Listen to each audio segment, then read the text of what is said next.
Welcome to another TikTok live stream with Dan Norton. It is Saturday, July 11th, 2026. I promote Ayn Rand's philosophy of objectivism, a philosophy of reason, egoism, and capitalism.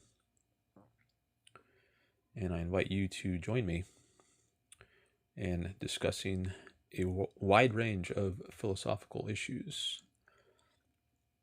I've staked out many of my positions on my background. I've categorized them into good and bad. So if you want to talk about any of those, I'm happy to do so. You can participate in the chat, or you can request for a call. I see we got some people starting to join, and I just got a notification saying going live on 3 days. That's a little distracting. Let me get rid of that. Arctic, hello. You are the first chatter of the day. So, who else wants to chat? You can just say hello. Or you can ask a question, make a comment. Amazing, he says. Oh, thanks for the likes. I see we've got some hearts going up. Jared is here. Asks, why do you think this? Why do I think what? You mean, why do I think the things I have on my background? Can you be more specific? What's up? Says existential quantifier big X. Hello. Israel is bad, says Aidence McLeod. Why do you think so? Why do you think leftism is bad? Asks Arctic. Because it doesn't respect individual rights. For example, it's pro-taxation. It says, I don't have a right to choose how I spend my money. The government gets to tell me, gets to force me to pay taxes under threat of jail to support all kinds of programs like Social Security, Medicare, Medicaid, welfare, public education. And I say it's my right to decide how I spend my money. It's not the government's right. So that's one example of why I think leftism is bad. All right, we got Dakota here asking, why is capitalism a good thing? I struggle especially with economy/capitalism, especially morally speaking. I think capitalism is good because it respects rights. People are left free to decide how to live their own lives. The government does not interfere through such things as taxation and force people to give up their money for causes they don't necessarily support. You aware of Divinityy yet? Yeah, I know Divinityy. If you mean the TikToker, Liam. I just saw a video of him yesterday, actually. He was doing a live stream on TikTok reviewing a debate that I did with Kay, another TikToker. And I saw part of that.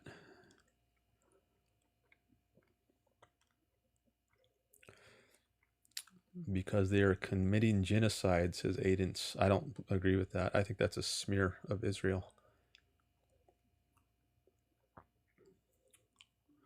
All right, I got a lot of chats here. Thank you for all the chats. I appreciate the participation.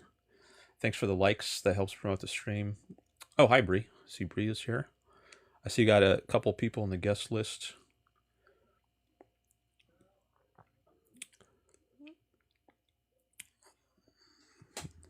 And then I got some more people on the guest list. Arctic, Dakota, Jaden, and Truth Knower. Okay. Those are the people on my guest list right now. I want to try something, which is, last time I tried to see if I could take a call at a phone number. I actually gave out a phone number, 657-233-0878. And when I live stream on YouTube, I use that sometimes. And I wanted to see if I could get that to work on TikTok. And I tried it last time, but it did not work. So I want to try it again. Well, not exactly that, but I just want to see if I can play some audio from a Google Chrome window and see if you all can hear it. And that's a way of testing whether I can get audio to work from a different part of my computer. So let me move this up.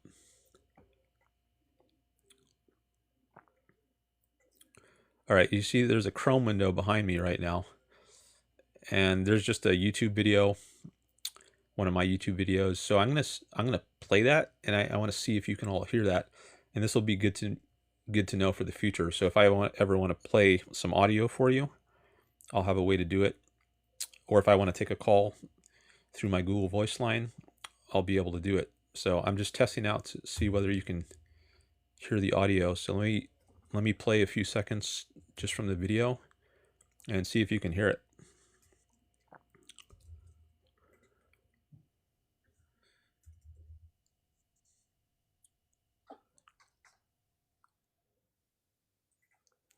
Okay. I just played like 5 seconds of audio. I said, if you have a lot of followers, I'm more likely to take your call. Did you hear it play?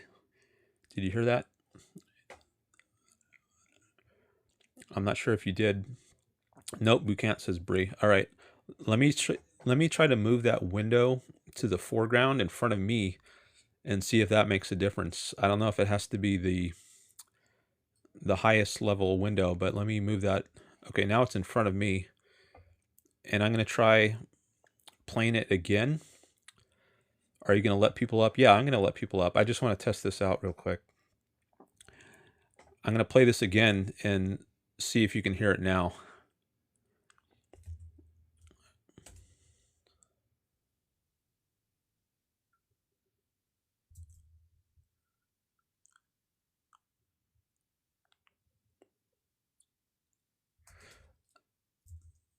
Okay. Did you hear that? I said, if you don't have a lot of followers, there's another thing you could do. So were you able to hear it that time? Or still no? Bree says, nope. Okay, so I don't know why you don't hear the audio from that YouTube video. So I've got to troubleshoot that. If anyone has any ideas, you can DM me. But I want to figure out how to get that to work, because I'm sure in the future it's going to be useful to be able to play some audio. So I'd appreciate it if you know what the problem might be. You can DM me. Thanks for sharing the live. All right, so let me see who I got here in the request list now. Truth Knower, Jason Carl, That One Communist, Jeremy Ray Brown, and Pep, and Gaius Octavian, and Kylo Debates. 7 people right now. Now, I consider a couple things. One thing is the size of your audience, or how many followers you have. So all other things being equal, I will take someone who has more followers, because I'm trying to grow my audience. And the more followers you have, the more people are likely to come over here. So who has a lot of followers? If you don't have a lot of followers, that doesn't mean I won't take your call necessarily. But there's something else you could do to incentivize me to take your call, which is to send me some TikTok gifts. I'm trying to make this show financially self-sustaining. So if you send me some money, in the form of TikTok gifts or in the form of PayPal, then that will give me a reason to take your call rather than someone else's call. I recently added my my PayPal handle to my TikTok account. So if you look at my profile page on TikTok, you'll see the handle for my PayPal profile, which is Dan Norton 11. I also have my YouTube handle there, which is Dan Norton 1.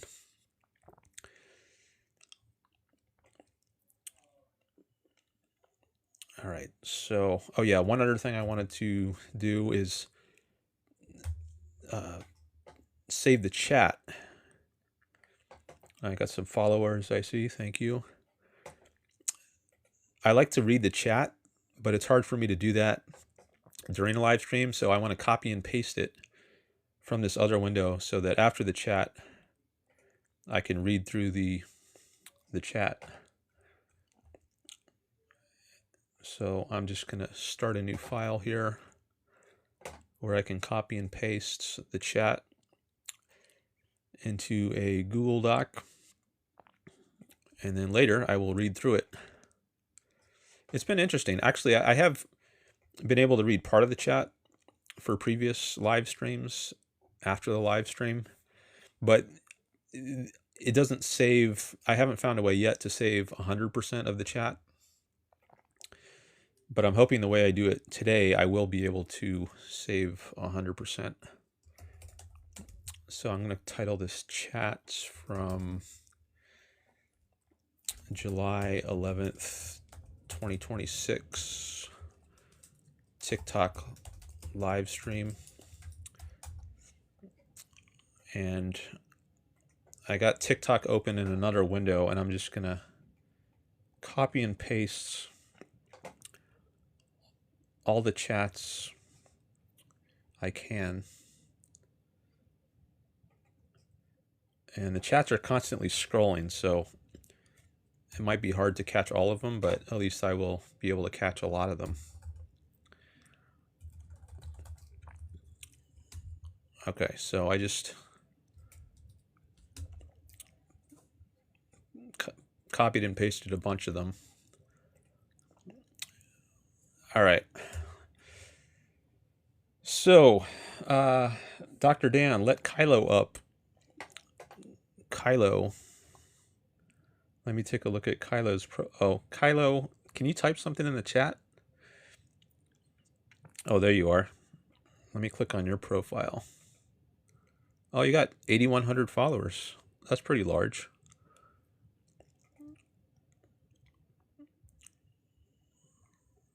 I knowledge gap for fun.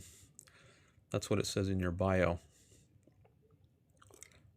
Okay, maybe I'll take your call. Oh, what would you like to discuss? I'm established in this community. He's very good faith and smart, says Jason.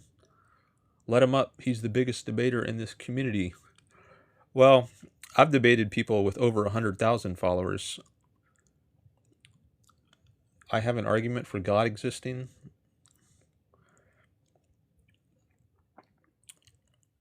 That one communist says I literally have 10K.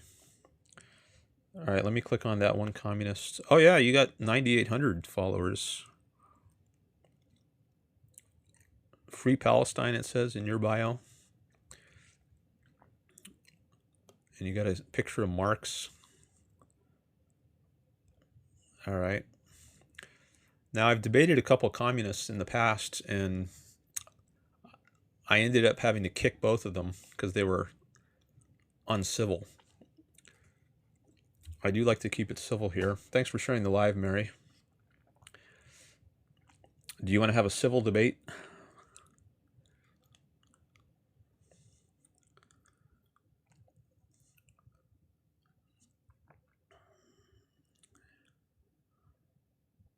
Let Kylo up.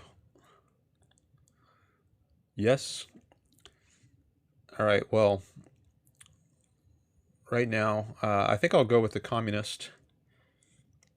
I've only looked at a couple of them, and he's got the largest following right now, so, and he says he wants the civil debate. All right, so I'm going to try the one communist.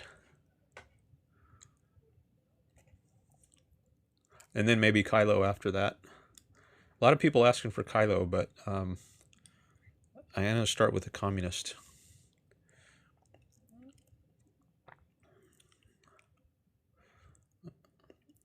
Unless you have a time limit. Do you have to go soon? I guess if you have to go soon, then... if one of you has to go soon, but the other doesn't, then I should take the one that has to go soon first. OMG, just let him on. Who? Kylo or the one communist?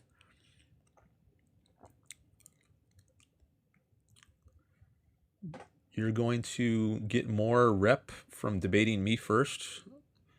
Why am I going to get more reputation from debating you first? All right, the one communist says, no, I don't, so that means he doesn't have to leave soon. I haven't heard anything about that from kylo, so maybe I will take kylo. Kylo has to go soon. Let kylo up. All right, I'll take kylo then. What you want to talk about God? Now, Bree, my mod, is saying the communist, please. I'm going to take the communist second, I think, because some people say that kylo has to go soon. I don't know if that's true. And I don't know if kylo said that or other people said that. But anyway, I think I've taken enough time choosing. Alrighty, hello? Hi, Kylo. Yeah. So let's be like very clear. When you say you're an atheist, are you saying something like, you're agnostic on the truth value of God exists, or are you saying it is the case there is no God? The second. Okay, sure. So we could do one of two things here. You could either deploy an argument in favor of the view, or I could deploy an argument in favor of the view. Okay. So you have an argument for God. And I'm supposing you have an argument against him. It's up to you on which route we take during this dialect. Okay. Well, I guess I'm open to doing it either way. Do you have a preference? I'm actually curious on investigating your line of reasoning, so we can go over that. Okay. Well, if by God, we first have to indicate what is meant by God. And Yeah. if what is meant by God is the Christian God, which is, or the Muslim God, one of the Abrahamic religion gods, the Jewish God, then that God is supposed to be omnipotent, omnipotent. Yeah. And I don't think that quality makes sense. I think it involves contradictions. Okay. Like Okay. people often say, if you're omnipotent, then that would mean you have the power to make a rock so heavy that you can't lift it. And it's pointed out that involves a kind of Yeah. contradiction. hmm But there's also other things you could point to, like miracles.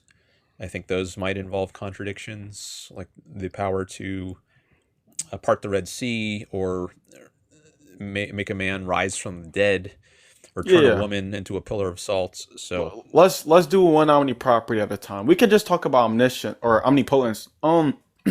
There's a slight confusion you have regarding omnipotence. So when somebody says a referent is omnipotent, they're saying the referent can do anything logically possible. So they're not saying God can do anything simpliciter, because contradictions, for one, are not even things in the sense where they're the type of things which are instantiated, right? But all's being said here is, if you're omnipotent, you can do anything logically possible. So lifting a rock so heavy you can't lift is obviously contradictory. And God couldn't do that because it's not logically possible. But that doesn't hold any constraint to him being omnipotent. Okay? Does that make sense? I understand what you mean. I question this concept of logical possibility. I'm not sure it's coherence, You don't think but logical possibility is a coherent concept? yeah, at least the way it's often understood. What do you think logical possibility is saying? Well, I think the typical way it's explained is that some kind of explicit contradiction is involved, where That's you, logical impossibility. yeah, and so logical possibility would be anything that does not involve an explicit contradiction. That's a standard sense we can take for the dialect, sure. But notice how you said you don't think the concept's coherent, but you just gave a coherent concept. I don't. What are you saying? Well, I think the way it's interpreted, like that by itself, I think might be okay. But if one then goes on to say, well, there's no explicit contradiction involved Right. in raising a man from the dead or in the idea Mm-hmm. that pigs can fly, Yeah, therefore it's it's logically possible. possible Yep. that pigs can fly. That's where Yep. I think something is off. Okay. So all it means to be possible. Okay, so we agree a proposition's possible if the proposition entails no contradiction. So anytime we look at a proposition, maybe like pigs can fly, when we analyze that proposition, if that proposition entails no contradiction, given the analyticity of what logical possibility is, we can say it's logically possible. There's a distinction between saying something is the case and something possibly could be the case. Would you say there is a contradiction? A proposition direct negation entailed in the view where pigs can fly. I think there is, but What do it's you not think a a. contradiction is? So, what do I think a contradiction is? Yeah, correct. I think it's a. Well, I guess one thing it is, at least, is the attribution of inconsistent qualities to something. Like, for instance, if I say this leaf is all red and all green at the same time and Right. in the same respect, that would Perfect. be attributing inconsistent Uh huh. qualities to Well, something. but it's not merely inconsistency. Really, all a contradiction is affirming a view and denying that direct affirmation at the same time in the same sense. Like you said, it's all green, but if it was all green, it cannot be all red at the same time. So you just be saying it is all green and it's not all green. Now, when we analyze something like God being omnipotent, so he can do anything logically possible, unless you're able to give that same proposition as direct negation, then you're not licensed to say it's impossible or it's contradictory. Well, I think there's something you can say by way of indicating a contradiction. Like there are the laws of physics. So uh, if But the you're laws that, conflating the modal flavors. There's a distinction between logical possibility, physical possibility, epistemic possibility, metaphysical possibility. So one thing you might be doing here is conflating the modal flavors, and you might be referring to some physical impossibility. I could even grant you might be licensed to say a resurrection might be physically impossible, or a resurrection might, or pigs flying might be physically possible, but you're not licensed to say it's logically impossible. There's a distinction. yeah, well, there is. This is a modern view of logic, I think, and I think that you are giving voice to. I subscribe to a classical Aristotelian view of logic, where logic is ontological, meaning it applies to reality. But there's a more modern tradition in logic going back to Frege and Russell and in the late 19th century, Yeah, where but logic does not apply to reality. It's more linguistic, and it's not ontological, and I reject that. Aristotle would have never said pigs flying is logically impossible. By the way, I don't. Can you source me any literature where Aristotle takes logical possibility to be talking about the ontic status of a referent? You Well, I have think any evidence for maybe that in claim? the you might be able to find uh, evidence of this in his work, The No, Metaphysics. I'm asking. Do you have any evidence of that claim? Well, yeah, well, I mean, I'm not. I haven't memorized Aristotle's corpus, but I have studied Okay. it to Even some extent, and I know he talks about the law of contradiction in his work, The Metaphysics. okay. So that, Uh, and he talks even about the how a quality cannot both belong and not belong to something at the same time and in the same respect. let's even grant that. I just have a clarity question. Do you think Jesus' resurrection entails a P and not P directly? That's binary in its nature. Maybe. Okay, maybe, but you're agnostic though. You don't know. I mean, it might be take some work to spell out the So, P and not P, but I suspect there is such a P and not P that one could come up with, but maybe you're not many in a of them. position. You're not in a position to give that, which goes to show that on the onset of the dialogue, when I ask you, do you have an argument for God not existing? It seems like you merely have like speculations. You don't actually have an argument ready to go. And if that's the case, I could just give you an argument for why God does exist instead of us talking about you being agnostic. No, I think I have. I think that might downplay the extent of the reasoning that I have in support of this view. And I was starting to get into it with the my point about the laws of physics, and then you said, well, there's different senses of possibility. There's physical possibility and logical possibility, but that whole framework, the way that possibility is thought of by modern philosophers, I think there are some mistakes involved in that. Okay, but you'd agree for something to be impossible, there must be a contradiction in the relevant context. For something to be impossible, There must be a must there contradiction be entailed. um, maybe? Well, I didn't. Okay, it's a yes or no, by the way. And if you don't know, then that's what you should say. Well, I'm not sure. Yeah, so you don't know exactly. You're agnostic on a lot of these talks, which is why I said I should just be given the argument because you don't know a lot of things, so we won't get anywhere. I could just prove to you God exists. Okay, well, I don't think there's You don't want a proof for God. no. I'm just saying there. I think there is.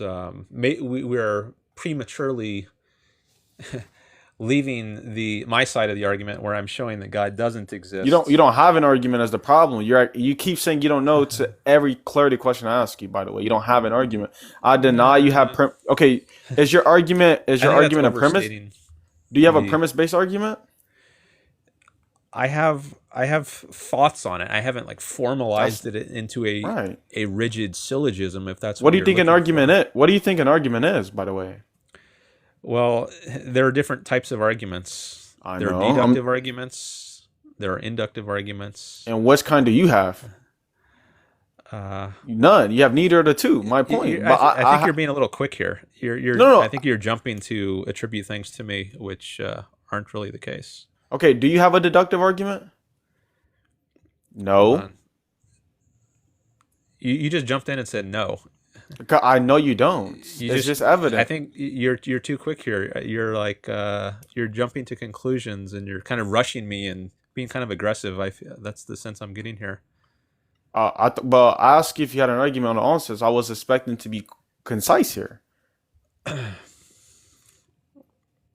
Why is this kid being rude? Says Bree. Wait, host, do you have a deductive argument for the non-existence of God? I'm a little. I'm taking my time here because I'm the the vibe of this convo is not quite where I like it to be. I think it's a little. Um, You're debating on TikTok. What are you saying? I'm here to make yeah, you I mean lose. this was another example right there. You jump in and with a comment like, "Of course, it's supposed to go like this. You're on TikTok. You're debating on TikTok." Right. Yeah, so I'm not. I mean, people have different styles. Maybe you have a different style of debate than I I do. just I value productivity. Like if you don't have an argument, I feel like you should be like, okay, look, I don't have a deductive argument. I don't have an inductive argument. You can give an argument for the existence of God, so then we can actually get somewhere in the dialect. Versus you just saying I don't know. I think this is too rushed. Are you It's not prepared? yeah. There's another comment right there. Um, you're. I think you're. It seems like maybe you're going for. You're concerned about the optics of this, and you're very quick to make these comments that are suggesting that I don't have a reasoned position, and I think um, it might be better to be a little more I patient here. okay. All right. So I was saying there are different types of arguments. There are inductive arguments and deductive arguments, and exactly which kind of arguments I have, or do I have multiple arguments? I don't know. I haven't sorted it all out. I have reasons for my viewpoints, but I haven't, systematized them all. But I don't. There's a big difference between having nothing at all by way of reasoning for a position and having a completely systematized, formalized thing that is all ready to go, and I could publish it in a textbook or something. There's a lot of space in between that. Okay. Here's what my response would be. Every reason you have in favor of God not existing is going to be faulty in virtue of the impossibility of the contrary, given my argument is logically valid and sound. So if my argument is sound and all your reasons are in favor of the non-existence of God, they're going to be faulty reasons or reasons you shouldn't adopt because they entail a contradiction. Now, I can give you reasons to believe why all your reasons are faulty, which is a deductive argument that I actually have ready. Okay, so if you want to shift over to your reasoning in favor of God, we can do that. Okay. And to be clear, you're acquainted with premise-based arguments. You know how to respond to them, things of that nature. Say that again. You understand what a premise-based argument is, so when I give it, like, I don't have to break it down. I mean, there are different types. Like there's deductive premise-based arguments. There are inductive premise-based arguments. It's going to be deductive in its nature. Okay. Okay. Premise one states, and to be clear, I'm going to be proving there is an omnipotent, omniscient, logically necessary being. So premise one states, if no necessary being is logically possible, and if possibly there existed a contingent thing, then said contingent thing could have no external explanation. I can break down every term for you. All right. There's a lot of terms in there. I'm going to have to write that down to... No problem. Do you want to repeat that? Yeah. If no necessary being is logically possible, and if possibly there existed a contingency, and if possibly there existed a contingency, there exists a contingency. Yep. Then said contingency. Then said contingency could have no external explanation. Could have no external explanation. Yeah, this is the KG ontological argument for God. Okay. Let me know when you're ready for premise 2. Go ahead. Premise 2 states, possibly there does exist a contingency. Possibly there does exist a contingency. With an external explanation? With an external explanation. Okay. And then conclusion 1 states, a necessary being is logically possible. A necessary being is logically possible. And then premise 3 states, a necessary being is either necessary or impossible. It's either a necessary being is either what? Necessary or impossible. Necessary or impossible. And then conclusion 2 states a necessary being necessarily exists. A necessary being necessarily exists. Okay, perfect. Which premise from the KG ontological argument do you deny? All right. Well, my first reaction to all this is it kind of have this feeling of word salad. So I cannot immediately just process this on the spot in a few seconds. I don't know how long I would have to think about this to... Let's just go premise by premise. All right, we can start with premise 1 and see what happens. And I don't know how long this will take, but... And I don't know if I want to go through this entire thing, but we can at least do a little bit. All right, that's fine. Premise 1 says, if no necessary being is logically possible, and if possibly there exists a contingency, then said contingency could have no external explanation. Correcto. All right, so one thing I'll say about this is, so arguments, they are composed of premises, and then premises are composed of concepts. And if there's something faulty about the concepts that make up the premises, then that's a weak spot in the argument. That's confused. Concepts are not propositional. And when you say faulty, that's equivalent to saying fault. I think I said they were. Well, I'm about to tell you how you're committed to saying that, because when you say faulty, that's equivalent to saying false, right? But false or falseness and truthness are only when you say the concept is faulty, are you not talking about it being false? Correct. I'm not talking about it being false. What does it mean to be faulty? Concepts can be formed in a incorrect or invalid way, and it's like if I form a concept, like let's say take the concept human being, that refers to you, refers to me, refers to George Bush, and a billion other people. I think that's a valid concept, but is there a concept that puts together, let's say, me and a pencil and the rate of inflation in Yeah, of 1934? course. Of course there is. And that concept would be existing simpliciter. All those reference you picked out are things which exist. So the concept of existence encompasses all subcategories. No, but I mean a concept that only refers to those things. Okay, you can create a concept that only refers to those things and you can label it X3 concept. And that's the Well, I type of would say that's concept an which, invalid concept. okay, what makes a concept valid? What's the If necessary? Are there it's necessary? I have a There has clarity to be question, actually. I have a clarity question. yeah. Are there necessary and sufficient conditions for a concept to be valid? I think so. I What don't are know the if I could necessary conditions?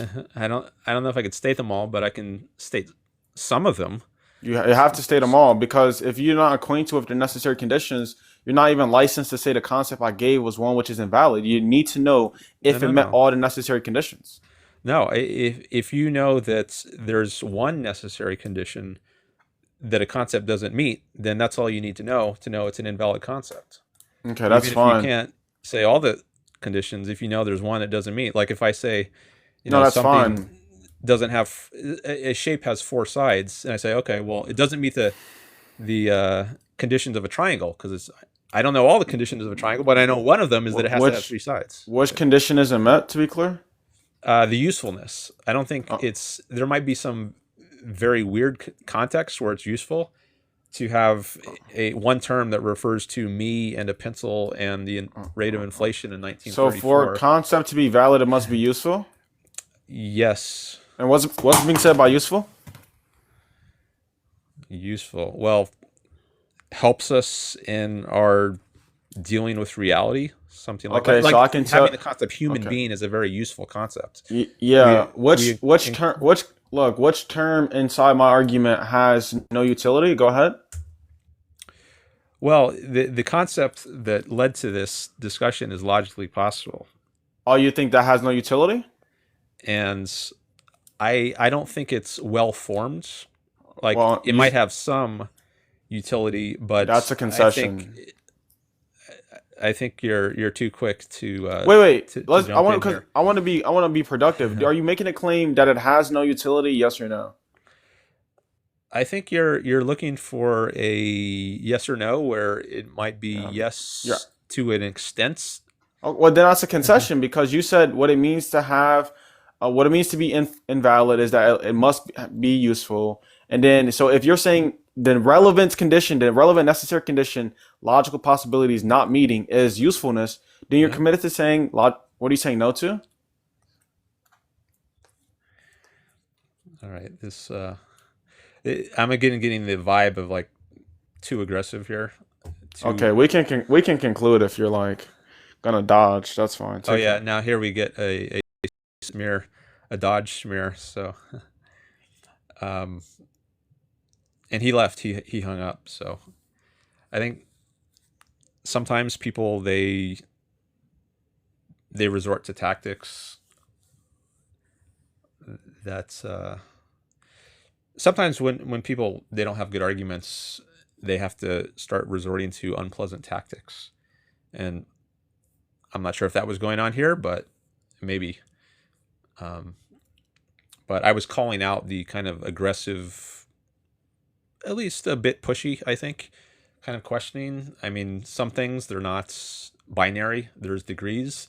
Like, does a concept have to be useful? You'll Yes, but there are degrees of usefulness, right? It's not necessarily all or nothing. And oh, you don't have an answer then? It's either yes or no. I think sometimes there's more nuance than that, and um, I wasn't getting the sense that was being appreciated. Anyway, He left. Should I call him a dodger now? He said I was dodging. No, I have certain standards here. And if someone is being like pushy or aggressive, and it seems like they're more concerned about getting some optical win, then I want to call attention to that. And that itself becomes a worthy subject of discussion, because I think we should be primarily concerned with getting at the truth here, as opposed to some optical win. Thanks for the roses, Jason, Jeremy.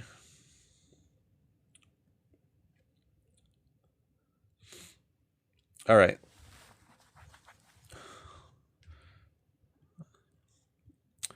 Still got... I got a different set of people in the chat here, in the guest request list. The communist is gone.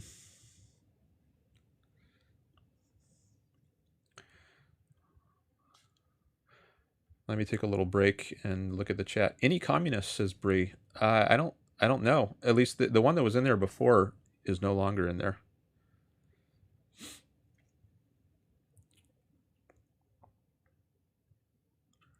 Thanks for the follows.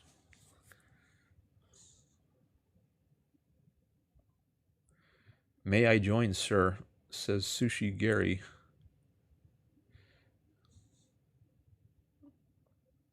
What would you like to talk about? I would be willing to debate a few of these topics, sir.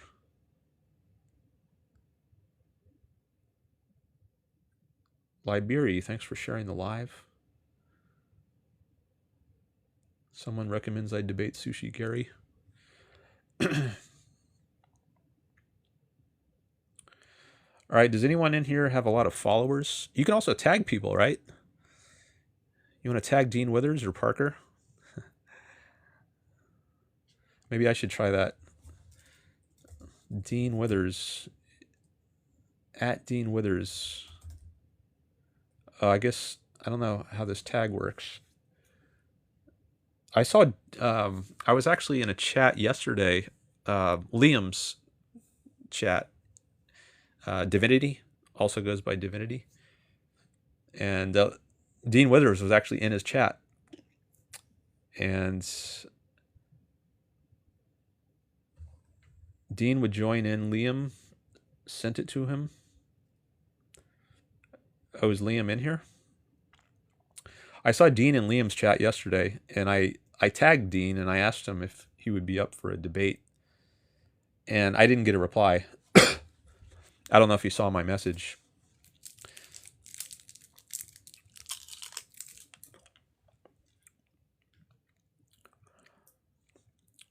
Oh, Radcap is here. Hello. Foofs is here. Hello. A couple of my mods. I guess I got 3 mods now.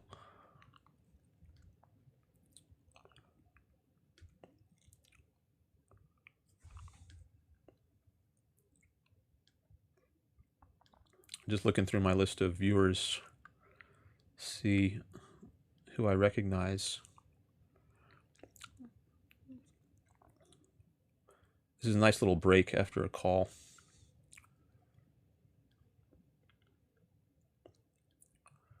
I like to engage with my chat some.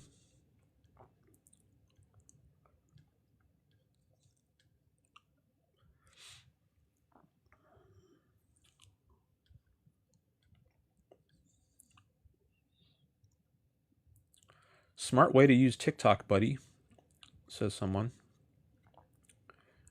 You think I'm using it in a smart way?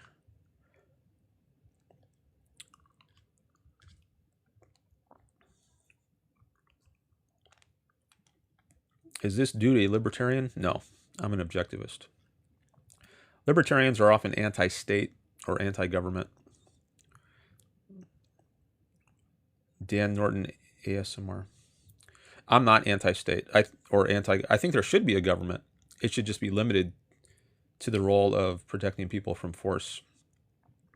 So police, military, and courts. That's basically it. That's all the government should be doing. It shouldn't be engaging in vast wealth redistribution programs like Social Security or Medicare that force some people to support others.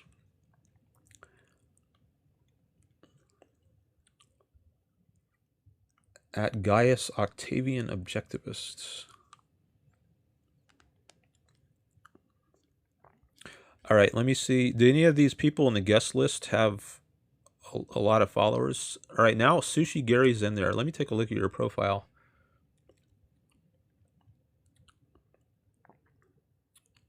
Sushigari. Oh. Oh, sampletext, you're also in there. I sadly don't have many followers.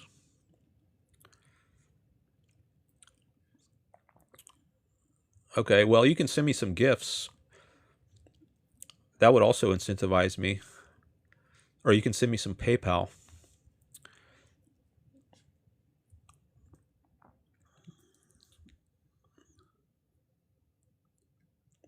Why would Dean look at your message?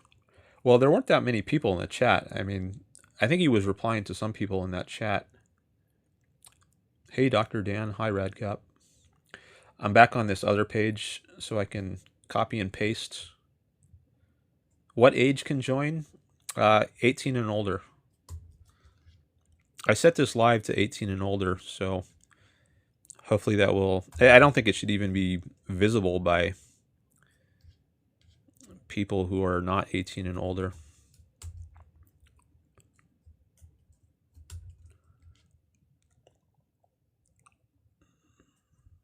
All right. Okay, so I was going to look at the other person's name. What was his name?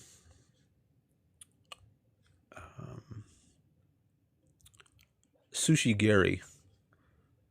I was going to click on your profile.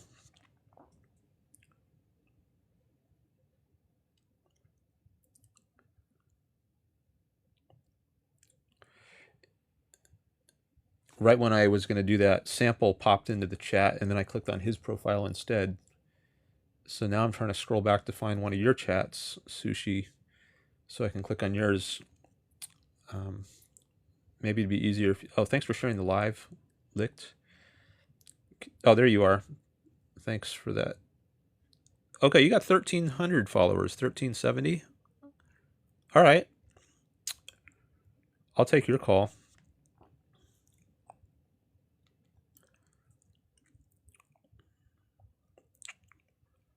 That's more than I have. I have like 300 something now, but I just started last month, really. So I'm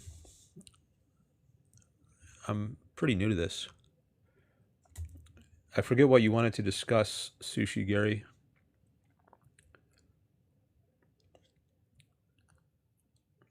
What did you want to discuss? Have you read Marx? Yeah, I've read the Communist Manifesto a couple times. And I've read part of Das Kapital. I've read like, I don't know, 50 pages of it. The first chapter or two. I forget how much.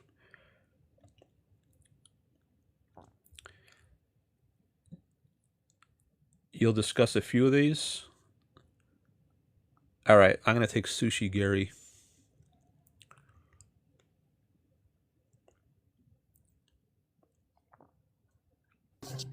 Hello. All right, can you hear me? Yes. Okay. So I think I'd like to discuss Israel. Is that okay? Yes. Okay. So I just joined in. So what is the structure you're discussing these? Should we both give opening statements, or what would you like to do? I don't have a rigid structure. We can get into it in a variety of ways. You could tell me what you think about it, or I could tell you what I think about it, and just go from there. Okay. So yeah, I guess So I'll start. I believe that Israel, especially their government, is currently partaking in unjustified and unacceptable war crimes and human rights violations. And for that reason, I cannot say that Israel is good. I guess I'll just start there. Okay. I think Israel is engaged in a war of self-defense, and they're not genociding, for example. They're often accused of that, but I think that's a smear. Okay. I think it's basically a war of self-defense. And So I think they should be will- much stronger, actually, than they are. Like, they shouldn't agree to ceasefires. They should just go all out and destroy their enemies once and for all and be done with it. They should have done this long time ago. So, like, way before October 7th. Then there wouldn't have even been an October 7th. So I think they've been far too weak in confronting their enemies. Okay. So I will actually grant, I think that they were justified in responding to October 7th. I think that was okay. But what I do not think is, basically, I think that having a just cause does not authorize every possible method of warfare. So they have gone against numerous international humanitarian laws. Back in 2024, the ICC found warrants for Benjamin Netanyahu and the defense minister. I can't quite remember his name. They tried him on crimes, including starvation as a method of warfare and crimes against humanity. I believe the UN also found war crimes and crimes against humanity again in October of 2024, again against Netanyahu. So I think regardless of if they responded, I think the method through which they are responding is unjust. I believe that, therefore, like, since October 7th happened, it's not a sufficient defense of Israeli conduct after October 7th. Okay. Well, I don't know if these you mentioned the ICC, the International Criminal Court. Is that what that is? Yep. Okay, so I don't know if is that affiliated with the UN? I'm not sure. I'm looking it up right now. I can't remember, but both the UN and the ICC have separate claims of war crimes against Israel, or for Israel, rather. Okay, I just looked it up on Wikipedia.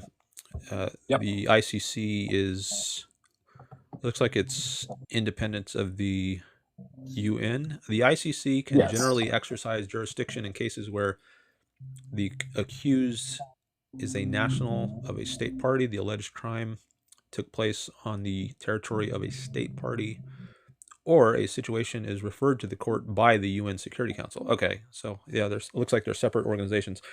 But I will say about the UN, I think that is a corrupt organization because it has dictatorial nations on its Security Council, like Russia, and I think that makes a mockery of justice. So if the ICC is at all aligned ideologically with a body like the UN, then I don't really place much stock on what it says.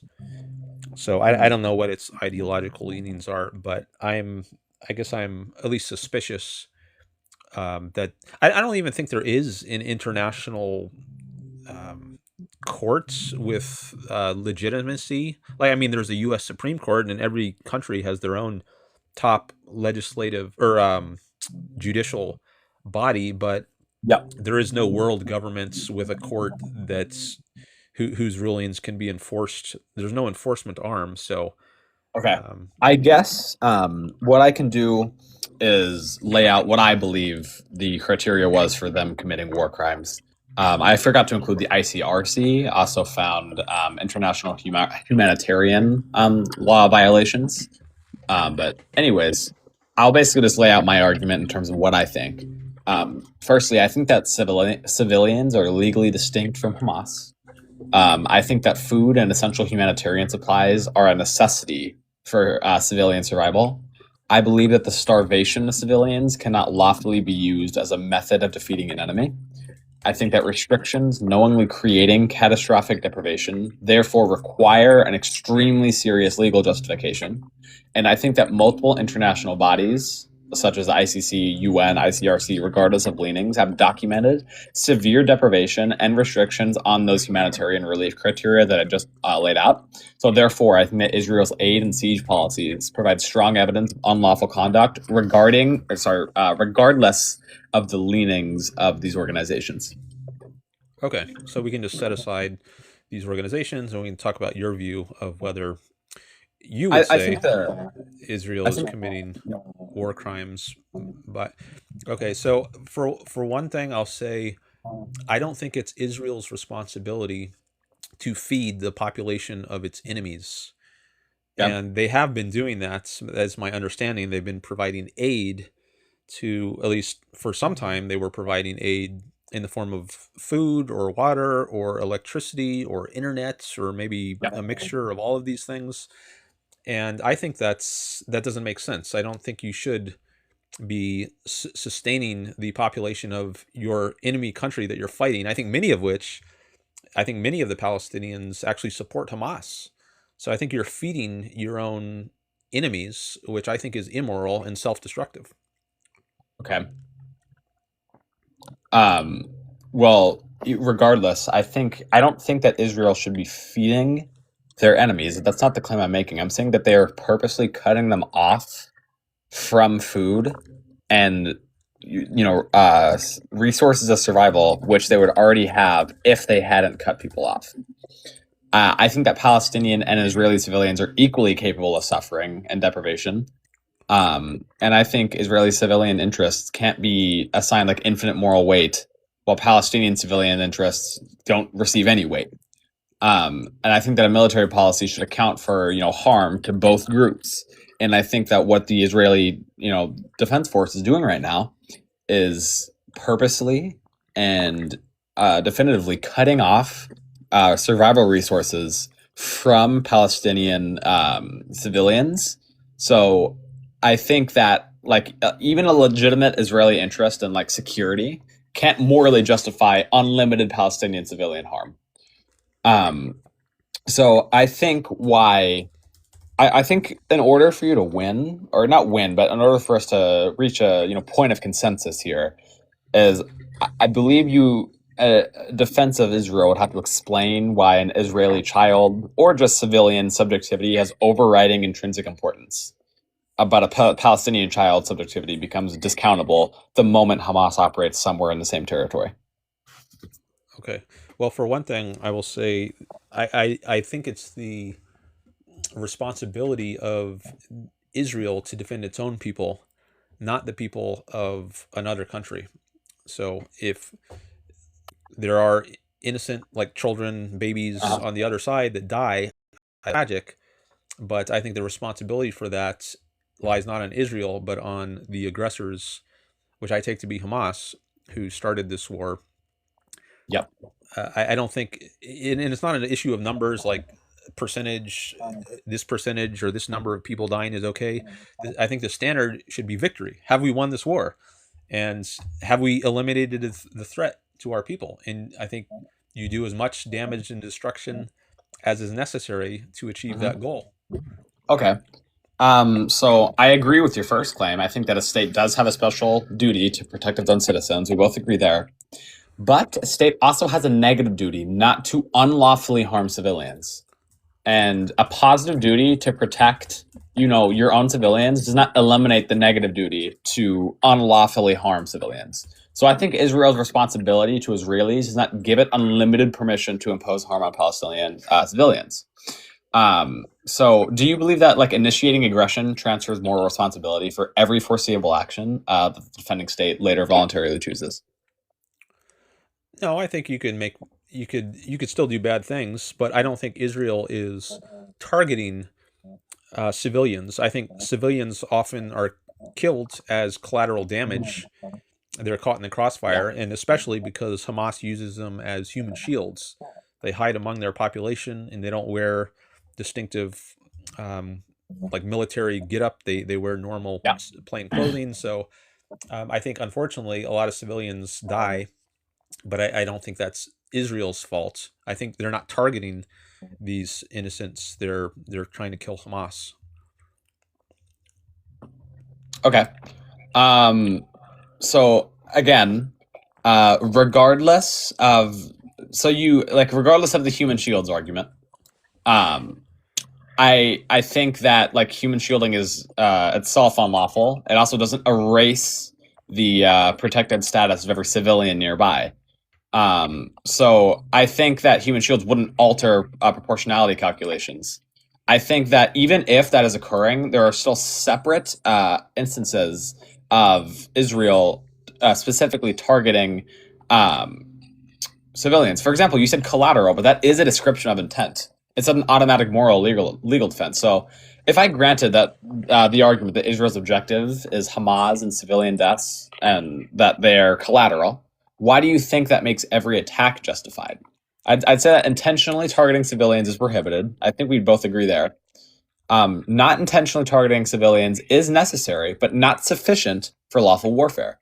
An attack, I think, should also be prohibited if the accepted, incidental civilian harm is excessive. I don't know, relative to the concrete, military advantage that was anticipated. I think the party should also take, feasible precautions to reduce civilian harm. So I think that civilians being collateral does not establish that the attacks were lawful or justified. So it's either, I think we've reached the point that it's not unlawful because these laws stand under the, prejudice of a organization. So if we disagree with the organization, that's fine, but we know it's unlawful. So I think what we're working on now is just the moral constraints, like if it's justified or not, because it's already been objectively proven to be against the law. But of course, this law rides under an organization that you may disagree with. So I won't necessarily use that as an argument. I think that we should work on the moral standpoint here, unless you'd like to debate the legality of it. No, I'm okay. Since I don't regard the ICC or the UN as a legitimate source of laws, it wouldn't bother me if it turns out that Israel is doing something that is inconsistent with laws. I'll put in quotes because I don't think there's no enforcement arm. There's no world government. But so yeah, we can just talk about the moral aspect of it. I do think victory is the standard, and as I said, specific number or proportion, percentage that I have or that I think is relevant. I think what matters is, have you achieved victory? And they still haven't achieved victory. So I think they've been not aggressive enough. And I think actually, ironically, or you might think, more civilians, I think, could be spared if Israel had been much more aggressive. I think if they were much more aggressive decades ago in getting rid of Hamas, there wouldn't have been an October 1st and October 7th in the first place. And there wouldn't be all the tens of thousands of deaths over the last couple of years if they had snuffed out Hamas decades ago. Okay. I do want to continue, but I did just see a comment from Nick J that I did forget about. The UN is the reason that Israel exists. In 1947, when Israel was established, it was established by the UN. So the fact that a organization such as the UN is finding Israel guilty of war crimes showcases that a party that was originally standing for Israel was able to go against it. So I did like that comment, but also, so your claim is that the moral standard, like governing warfare, would be victory, and that like casualty numbers are irrelevant if they're not victorious. So I believe that if the victory is the standard, any action necessary for victory is permissible. So if distinction and proportionality have no independent moral force, there can be no upper limit on civilian harm if greater harm, increases your chance of victory. So this would make even deliberately devastating an enemy civilization population permissible whenever doing so, if victory were to follow. So if your principle entails total war consequentialism and not that's no longer a case of self-defense. So your original claim was self-defense, but then your claim turned towards the idea that victory is, what we should be attempting to follow. I think that goes hand in hand with self-defense. Victory is what you need to achieve in order to secure your self-defense. If you haven't secured your self-defense, you haven't really won in any meaningful sense. You're still under threat by the foreign country. So I think the two go together. Okay. I think the only thing we still agree on is that, we both agree Israel has a right to self-defense. But a necessary end doesn't make every means to that end necessary. Even if we got rid of what I was saying about civilian harm, purposeful civilian harm being bad, that's not a direct way for you to get towards victory. I also disagree that victory is a necessity for self-defense. If you break self-defense down to its, like most basic roots, you are defending yourself to a situation in which you can no longer, or at least no longer, reasonably be harmed to a point where it would be, putting your life or the life of your nation in danger. That doesn't mean you have to completely obliterate the attacker. It means you have to put the attacker towards a standard of no longer being able to attack you. But saying that victory is necessary for self-defense does not entail that any civilian cost necessary for victory is justified. Because if multiple means of pursuing that victory exist, each chosen means must be independently justified. So I'm wondering, do you think that victory is necessary for self-defense, or that every action which increases the probability of victory is necessary for self-defense? Because those would be different claims. I might need to hear that again. Yeah, sorry, I said it a bit quick. So do you think that victory itself is necessary for self-defense, or that every action which increases the probability of victory is necessary for self-defense? Because those would be different claims. Let's do one at a time. Is victory necessary for self-defense? Yes. Or is your argument before we get to the second part, can we just address this part first? Sure. I think victory, at least if it's rationally defined, yes, it is necessary for self-defense. You could have, there could be different types of wars. Like you could have a war between two barbarian tribes, like back in the Middle Ages, the Visigoths versus the Ostrogoths or something. I don't know if they actually fought each other, but as opposed to fighting the Roman Empire. But there could be, or like the Nazis versus the communists, and you had Stalin versus Hitler, where I wouldn't say either is really engaged in a war of self-defense. You basically just have two thuggish regimes going at each other. And I wouldn't say victory is necessary for self-defense in that case. It would be more like victory is necessary to exploit the other country and take it over and then start exploiting its population once you run out of victims in your own country. But if we're talking about a basically pro-freedom country as opposed to some thuggish regime, then I think it's more plausible to say victory is necessary, because what victory means in that context is a country who's fighting for its own freedom, securing its own country against aggressor nations. That's what victory means. It doesn't just mean an opportunity to enslave or conquer other people and exploit them.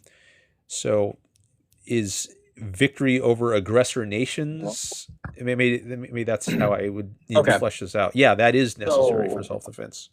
Yes, so if victory is the only relevant standard, then you must choose the second part of my contention, which is basically saying that every action which increases the probability of victory is necessary for self-defense. So suppose there's two worlds.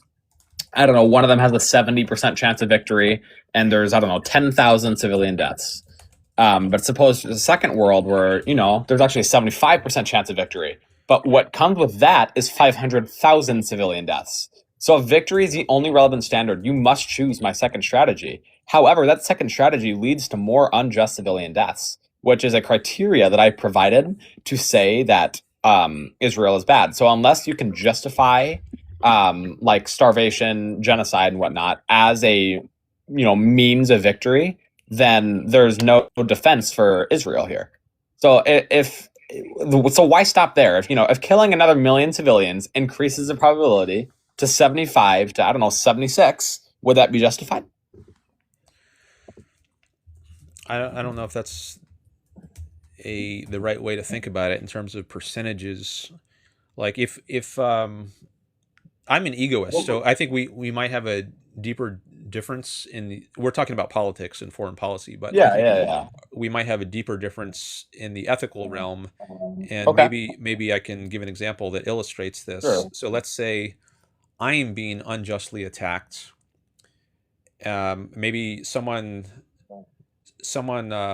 holds a gun to my head and says, you have to press this button, which is going to launch a nuclear warhead, which is going to kill 1,000,000 people. Okay. Or else, if you don't press this button, Dan, I'm going to shoot you right now. And I, as an egoist, I think I am morally justified in pressing that button to save my own life, knowing that the cost will be it's going to kill 1,000,000 other people. Now, if I'm an altruist, then I probably would not press that button, and I would let myself be sacrificed for the sake of these 1,000,000 other people, or 1,000,000,000. It doesn't matter what the number is. For me, as an egoist, my life is first. It doesn't matter how many people. Now, it might disgust me to think that the only way to save my own life is for for everyone else on the planet. We can even say, including my loved ones, my family, friends, and so forth. It might just disgust me to have to live alone, and I would rather just die than live in such a bleak world. But I don't think morally there's something wrong with doing what's best for yourself, even if it means lots of other people are going to suffer, because I put my life first. Okay, so if we're arguing egoism, then real quick, just before I try to debate it, are you saying that are you describing your own personal preference, or like claiming that there's a universal moral principle that one is justified in killing any number of innocent people to preserve themselves? Like, is it just your personal preference, or that there is a justification in preserving yourself morally? No, I think this applies to everyone. So I think you could say the same thing from your No, I know. perspective. Are you saying it's a moral justification or a personal preference? I mean, I think it could be both, but it's at least the latter. Okay. I don't think this So- is unique to me. I think everyone who faces the choice I just described would be morally justified. If you want to press that button and it ends up killing me and 1,000,000 other people, I would say go for it, buddy. I totally understand. You live for you. Your I see what you mean. purpose Yep. is to pursue your own happiness. Okay. Go for it. I understand. So, would you say that under your take, you'd value yourself most, or anyone who takes this take would value themselves most? Yes. Okay. So, if you were to make the two claims that you should value yourself most and that you should save yourself, that doesn't entail that you should morally be ought to save yourself at any cost. There's an ought gap.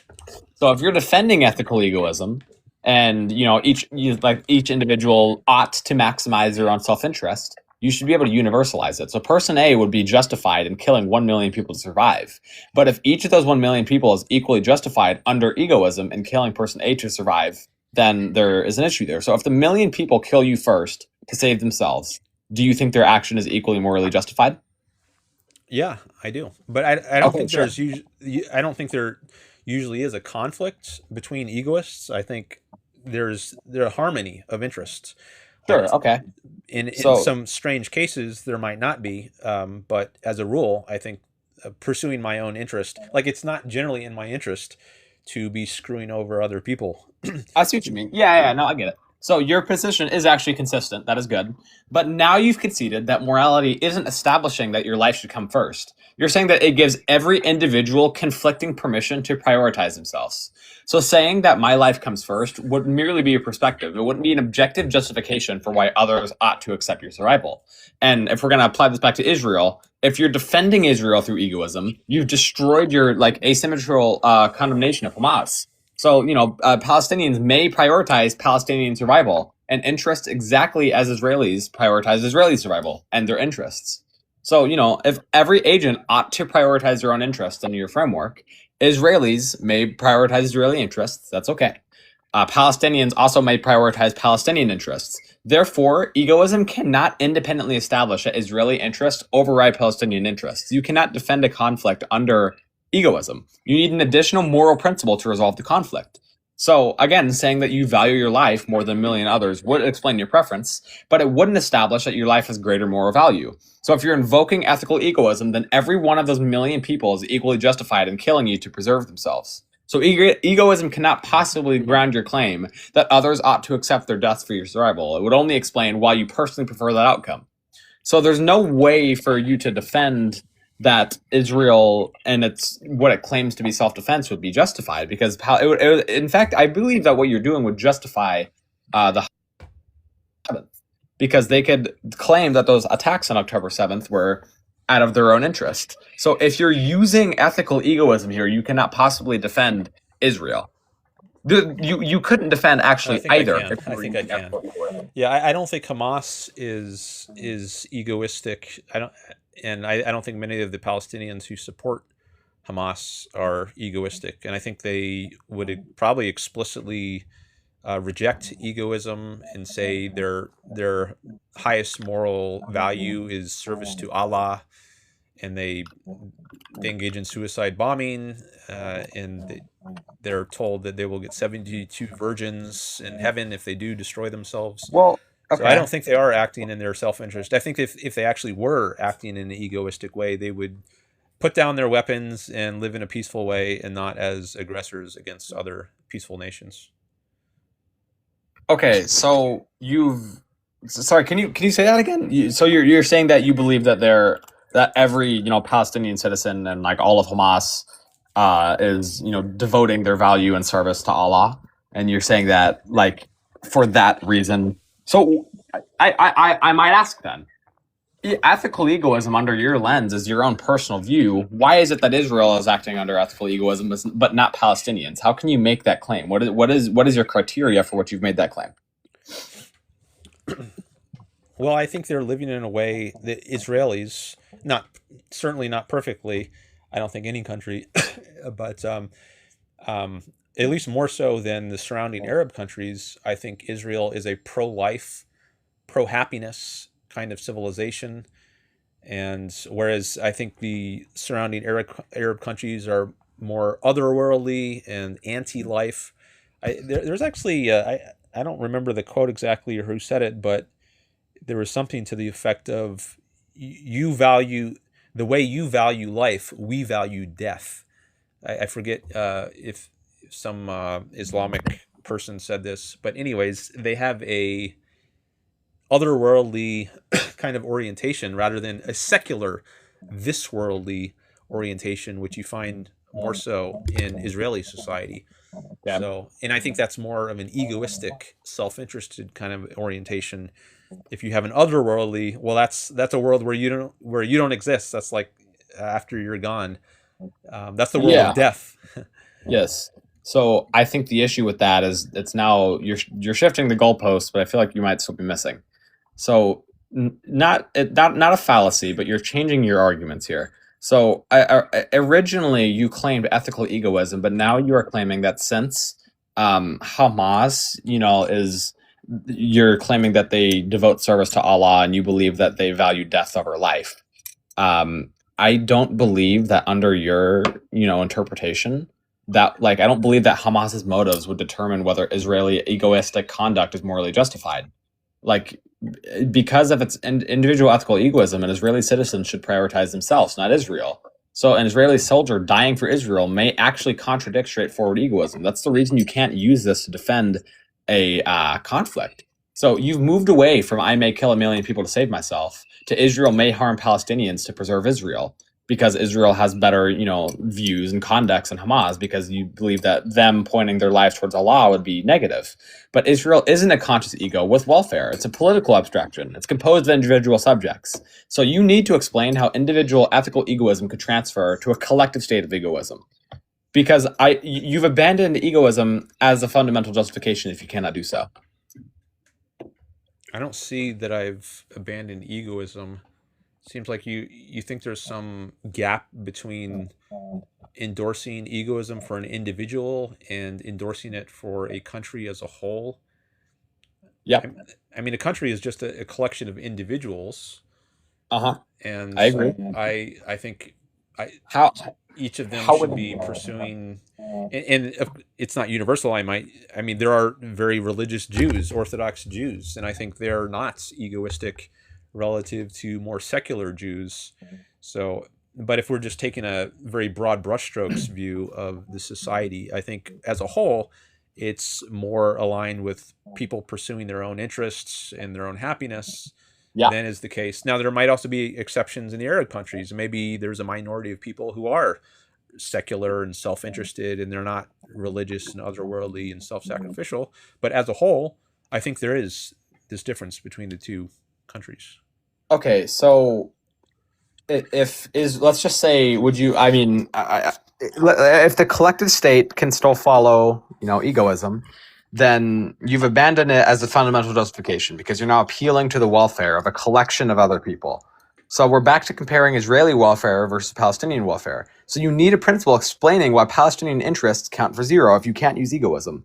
You either need to explain how individual ethical egoism transfers to a collective state without saying Israel serves its people, or you can no longer use egoism unless you provide another way.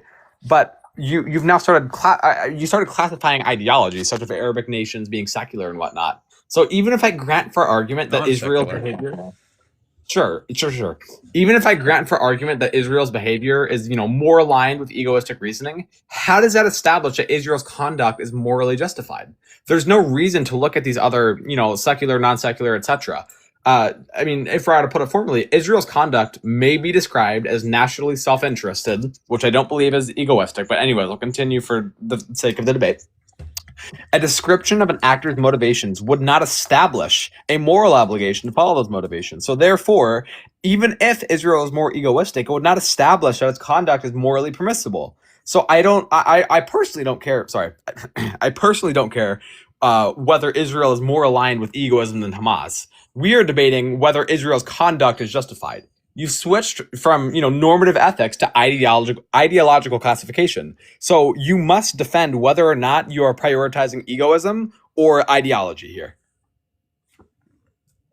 I didn't follow that very well. I think there might be a false alternative involved. Like either you're concerned with ideology or you're concerned with egoism. I mean, egoism is part of an ideology.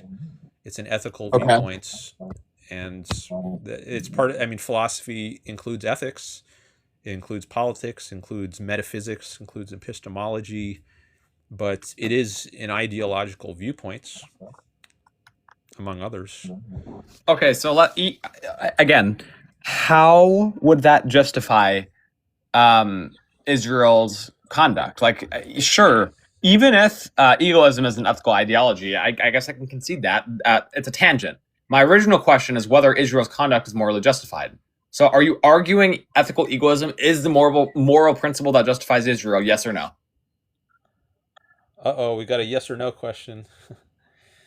Well, this one, yeah, I do think, yes, egoism ultimately justifies Israel fighting its war of self-defense. So why is defending yourself? That's a pretty egoistic thing to do, I would say. Okay, but again, it returns to my argument from earlier. If it gives every individual conflicting permission to prioritize themselves, and that would say that my life comes first, would simply be your perspective. It wouldn't be an objective justification for why others ought to accept your survival.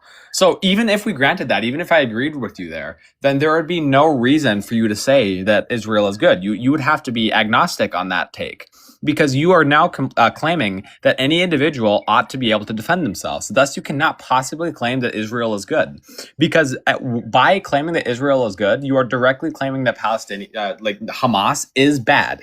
And I know that it might seem black and white, but in order for you to claim that Israel is good, considering that their entire ideology right now, an entire governmental, aim is to obliterate and eliminate Hamas. It's not. I wish that were their aim. They're too weak. Okay, sure. That were their aim. Okay, so even if it were, then there's no reason. You cannot use egoism to defend either Hamas or Israel. That's not possible, because the morality is establishing that your life should come first. Again, every individual would have conflicting permission to prioritize themselves. Thus, you cannot possibly use a form of defense. That wouldn't be possible. So you either have to explain why egoism is normatively true and only applies to Israel and not Hamas. I just don't. I don't mean to be rude. I just believe that it's rather inconsistent. You're either using ideological justification, such as you're just like you said that they're compose themselves and align themselves towards Allah, and thus gives Israel the defense necessary to attack them because they value death over life. I don't understand. Are you using egoism to defend Israel's conduct? That is the question. Because if you are, then you are also using egoism to defend Palestinian conduct, or else there's a gap. So I am using egoism to defend Israel's conduct, but I don't think it follows from that I should support Hamas engaging in atrocities like October 7th. I think that's a very anti-egoistic thing. I think if they were being egoistic, they would, as I said, put down their arms and live in a peaceful way and not be aggressors against peaceful nations. Why must Israel, if the claim you've just made is that if they were truly egoistic, they would set down their arms and they would live in a peaceful way. Why does that not apply for Israel? Why does that only apply towards Hamas? Because they're not the aggressors. Israel would be happy to not fight and live in a peaceful way. That's what they were doing, and then they got attacked.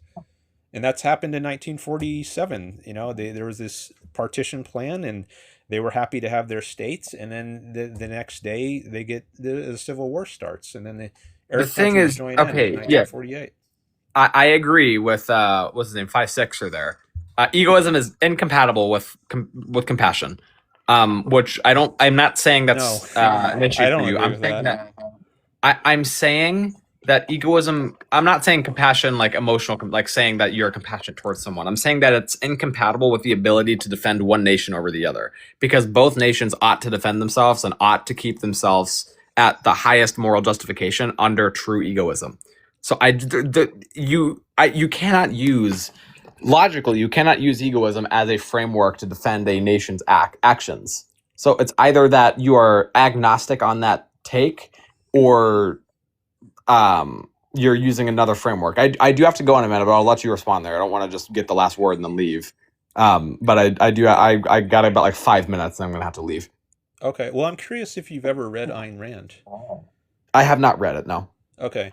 Well, she might give you a different perspective on what egoism entails. I think many people, they have a view of egoism which Ayn Rand rejects. And I mean, that's part of what I'm trying to do here is give people a new way to think about egoism. She has a book.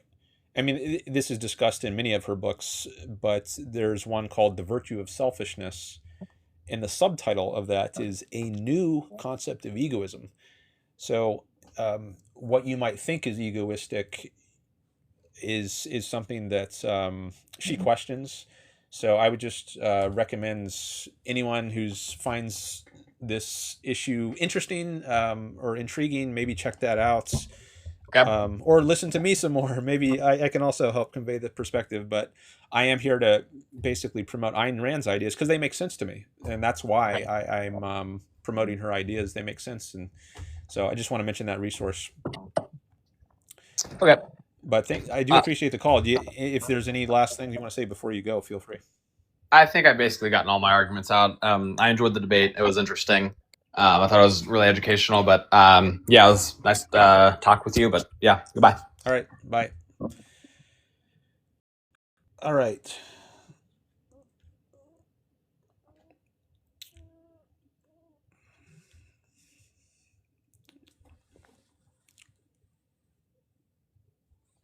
He mentioned 5-6er. I just saw 5-6er in the chat. I forget what he said about, but it sounded like he was replying to something said by 5-6er.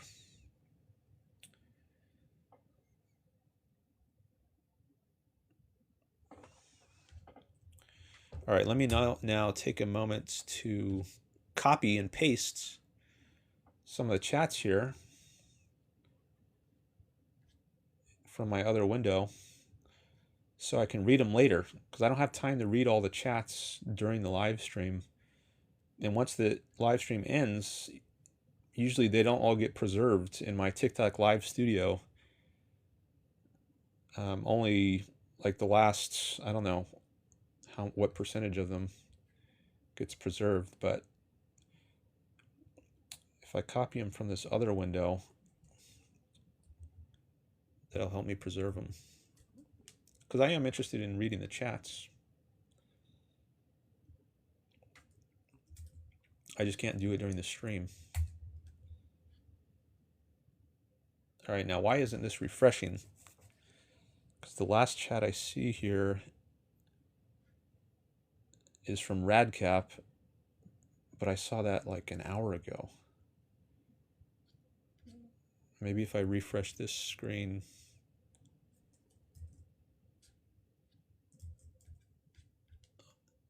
It'll reload the chat.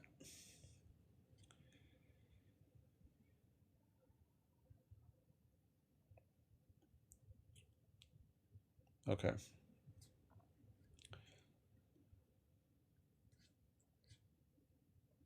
Thanks for sharing the live, Joe. And Addie.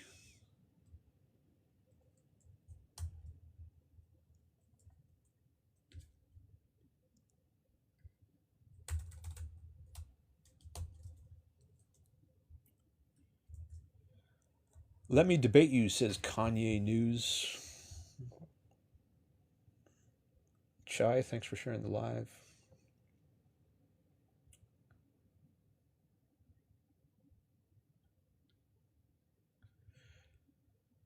Liam, this is a different Liam than the one I mentioned before. You think America is any better? I guess he's replying to somebody else. All right. Got to take a little breather here between calls. Thanks for watching. We got 92 people here now. That's good to see. And I've made 1 cent in gifts. 27 followers. Thank you. 4 diamonds. 2.3K likes. Hearts.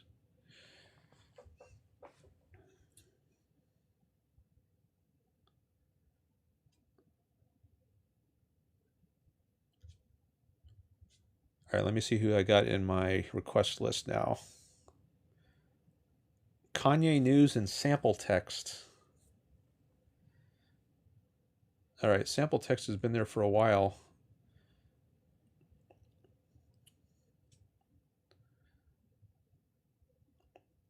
And can you remind me what you wanted to discuss?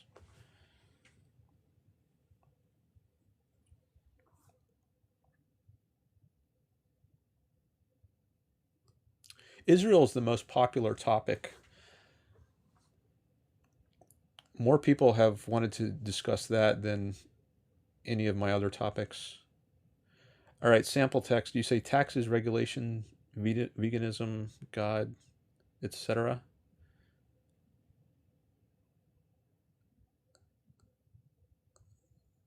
Cool Cat says, I've noticed that, Dan, that Israel is my most popular topic.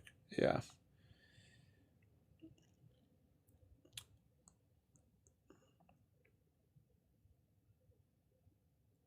I think it gets smeared a lot. That's part of the reason I have it on my background in the good category. I want to show it some support. I mean, there are many other countries who I think are also decent countries, but they don't get smeared the way, like Norway, for instance. But Israel gets smeared so much, so I wanted to give it some support. All right, well, I'm going to take sample text's call.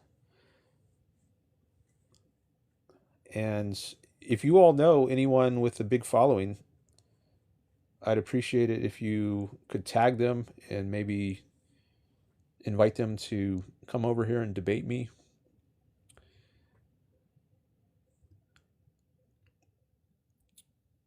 Kanye News, can you say something in the chat? I want to click on your profile.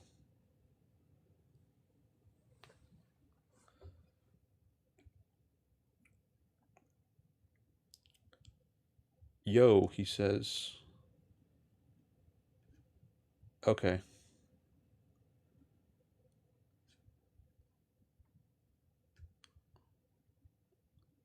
No bio. I see some videos though. All right, well, right now I'm going to take sample text.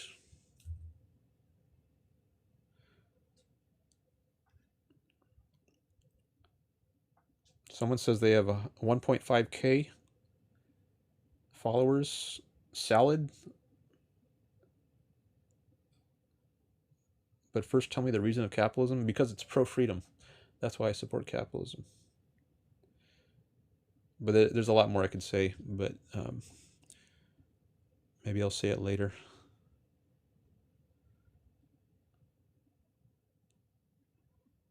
Okay, I just accepted sample text. Hello. Yo, what's up? Hey. Yeah. Okay. We can talk about like regulations, taxes, God, whichever one you want. Do you have a preference? I most enjoyed talking about God lately, but that's been on, and one of your mods told me because we already had that. It's been nauseating, maybe not that. So I don't know. Let's go with taxes, I guess. Okay, we can do taxes. Yeah, yeah. So I guess it's going to come down to a moral disagreement, but I think insofar as taxes are conducive to maximizing welfare, you should implement them. Some taxes have little to no deadweight loss, and the revenue can go to effective places, and so you should have them. All right. Do you think I have a right to live for myself? Probably. Okay. What do you mean by right? I mean, I don't know. Like absolute, never violated, whatever. Probably not. Okay. So should I have the right to decide how to spend the money that I have earned? Yeah. Okay. Well, No, it's a question of if that's it's not your the money. case with taxes because at least some of my Yeah. money is taxed away. I don't get to decide how to spend all the money I earn. Yeah, well, for one, you support that with like taxes that go to police and No, I don't. military, right? I think they Oh, should you be don't? funded by voluntary means. I think I should be left free to Okay, support the military or the police. I should not be forced to right. to support them. Well, I guess one curiosity, just it's kind of a tangent, but have you read David Friedman, son of Milton Friedman? He's an No, anarcho-capitalist, and he had proposed. Oh, okay. He's the son of Milton I've Friedman. I've heard assumed some you. of his. I've watched a video or two with him, but I haven't read his work. Right. Okay. So his work is trying to develop a way to have a law and a military or like a police without any central government. So maybe that would be appealing to you. Maybe you would give up the notion of government there. But either way, I think yes. So I don't cash my morality in terms of absolute rights or not. I think for the vast majority of your income, probably good if you spent it as you see fit. That gives you an incentive to have income to produce for others. That's good. That's improving their lives. But no, insofar as like we could implement taxes with little deadweight loss and improve everyone's lives. I think we should have that. All right. Well, just on the first point about Friedman, I'm opposed to anarchy. So if he's a so-called ANCAP, I would oppose his view. I have anarchy on my list of bad Right. topics. Yeah. And but as for so I do think I have a absolute rights to my money that I have earned. I don't think I should be taxed to support other people's retirement, social security, or their medical bills, Medicare, Medicaid, or their education, taxes for public schools, government schools. I think I should have a right to 100% of my earnings, and no one has any right to take that away from me. So if you disagree on Yeah. that, Yeah. then I don't use not to sound psychopathic. I don't use rights as like an absolute never violatable thing. Like I think you have a right to I don't know your body, but if you're pushing you would save like 100 orphans, I think you should that should be done. So uh, or like even like lightly slapping you. So I guess if it comes down to a disagreement on how rights cash out, like some absolute inviolable thing, we're just going to have to disagree on the morality there. And I think the morality of like allowing extreme circumstances to be violative of rights is way more intuitive. So I don't know how you defend that. well, this came up in the previous call when I don't know if you heard the previous caller, but there was a case of where I said if someone like points a gun to my head and says you have to press this button or else I'm going to shoot you, and pressing the button launches a nuclear warhead that kills 1 million people. I said, I think I have a moral right to press that button and save myself, even though I know it's going to kill 1 million people, because I'm an egoist and my primary goal is to pursue my own life and my own happiness. Now, I don't think typically we're in this kind of scenario where the only way for you to promote your own life and happiness is at the expense of other people. I think typically that's not the case. It's in your interest to live in harmony with other people. But if there is some scenario where it's either or, either you or other people, I think you're morally justified in putting yourself first. And that's part of my egoist outlook. So if we disagree on egoism, then there are going to be downstream effects in politics, like with regard to taxation, whether that's justified. Yeah, no doubt. So for one, I think a good way to judge a moral theory is if it like leads to many unintuitive circumstances that we cannot explain away. And I think for example, you walk by a lake, there's like a drowning orphan, but saving it would be very inconvenient. You have to now wet your new suit. It's got to get wet, and that's very uncomfortable. But you'll never see the orphan again. No one will know you did it. You're going to get no credit. Your life will not improve. It's going to be uncomfortable. But it seems like your morality says you should not do that. But it seems like we have the screaming intuition saying no, you should do that. So it seems like whatever you're talking about, it's going to be incompatible with what almost everyone conceives of morality as. I don't think egoism would say to ignore this drowning infant. And this example I've discussed in previous streams. But do you think it's in your interest? Do you think you would be better off letting this infant drown in order to not get your pants? No, the scenario is constructed that way. You'll never meet him again. No one will know. So No way you interact with him. So you think it would be best for you if you were in this situation to just let the infant drown? Yep. Yep. Okay. But I would not do it because I don't do it to death for myself. You're pretty different because I don't think it would be best for me. In what way? Well, I mean, how do you benefit from it? We just said you're going to get inconvenience, and that's it. So is the only consideration here whether you have wet pants? Is that the only? We could stipulate. Okay, so you're saying maybe I feel good that I saved someone and that improves my life. Maybe that's what you mean. You're trying to connotate. That's part of it, at least. Yeah, let's stipulate you'll forget about it in a day, but the clothes are going to get really wet. You got to go to work. It's just an embarrassment. Everyone at work will see that you're wet. This drowning infant the next day? I don't know. Seems like no matter what will happen next, it seems like we should say you should still do it. So yeah, let's go with that. I know the hypothetical becomes more crazy, but still, the intuition is as strong, I think. Well, that seems pretty. If you're talking about quote intuitions, that seems pretty unintuitive to me. That I certainly wouldn't forget about a infant drowning the next day. I mean, it's a very rare thing that I come across someone who is dying just randomly when I'm out. So if I saw that, I would probably remember that for the rest of my life. Okay, let me modify it a little bit. Okay, and I don't just modifying hypotheticals forever or something, but it seems like for the sake of the conversation we should. Okay, the more you do something, the more you tend to forget about it. You probably you remember what you had for breakfast 2 weeks ago, right? So let's say you've done that 1,000 times already. You're a really good person. You saved 1,000 infants. The probability you'll remember the 1,001 infant, the marginal improvement to your life is just becomes minimal in terms of your psychology. So let's stipulate you did that already many, many times. And now there's one more infant. I mean, how much more can it make you happier? You've done it 1,000 times. It's not going to make you that much happier. But, you're going to go to work. Your clothes are all wet. Everyone's going to make fun of you. So it's the negative to your life is noticeable. Seems like that's more realistic, nominally.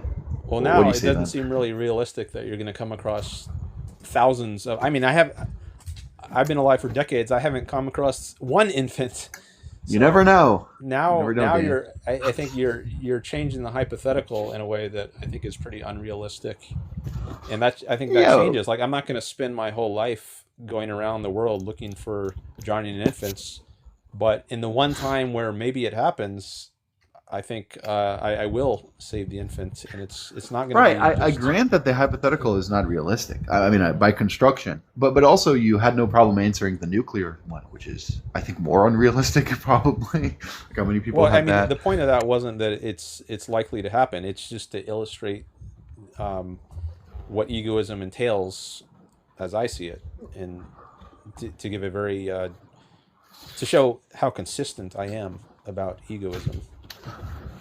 Okay, but given that situation, you would not save the orphan. You would not jump into the lake. Given what situation? You've already done it a bunch of times, or No, I don't know. I might still save it. I mean, it's. I don't know if I could. Like, is this the thousandth, the 10,000th time? I mean, if it's really 1001 interfering with now. my happiness, I don't know at what points, but I mean, I could do things today. Like, I could send money to starving people in sub-Saharan Africa, I think and you should. uh, I think donating is good. but I don't think there's a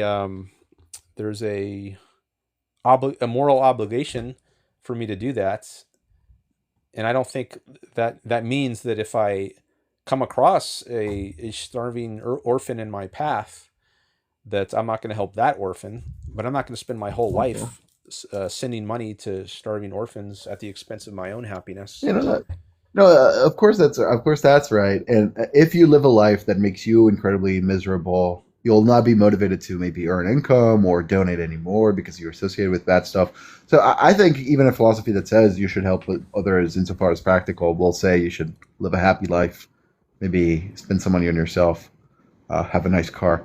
But yeah, okay. I think the audience gets it by now that like okay, we just need to reflect on many situations where we can not benefit, but still we should do something.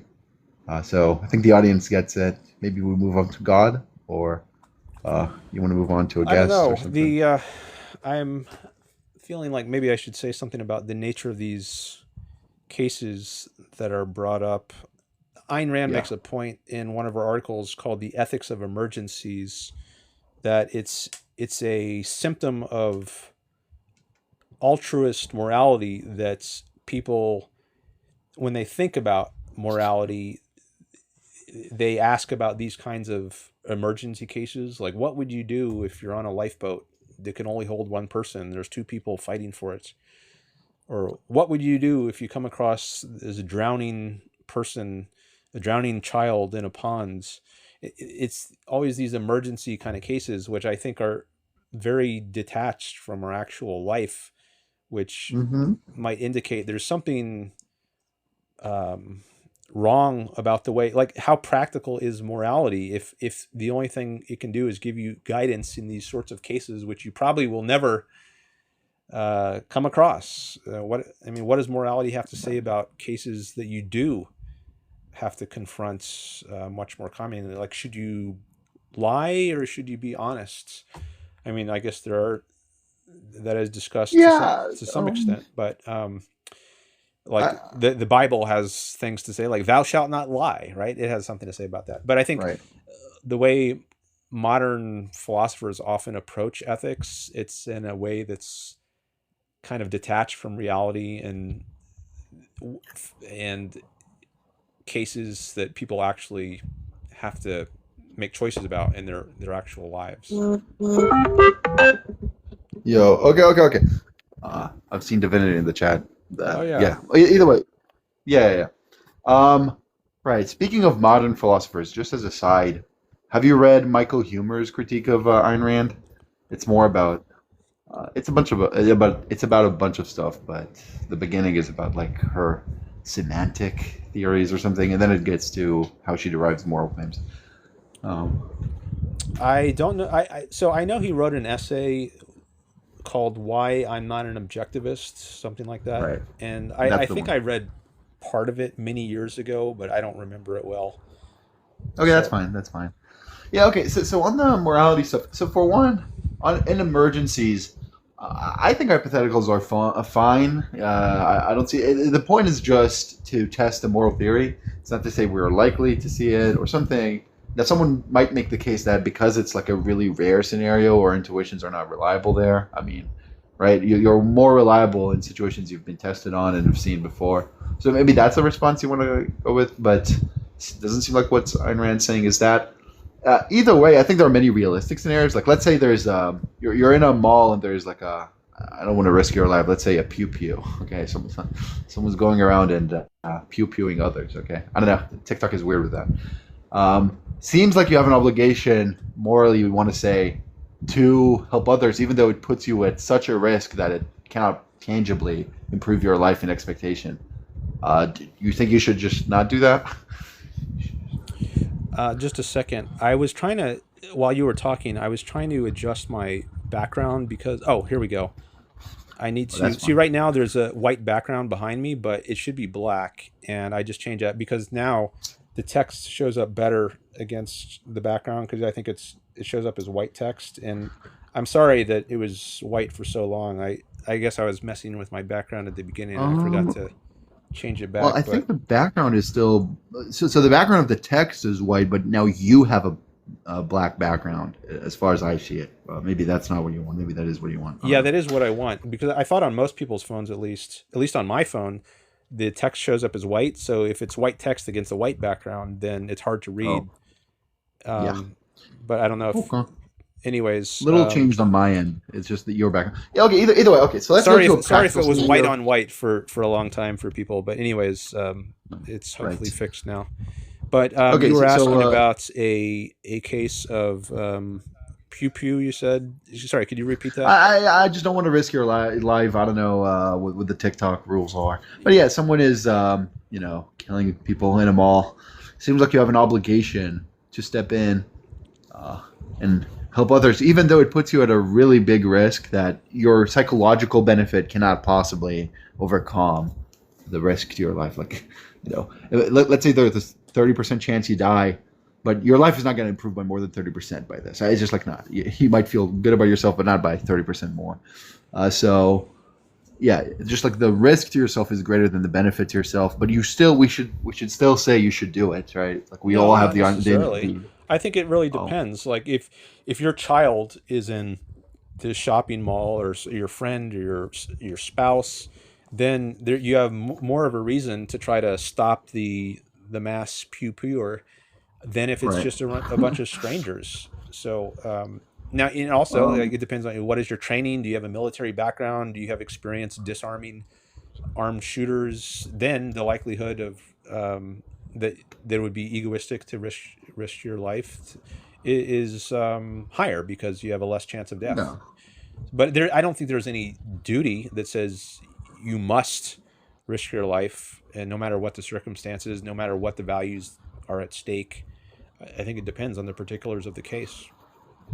Well, I think that's a situation where we would say you have an obligation to do something, but it would be not unreasonable if you prioritize yourself, but nonetheless you have an obligation to others in that situation, and someone who does that is virtuous and righteous. I don't know how your moral framework accounts for that, and we agree that's not a ridiculous hypothetical, right? No, I disagree. I disagree that there's a moral obligation. Now, if you accept the morality of altruism, then I can see why you would think you have this obligation. I think many people have absorbed an altruist morality, and so it just seems natural, and maybe they would call it intuitive, that you would have a moral obligation. But I think that so-called intuition falls out of your morality. It's not just something that's inherent in human nature. I think it's a product of your ideas. And if you come to accept a different set of ideas, like I've read Ayn Rand, and her comments about egoism make a lot of sense to me. I don't have the sense or the so-called intuition that I have any obligation to help others, save step others in this case. Yeah, that's fine. Okay. Have you ever read Rand? I tried one essay, I forget, but no, I mostly don't bother. I should though, if I'm going to debate objectivists. Well, okay, I'll just say that if you do read her, or if anyone out there reads her, what your emotional reactions to various things might change after you hear her reasoning behind her viewpoint. It might make a lot of sense to you, and you might start reacting to things in different ways. Like when I was very new to Ayn Rand's, it was the summer right after I graduated high school. That's when I started reading her. That summer between high school and college, and I was actually volunteering at a old folks home, like people who had Alzheimer's, and the Okay. reason wasn't because I thought it was in my self-interest. It's just I thought I had some kind of moral duty, moral obligation to help out the community somehow. So I spent some Yeah. time interacting with old people, help give their mind some engagement, talk to them. But it was not motivated by self-interest. And then that very same summer I was doing that volunteer work, I read her books on ego, her book The Virtue of Selfishness, and some other of her books, and it led me to challenge this idea of altruism and whether I have obligations to other Yeah. people. And I thought, well, what she says makes a lot of sense here. I don't have a moral duty. Like I can do it if I Then you think stop it's going to best for the. if I think it's best for myself, fine to do it. But if that's not my reason for doing it, I shouldn't do it. And I didn't think it Right. was best for my self-interest. I thought my time could be better spent doing other things, so I stopped going there. Yeah, I think a society that lets people pursue their own self-interest is going to lead to, on average, more prosperity for everyone. Just like that. That's how the way markets work, right? Everyone works in their self-interest, but overall, aggregate welfare improves. But that's the fundamental line for me: the fact that aggregate welfare improves, not that specifically individual interests are pursued. Yeah, the way I think philosophy ought to be done is you have a morality, you test it on hypotheticals, maybe via intuition. I think that's kind of indispensable. But yeah, maybe Ayn Rand will give me some thought. I doubt. But okay, maybe now I think the audience gets it. We can move on to God or something, or want to move on to a different guest, maybe. I don't know. Well, I might want to say something about what you just said. Like intuitions, Yeah. that's often a term used by modern philosophers, but I don't think that's a valid test of knowledge. It's just a test of like, does this already fit with my current beliefs? Like, does but it doesn't test whether your beliefs are true. It's just like using feelings. Just because you feel a certain way, a certain view feels comfortable to you, that's not evidence that it's true. It's just an evidence. It's evidence that it's consistent with views that you already hold. But are the Yeah. views that you already hold true? That Yeah. that's Well, that's another it's question. supposed to be a justification. So like for example, let's say we are in math. In math, you can have whatever axioms you want as long as the system is consistent. It's gonna do whatever. But nonetheless, we pick the axioms that seem intuitive. Maybe it's intuitive that they're helpful. Maybe it's intuitive that they're right. Something like that. But we base our judgment on intuition. It seems like we do that in many other cases. Yeah, I think just intuitions give you justification unless you have a reason to think they're false in a specific case. Um, I'm not convinced of that. I don't think they do provide justification, at least not on their own. Like at the most, they can be like an initial clue that maybe, like if something strikes me immediately as wrong, just emotionally, um, that gives me something to investigate, but it's yeah, I not think it's quite different than conclusive. emotion. So like if I Like, if I have a immediately negative reaction about a person, maybe in a social setting, I meet someone and I'm getting a bad vibe from them, and I'm thinking, this person would not make a good friend, or but this is all just a very quick, lightning like emotional response I have, which might turn out to be true upon right. scrutiny, but I don't think I can take my immediate emotional response as definitive as to whether the person actually is a bad person or would not make a good friend. I have to gather more evidence and talk to the Right. person some, think about Okay. it. But just like the immediate emotional reaction, which is like what I think many people mean by their whether something feels intuitive, I don't think that's decisive as to what's the truth. Okay. Fine. Okay. How about God now, maybe, or You want to get to uh, God? Well, let me see who well, else I I have in my obviously have something list. to say on that, but Um, you know, let me just take a look at my guest lists. I want to see who else is. How do I get yeah, no back to problem. that? If you want to move on to a different guy, I might just leave with a book recommendation. I think you'll like it a lot, but uh, Okay, hold on. All right, I got 4 people: Cricket, Stenosis, Callie, and Hiba. And I don't know what any of them. you know, All right, well, let's wrap this up. So you can give your okay. recommendation or whatever last words you want Yeah, to yeah, say. yeah, yeah. No, I've noticed a lot of people in your comments, other than talking about Israel, but maybe if they're communists, they'll ask you if you've read any theory or something. No, I don't think it's necessary to read a person before you're critiquing them. I don't think so. But if you want, there has been a good, in-depth liberal critique of Marx by a British philosopher called David Conway. He wrote a book in 1987, I think, called A Farewell to Marx.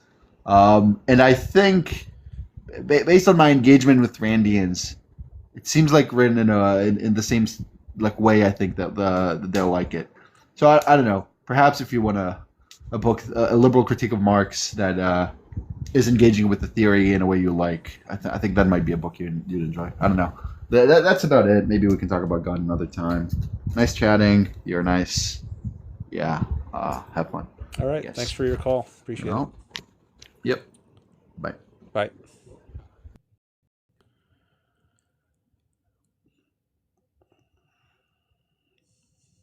Okay. Thank you for the likes. Thank you for the follows. Thank you for the gifts. TikTok gifts. I've been posting my lives, my TikTok lives on YouTube. So if you missed any of them and would like to see past lives, you can go to my YouTube channel, which is Dan Norton 1 on YouTube. All right. I just saw I got a new subscriber over there on YouTube. That's always good to see.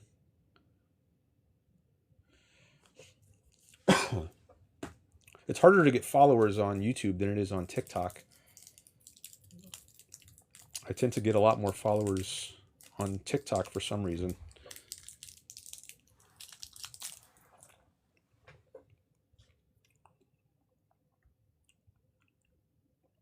Now I got more people in the guest list. All right, so I want to choose someone, or one thing I want to consider in choosing someone is how many followers. So does anyone here on the list have a lot of followers? That helps me get more viewers. Hiba says, let me up, I'll debate Israel. All right. I already did one Israel debate. That is the most popular topic on my show. I did a couple debates on Israel in the last show a few days ago. Hiba says, I'm almost 21,000 followers. All right, let me click on your profile. Yeah. 20.9K.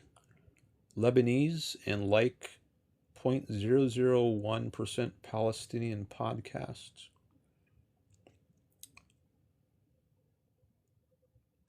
Hezbadi? Hezbadi. What does that mean? What does Hez mean? Is that short for something?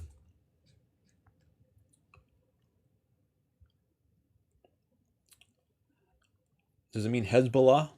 That's what I'm wondering.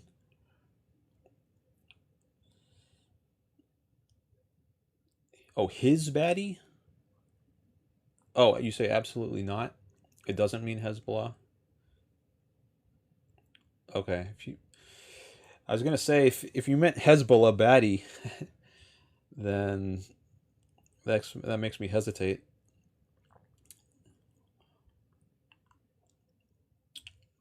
Um, let's see. Anyone else have a big following? Stenosis is saying Host me and Hiba.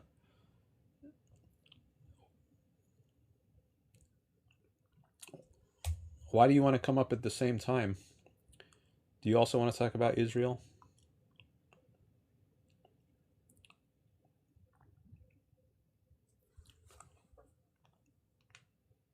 It'll be good convo.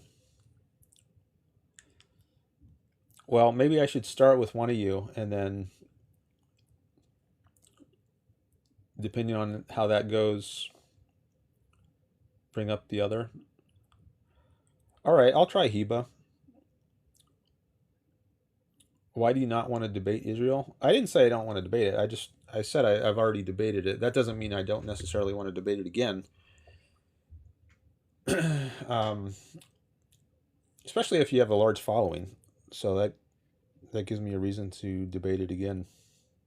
Start with Hiba. All right, I'll start with Hiba, and then maybe I'll bring in Stenosis.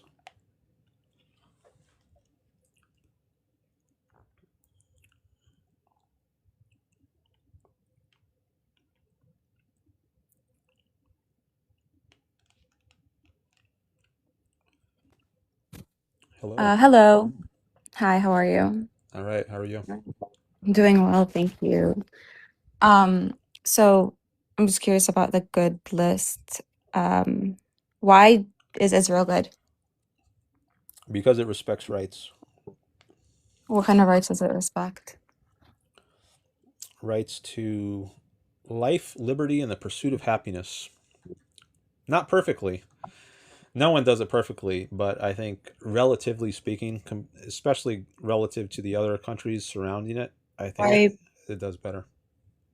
So why are we comparing it to the other countries though? It seems like you're not Muslim, you're not Arab, so why do you feel the need to compare that to the countries around it? Well, I don't need to do that, but I think that's just a way of illustrating its goodness. If you have a contrast, like instead of evaluating it in a vacuum, if you have something to compare it against, it might be easier. Like Israel doesn't throw gays off of buildings.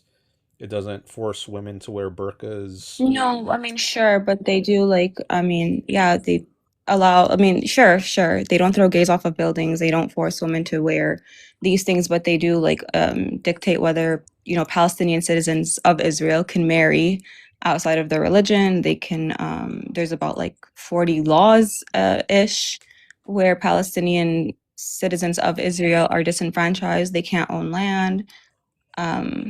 The immigration laws over there are kind of fucked too, so I'm confused as to like whose rights are you saying that they respect like Jewish people's rights? Because then I would agree with you. But if it's anyone else who's not Jewish who lives within Israel proper, then no, they don't respect them. Okay, I don't believe that's the case. I think in Israel proper, you have equal rights, whether you're Jewish or non-Jewish. If you think that's That's not the case, you can give me a source, and I the will look it up. national, so the basic law. The basic law. Yeah, it's called the basic law, the nation state law. All right, let me look that up. hmm The basic law of Yep. Israel, 2018 nation state law. 2018 nation state law. All right, I'm going to Google that. Okay. AI says, passed by the Knesset on July 19th, 2018, the nation state law is a constitutional basic law that legally anchors Israel as the nation state of the Jewish people. It established that the right to national self-determination in Israel is exclusive to the Jewish people and codified the state's official symbols, anthem, language, and the status of Jerusalem. And then it goes on. I don't know how much of that I want to read, but do you object to that part that I just read? Yes, I could. Yes. I don't know how you can. The exercise of the right to national self-determination in the state of Israel is unique to the Jewish people, which doesn't mean that's not equal to everybody else. It's only applied to Jewish people. It's unique to one ethno-religious group, not the rest of the population. So not Palestinians, not Arabs, not any other people who decide to move to Israel who are not Jewish. That's not equal. That's not shared. That's not unique to the Jewish people, means only applied to them. The 20% of the Arabs, right? The 20% Arab in Israel, they're constitutionally excluded from national self-determination. Okay, well, that might be a good objection, and I don't necessarily agree with everything Israel does. Like the military draft, I certainly disagree with that. I think that's a violation of people's rights, and this might be another one. I'm not sure. I would want to think about it some more. I can give you a source if you'd like to see. There's there's an Israeli legal center that documents about like I think 60 to approximately like a lot of laws that discriminate against Palestinian citizens of Israel. If you'd like to look into that later, it's called Adalah, so I can spell it out if you want to. Sure. Look, yeah, Adalah. Okay. Yeah, and they document all of the yeah, I'm just pulling it up as well for me. It's the first one, it's adalah.org, and it's the nonprofit, non-sectarian, But basically, if you go to the laws, you can go and see how there's so many laws that like disenfranchise Palestinian citizens, specifically like Arab, like Palestinian. I call them Palestinian citizens of Israel, but everyone else would call them Arab Israelis. But how they, the Palestinians who live in Israel proper are disenfranchised, even though they hold citizenship to the country of Israel. I'm gonna Google that. Mhm. Are Palestinian citizens in Israel disenfranchised? Well, I would say yeah, because like I said, there's laws that discriminate against them specifically. Well, here's what the AI says. Palestinian citizens of Israel are not formally disenfranchised and have the legal rights to vote and run in national elections. However, major human rights organizations have found that they face systemic inequalities, discrimination in state resource allocation, and restrictions on political expression that marginalized their communities. And it goes on from there. So sounds like maybe in principle or like de jure, they do have they're not disenfranchised, but maybe de facto it's not implemented properly, something like that. I would also argue like I understand AI as like a tool we use, but I wouldn't like make a conclusion based off of that, right? I'm not against using AI again for like right as a tool to further our research. I don't think it's a good tool to make a conclusive like statement like that. I can ask 3 different AIs right now if Israel's committing a genocide in Gaza, and each of the one of them will answer something separately. Yeah, so it's just a starting point, and Right. which is if I'm just doing some quick research during a live stream, I of course don't have time to do in-depth research and read articles and books. So the best I can Sure. do is just read some little excerpts. I mean, I can also look on Wikipedia, but I recognize that this is not definitive. But I guess if you dispute this, I would want to find some source. Well, yeah. So the discriminatory laws that I listed to you from Adala, where they quote the like they give you the laws. There's a discriminatory law database on the website that I like provided to you. And if you go ahead and press the database, there's like it tells you right there that are specifically like, for example, the first one that's pulled up is the law to prevent the employment of teaching staff with academic degrees from Palestinian Authority institutions. So if you went to a university in the Palestinian territories, the West Bank, you can't, I guess you won't be able to teach in Israel proper. They won't value that education. I'd have to obviously like read it more, but this is like, it'll give you there's 4 pages of laws. Another law I can give you is the Nakba law. Where is this on the website you mentioned? Where I'm looking for it on there. Can you tell me? I'm on the homepage. Sure. Homepage, scroll down. It's going to be on the right-hand side under, like it says, like U.S. Embassy, a primer, nation state law. It's the last one. It says discriminatory laws on the right side when you scroll down.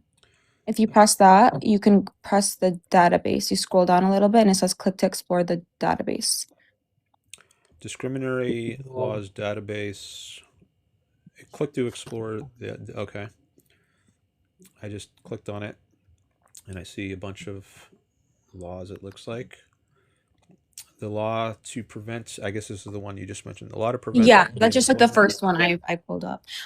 Also, if you wouldn't mind rising, what's his username now? Stenosis, I think. He's very he's a good friend of mine. He's also very Stenosis. He's a Okay. good friend of mine. He's also very like he's very conversational and very he's like me. So All right, we can have a we can engage in a good conversation. All right, I'm gonna bring him Stenosis on. Yo, Hello. Hello. Haboob, kifik. I'm okay. How are you? I'm chilling. What's up, Mr. Norton? Just doing a TikTok live stream. That's what's up. Cool. I'm gonna let you guys continue converse. What's that? I'll let you all continue conversing because you had a flow, and I'll chime in a little bit once Hiba's done. I was just looking at Or bored. laws. The law to prevent the employment of teaching staff with academic degrees from Palestinian Authority institutions. I'm going to click on that one. Yeah, I mean, obviously we're gonna have to read more into it. But like there are other laws that I can like just pinpoint from the top of my head, right? So for example, that discriminate against Palestinians or maybe non-Jewish citizens of Israel. But the law of return, and the citizenship law specifically. So you know about the birthright law within Israel, like any Jewish person born anywhere gets automatic Israeli citizenship. Did not know about that. Yes, they automatically, any Jewish person anywhere in the world, as long as they are still Jewish, and are ethnically Jewish, will get automatic Israeli citizenship on arrival to the country. But a Palestinian who, for example, is born in Jaffa, and Jaffa would be considered Israel proper, but in 1947, right before Israel was established as a state, and they were expelled, are not able to return to Palestine or to Israel. And citizenship here is determined based off of ethnicity, not birthplace, not residence, not birth, like all of these things where we would see like in a democracy or in a quote unquote good country, we would see that citizenship is allocated via birthplace or residence, or any like civic criteria. No, this one solely is just decided based off of ethnicity. Okay. And there's another one, it's like the family separation law. And it's essentially so let's say I live in Israel and I'm a Palestinian, I'm a Palestinian who lives in Israel. And I ended up marrying somebody who lives in Gaza or the West Bank, right? And I know in America, I think you're American, I can apply for a fiance visa or like a spouse visa in order to like bring in my partner from wherever they are, wherever country they are, you know what I mean, to have them immigrate here. If you're a Palestinian though in Israel, you are unable to bring in a spouse specifically from the West Bank and Gaza. So and it's specifically only from them. So if I wanted to get married to somebody from the West Bank as an Israeli citizen, I would have to move to the West Bank. And I think that's another law that disenfranchises, Palestinians. And I would want to know the reasoning behind some of these. Like I would want to ask whoever the lawmakers are, like why do you have laws like this, and get their perspective, and like if they think there's some danger. I think it's pretty clear. Does intention matter versus what the outcome is? Like I'm sure you would agree that if Trump's intentions to do something really doesn't matter when the outcome of the intentions are harming people. I think intention does matter, and I think it's law. It's very important in law. Like that's what distinguishes between murder and manslaughter, for instance. Well, that's for the defendant, not in the matter of like intention is needed to decide whether or not there's a different level of crime occurring. What I'm talking though is like the intention of why they wanted to pass the law. Like they're a lawmaker versus a law follower are two distinct things, no? Lawmaker and a law follower, yeah, they are different things. But I just want to hear the reasoning, because if I know the reasoning behind the laws, maybe I'll think, oh, well, that kind of makes sense. You can definitely search for that online using your AI tool, but I think it's pretty clear, you know. For example, we're talking about a land, right, that is split up by a military power, and they host Palestinians that they've provided Israeli citizenship to. And if those members, okay, of the supposed state want to marry like another Palestinian across the border, this arbitrary border, they have to essentially fuck off, right? Leave Israel, quote unquote, and go somewhere else. It's a way for Israel to empty itself of Palestinians, push them away, right? And just have them be elsewhere. It's pretty clear. It's just discriminatory. We don't need to know the exact intention of, oh, if we formulate this policy, it will reach this outcome for the betterment of our system. No, it's just discrimination, right? And it's been going on for like decades, just building up in different formats, essentially. Like, I don't think the intention matters at all. If the outcome is discrimination, okay, let's It's like say the Muslim ban. It's the like the Muslim ban in America. the what? The Muslim ban in America that occurred. It's like Oh yeah. it's very similar to that, and it's just interesting to me how yeah. Anyway, sorry, go ahead.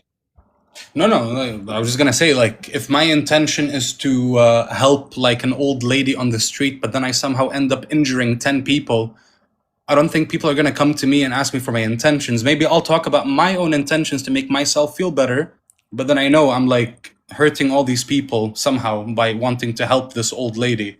So people are gonna focus on the fact that I've injured all these other people or discriminate or whatever. Or let's say while I'm helping the old lady, I find a black person next to me and then I start hurling, you know, anti-black slurs or being racist towards them. People are not gonna care if I help the old lady, right? They're gonna be like, why the fuck are you being racist towards this person? So the outcome is important, even though my intention was to help the poor old lady on the street, but now I'm being a racist at the same time. Which is more important in terms of policy and outcome? Well, I think That's a question for you, Norton. I think intention does matter. And you asked what is more important, policy or outcome? Well, I think they're related. Like policies have certain outcomes, and intentions have certain outcomes. So, if someone has certain intentions, like if someone has the intention to murder, then that's going to have different sorts of outcomes than if someone doesn't have the intention to murder. So it's kind of a false dichotomy, I think, to say I either just you care about the intention or you care about the outcome, because the intention leads to the outcome. well, like I said, I Oh, feel like the false dichotomy that does exist. I'm sorry. I don't know. I'm sorry if I لا cut لا somebody. كملي هبة sorry. I think the false dichotomy that does exist is when you're comparing like a crime to the law, right? Or a crime, like a person who's alleged to of the crime to the law, right? Intention matters when making the distinction between like first degree and second degree or felony murder or all of these things, all these different types of laws in which intent does matter, is because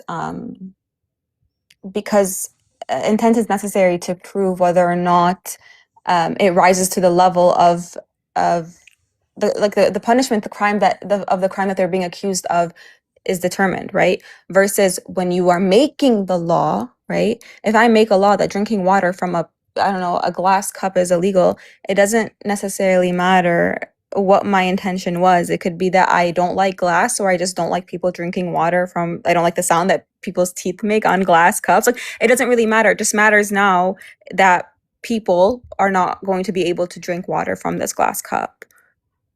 Does that make Also, sense? Well, I mean, also just like, what to if just to people, preface that further, you said um, it yourself, Dan, just now before Hiba like stated her statement, right? You said intention leads to outcome.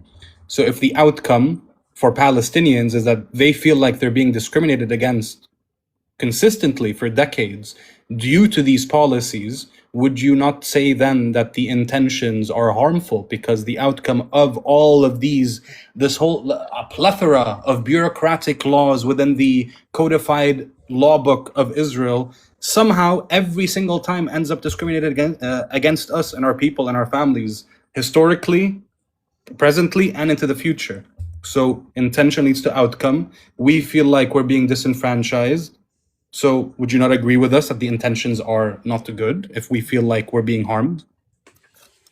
Well, just you feel like you're being harmed. I don't think feeling, as I was saying, I guess with the Well, my last caller. families were all exiled. You know, I don't have any family left in Palestine. 100 of them have been killed in Gaza right now in the past 3 years. Our villages were destroyed. I'm living in Europe where I'm not really comfortable. I'd like to be back home, but I can't go because of the nation state law and the law of return. So I'm feeling, based on the literal policies that have been put in place for decades and my family's experience in being refugees since 1948, living in refugee camps in a foreign land, not allowed to return to where they were born in. So it's not about me feeling. I'm just stating the facts. Okay, well,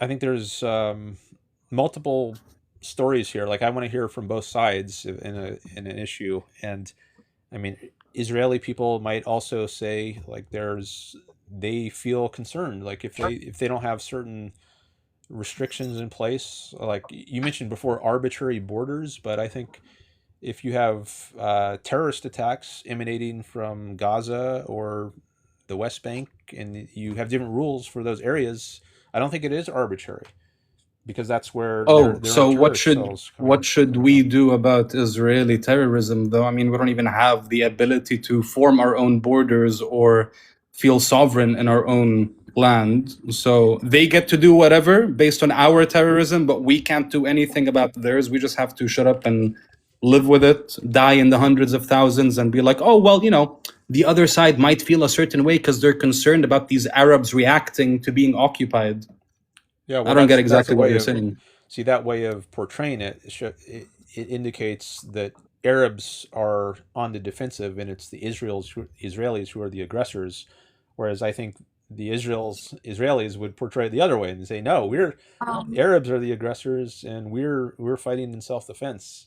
Can I ask you a question? And I hope you don't get offended by this. How like educated are you on any of these things? Like I'm assuming like, right, you have egoism, free will, atheism, determinism, altruism. I mean, I would argue, right, you're pretty educated on metaphysics and philosophy as a subject, right? You can probably hold your own when having these conversations. How educated are you on the Israel-Palestine conflict in order to make these determinations? Because like the first question I asked you, you said, oh, I support Israel's good because of what is it? What did you use? The American They respect rights, you rights said that to they life, respect the liberty, and rights, pursuit of liberty, and happiness. which is an American thing, right? Which is not something that any other country would apply to their own standards. So that in and of its own is showing me that you're applying American standards to a country in the Middle East. And I'm just asking, like, are you aware of how Israel came to be? Even the Israeli perspective of it, right? Not even the Palestinian perspective of it, with the Nakba, with the genocide, with any of these things, just specifically educated at all in terms of how Israel came to be, the history of it, the first and second intifadas, the last 5 years, the genocide, like anything. Well, the genocide, that's a controversial claim. I think that's a smear, but in terms of what I've, like how educated, I mean, there's of course a great range here. Like you could spend your whole life studying this issue. You could spend a few hours reading about it. I don't know how much, I mean, I've read one book on it, and I've read many dozens of articles on Wikipedia, some Okay. primary sources, like about the congresses, the Zionist congresses, from the late 19th century or early 19th century.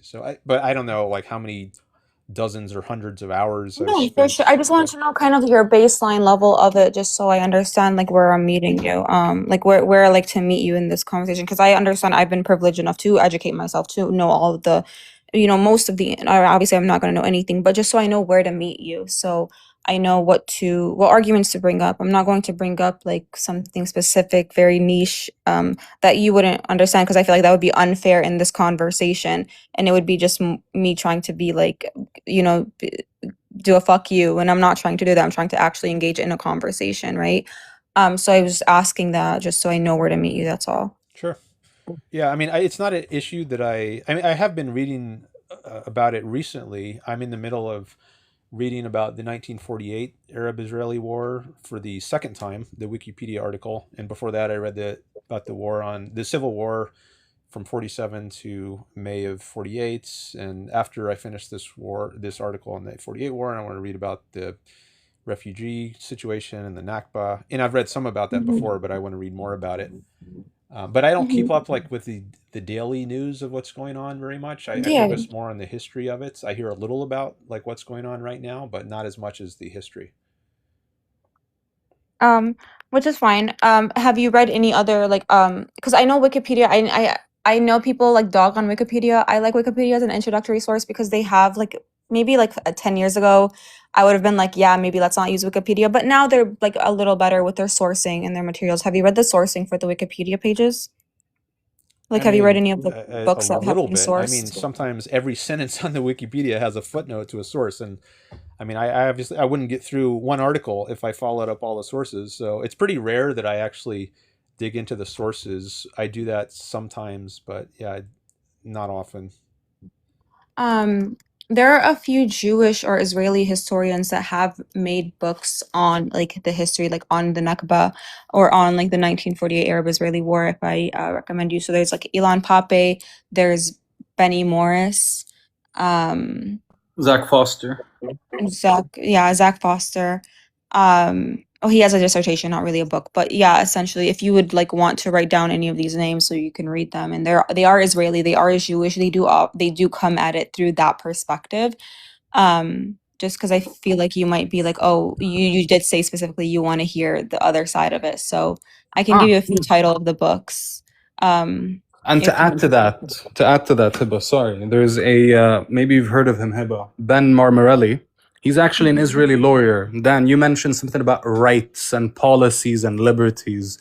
This Israeli lawyer, for months now, he's doing more and more interviews. Thankfully, he's going out to the public more. He's basically like detailing exactly how the system works over there for how lawyers are even able to meet the Palestinian detainees or hostages in these prisons. Okay, he details exactly the treatment that they receive or go through under Israeli, control. Like we're talking about prisoners, okay, there's like guidelines to how prisoners should be treated in every country in the world, and international law and everything. This guy, Ben Marmarelli, I'll send you the name. You can search him up. He's an Israeli. He's detailing exactly like by the Israeli law how things are happening. So if you want to hear the other side, like Hiba said, there's plenty of Israelis or Israeli Jews who have detailed pretty much everything we have been saying for decades, but you'd prefer to listen to them, I think. Okay, well, maybe I'll look into it. I did read recently about the historiography of the war in 48, and it said in that article there was a group of historians called the New Historians, including Benny Morris and Pape and a few others, who had a more, I guess, pro-Palestinian narrative than came before the New Historians. And then there was some other guy, I guess there's the neo-Zionist historians, and they critiqued the New Historians. So I have at least a little bit of familiarity with the different camps among the Israeli historians. I mean, even Benny Morris, who was considered like an old historian, is now considered one of the new historians because he walked back most of his claims. But like I think Ilan Pape is still considered a legitimate like person on both sides that they do agree on, because Ilan Pape is not pro-Palestinian. He's just like very objective when it comes to the facts of how the state was established. So I'm sure you are, yeah, you are You just look into it. That's all I'm saying. And yeah, go ahead. Well, you say Elon Pape is very objective. I would I'm argue. sure some people would say he's not. I mean, so I don't know. The least well regarded. Okay. He's the one that's been like he's been exiled by Israel because of his work from it. There's more critiques about Benny Morris than there are about Elon Pape.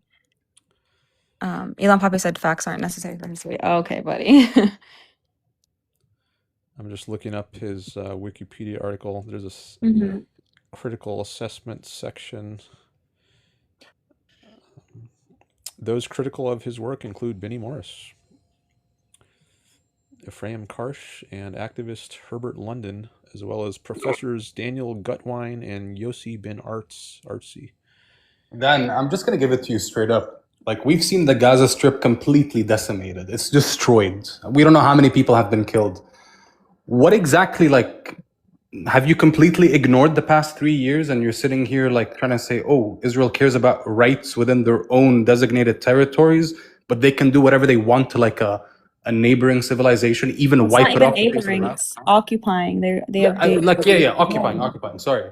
Like, again, so many people, like, we just look at the images of Gaza. What rights are we speaking of? What justification is there right now? Like, really, I really want to. What are you trying to get at, Dan? Have you just ignored everything and you're just hosting like a live to chill and be like, well, you know what? I love America. Israel is good buddies with America. We share values. They love liberty. They love democracy. I love liberty. I love democracy. Sure, USA, Israel equals good. Like, do you not care that a whole civilization was like, still right now, they're still unaliving Palestinians day by day while they're watching the World Cup, while they're trying to get food, you know, things that, I don't know, I think food is like a human right. I think hygiene is a human right. I think water is a human right. I think shelter is a human right. I think access to healthcare is a human right. There's many more human rights, but these Palestinians are not being able to achieve these rights. They're not able to express these rights. Their bombs have been bombed. Their homes have been bombed. Their food, like, they were starved until a famine was declared. Okay, like, what rights are we talking about? I'm wondering if we should. You mentioned these things being rights, like you think food is a right and housing is a right, and we could talk about that maybe. That's a more basic issue than I don't think these are rights. So it doesn't, and that's an issue independent of the Israeli Palestinian conflict. So Wait. Okay, so you don't think food? Okay, so what rights are you speaking about? Religious Life, liberty, and rights? the pursuit of happiness. Oh yes. Well, oh my wow. Man, so look, we should have told those fucking bloody Palestinians in 1948 just move to America. What are they doing there in the desert, right? So, like, dude, Dan, come on. Food isn't a human right. Okay, if I took away all your access to food for the next 2 years, would you be begging for food so you can survive or not, Dan? Is food a necessity for human life? noting there's kind of a vibe shift here. No, it's okay. I'm chill. He's chill. He's just passionate. I think that's allowed. It's all good. I'm Palestinian. That's why. Like, I'm also just astonished when anyone says, like, you know, I think the UN a few years back voted on whether food or water should be a right. USA and Israel voted no. Like 90% of countries said, yeah, of course, food is a fucking right. And the US and Israel were like, nah, I don't think so. So, like, are you going with the minority perspective or like the majority perspective of the world? Everyone agrees food is a right. If I were to starve my dog No, now, that's not true. Okay, so And then rights are okay. Then let him answer. Let him answer. Truth is not determined by majority votes. Fine. What rights are you speaking about when speaking about that Israel has rights? Which rights are you specifically talking about? Well, I mentioned before the ones that are listed in the Declaration. You didn't So- list any specific rights, though. You said life, liberty, and the pursuit of happiness. Yeah. So can you expand on what those are? expand on them. Well, so what I think rights are is rights to take certain actions. They're not rights to stuff. Like Right. if So you're I talking about negative. say, um, sometimes they're called negative rights. I don't usually think in those terms. I basically never think of those terms. But I think rights are, um, they're principles that enable people to live together in a harmonious kind of way. Like if you were alone on an Is food not island. crucial for that? Wait. Is food not crucial for like a society to live harmoniously Well, together? hold on. Imagine a society with no food. We can get to food, but Okay. um, if you're alone on an island, I don't think the issue of rights comes up. No, it doesn't. It's only when someone else you're trying to live in with somebody else that there's an issue of, okay, now what do I have a right to, and what do I not have a right to? So rights are a way of enabling people to exist in a harmonious kind of way. So I don't think, like if Can you repeat that last point? I'm sorry. Rights are a way to what? enable people to live in a harmonious way, as opposed to being at each other's throats. Like if there's two people on the islands, one way they could interact is, one could try to conquer the other and make a slave Right. out of the other. Right. Another way they could interact is through trade. Well, can I ask you something then? Like all like bullshit aside, do you think Israel is actually achieving this harmonious like view? Let's say the Arabs are the terrorists and Arabs are the aggressors. Like, do you think that Israel, who holds the power in the Middle East, as we like, I think we both can agree to, like, do you think that they've actually achieved this harmonious living? Because I mean, there's constant wars. There's constant, you have Hezbollah who is throwing missiles, who's Hamas is throwing missiles, is sending these missiles to Israel. Like, do you think that even for their citizens, like fuck, right, fuck these dirty Palestinians, right, whatever, like even for their own citizens, right? Do you think that Israel has established this harmonious way of living for their own citizens? I mean, more Jews have died in Israel than outside of Israel since the Holocaust. Like, I don't think that they're establishing it. Well, I think they they would be uh, living in a much more harmonious way with. Well, I actually I don't think there is a way for them to live in harmony with people whose goal is to annihilate them. Well, isn't the responsibility of that to be in the state, right? The responsibility of that of this harmonious way, this it is it's responsibility of the state, right? Because I don't know, for when we talk about life, liberty, pursuit of happiness, right? When we run Israel against this specifically, like we have over 90,000 Palestinians that have been killed in Gaza since 2023. We have reports from like the Lancet that state that this is actually a significant undercount of the death, right? The likely toll is a near 200,000, right?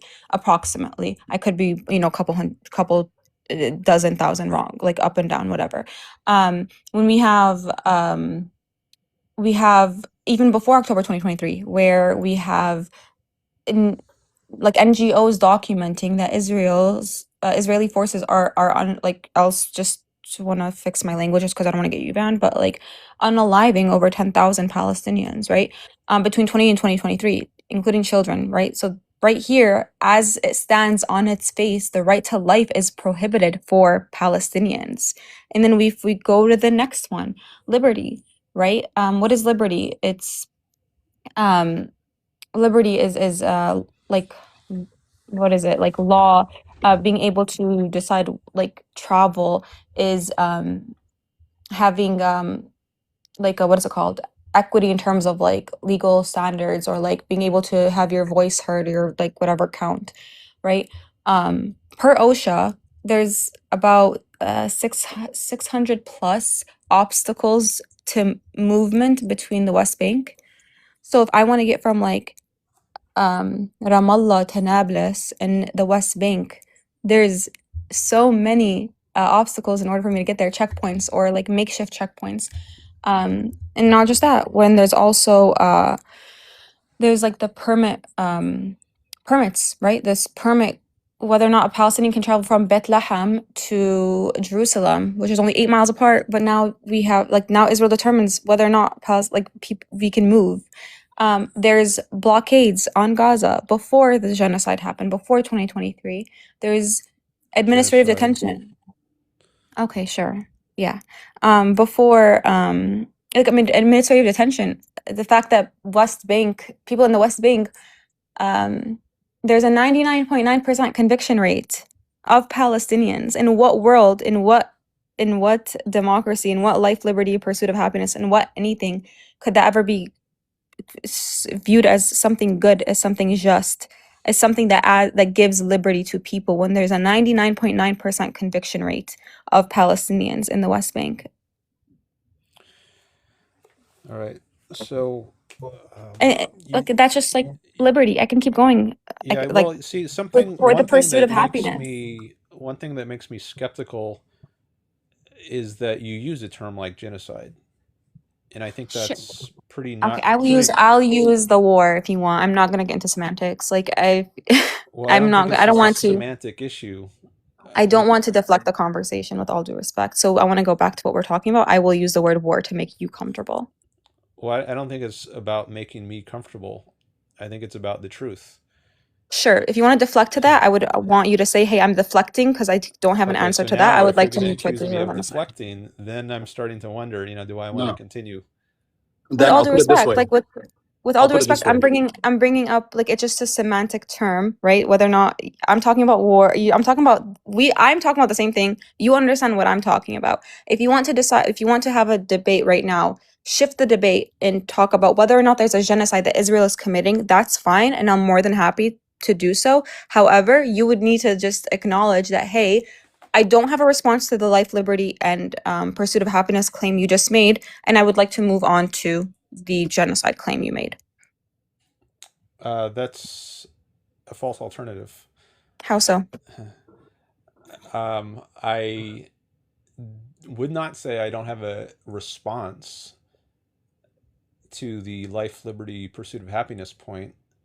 And if I want to move on, or if I want to talk about the genocide claim, it doesn't mean that I don't have a response to the other thing. It just means maybe I think this is more important to talk about. But it's a whole subject change, right? Well, I mean, I don't know if it's a whole subject change. It's a I'm different emphasis. Sure. If I'm talking about, hey, look at my Apple iPhone, and you're like, yeah, apples are nice and they're green, and I go apple picking every every fall. Like it's the same, sure, same word, but it's now we're shifting onto something else. Well, I don't think this is like that loose of an association. I mean, genocide, that's a substantive claim about what Israel is doing. It's not like a accidental word association with like. Yeah, it's a very specific word. It's a very specific word I used. Yeah, I think it's incorrect, and I think And that's fine. Okay, well, I And think it casts doubt on the whole narrative or many of the things because I think that's clearly wrong. So, I if mean, you sure, do you cast doubt on on most like genocide like experts in the field when we think about what makes something something, right? Labels are important, words are important. We look at the experts in the field surrounding it to determine whether or not there's a genocide, whether or not there's this thing occurring. And if you want to cast doubt on anything, I would do so with that knowledge. But like I said, I'm more than willing to have this conversation. Don't get me wrong, but I would just like I would like you to recognize the pivot that we're about to make. Okay, well, you use the term pivot, and before you use the term deflect, Yeah. and I think there's those terms are often used in order to suggest someone is being evasive or dodging, and they don't want to address something because they're scared of it. And I'm I not, it's not reject anything about that scared. implication in it. So that's why words like that give me some hesitation to continue because I want to say if you're if you feel gonna like insinuate I'm being cowardly or something or no, I dodging, wouldn't say you're cowardly. Maybe if you don't have enough information or resources on this to because I listed very specific things. And if you don't have the information or knowledge readily available about me talking about the OSHA physical movement or the obstacles that I talked about in the West Bank, like I understand why you would want to move on, but like because you had made the claim about life, liberty, pursuit of happiness, and I applied specific examples how Israel is not the upholder of these specific laws or these specific rights, right? Because like even my friend, I cut him off because he wants to go into food, and I was like, wait, no, like I don't want to go into that. Like let's go into what you decide. Like I want you to tell me what rights are, and then based off of your answer to that, I allowed I basically made it so that Israel, like I held Israel to that same to that same flame, right? But like I said, if you don't want to go down this topic, we can say that it's a pivot. I won't say deflection. I'm not saying that you're I'm not saying that you are cowardly or you're scared. I'm just saying that you may not have the resources or the information available. And just to really quickly, just for the comments, I'm not Muslim. I don't understand like why this man keeps like there's someone in the comments who keeps barking about, oh, but look at Muslim countries. I don't care. Muslim countries treat people bad too. Does that mean like, oh, I hit somebody therefore if Stenosis hits somebody else that it's okay because somebody else did it? That's not the point. We hold the same standard for all countries. And so yeah, like I'm saying, somebody just said it great in the comments. He said that Hiba saw that he wasn't comfortable saying genocide, and I said I don't have to call it that, and we can continue to move forward the conversation. But if you would like to talk about genocide, about whether or not it's a genocide, I'd love to do so. Maybe, but I think right now I'm wondering if we should talk about the term pivot. Dan. Let me pivot to this. Okay, let me put it this way. So, No, hold up. It's within the within what we're speaking about earlier. You know, in regards to the term genocide, you mentioned truth. The truth is, for the three of us here, the objective truth at the moment is that what we have seen of Gaza is images and videos of utter destruction, chaos, whatever. Are you? No, hold up. Pivoting. However, the discussion of pivoting. No. However, Israel has not allowed any international investigation or anything of that sort. So we can't really talk about truth. We can talk about what we agree on is that there is mass destruction. Whether you want to term it as genocide or something else, we don't need to, go down this rabbit hole linguistically. So what do you want to pivot to? I don't want to pivot. What do you want to talk about or respond to? Well, he wants to argue I was semantics. interested in talking about pivoting, but yeah, you want to argue semantics. Okay, now that's another term that gives me. Oh my God, Nance, come on! Can we just move on? You're downplaying my interest in these terms, but I think when you use these terms, they're loaded. And they're meant to convey something which I think is unjustified, and it's a kind of a subtle or maybe not so subtle way of taking a jab at someone when you say they're pivoting or just semantics. Like there's no important substantive issue here. We're just haggling over semantics. But I think that's false. I think these are important words, and they have subtle meanings. I believe words are important. I agree. I completely 100,000% agree. This is why I use specific words. Like when I talk about Palestine, like for example, Palestinian citizens of Israel, right? I brought this up earlier. People call them Arab Israelis. I call them Palestinian citizens of Israel. So I really do believe words are intentional. But when I'm talking about something in order to display a point, like the genocide the word genocide, when I brought it up, it had nothing to do with the idea or the point that I was trying to convey to you, because we were talking about something else. I used the word genocide. I could tell you that essentially I could have used the word war. I could have used the word conflict. I don't mind the word I use because I know what it is. But in order to move forward with the conversation, I was willing to use whatever word you wanted me to use. But like I said, I'm more than happy to talk about the genocide. I'm very, I'm well read on it. I understand the nitty gritty details of what constitutes a genocide. I'm more than happy to talk about it. So I don't want to talk like we're doing meta things right now. We're talking about talking, you know? Well, sometimes I think that's important. So I don't think, like you say you're okay talking about the genocide. I don't accept that it is a genocide, and we could debate that. But I'm thinking now I might just want to move on to a different call. Okay, perfect. And Oh, Norton, that's quite boring, I gotta say. I don't appreciate that as a human.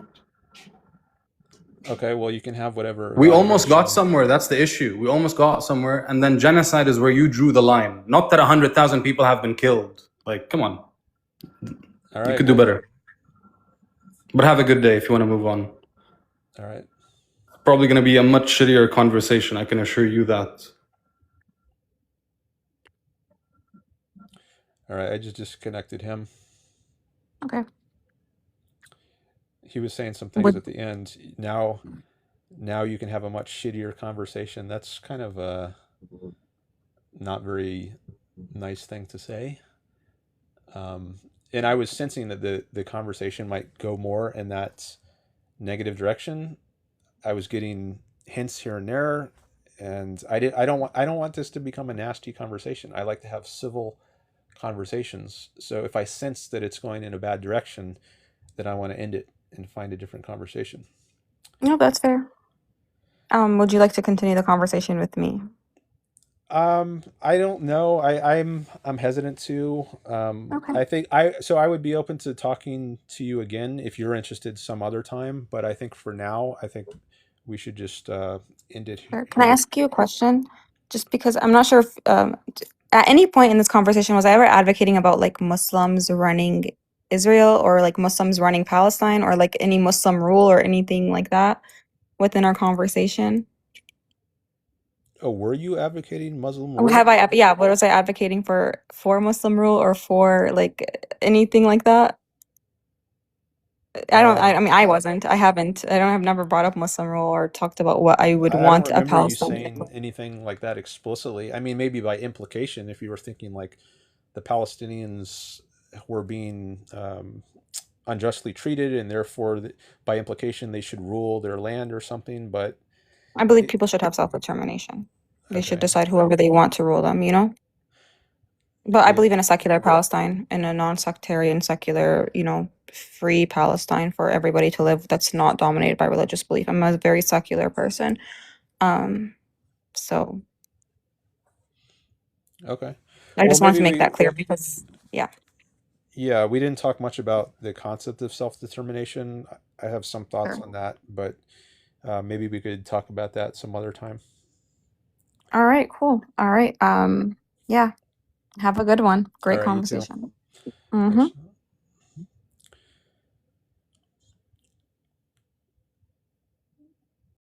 Okay.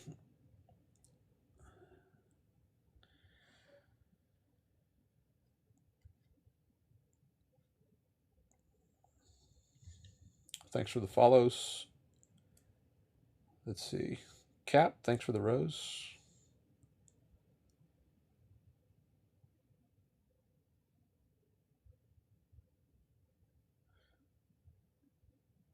See, my guests were getting some gifts. And I think I get a commission or percentage on that. Someone said that the last time. Eastern, thanks for the roses. Eastern Lib.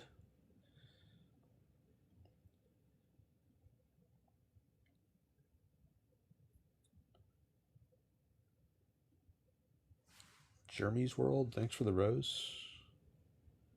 Jason Carr.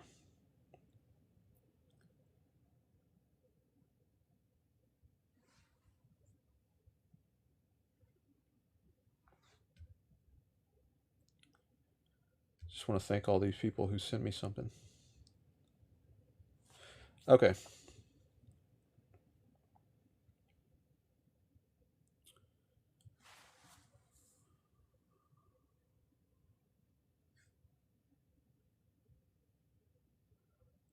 Rise Me, interested in a friendly discussion, says Capp. Do I have any mods here right now?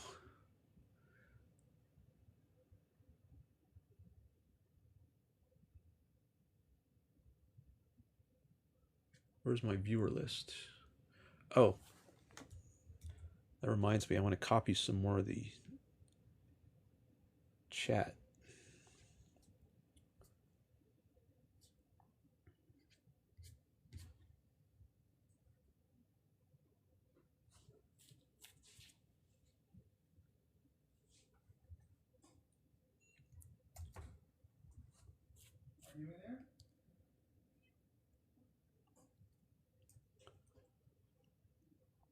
If anyone knows a good way to preserve the entire chat, I'd be interested to hear about it. I guess I could have the chat, I could record the chat as it streams on the screen. Like when I get the video from TikTok later, it doesn't include the chat on the screen. Maybe I could record my screen in Zoom. Actually, that's an idea. Maybe I'll try that. I'll open up Zoom and do a screen share and then record the screen in Zoom.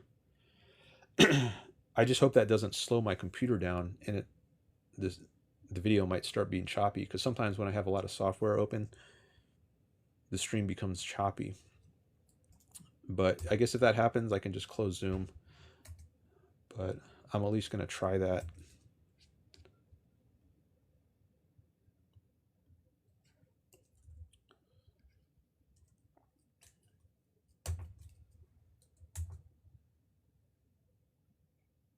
You should use OBS. I've used that when I do YouTube streams. But the way I stream on TikTok doesn't require it. TikTok has its own software, TikTok Live Studio.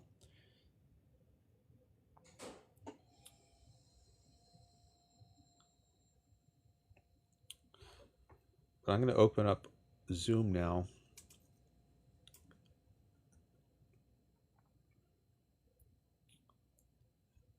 And you can let me know if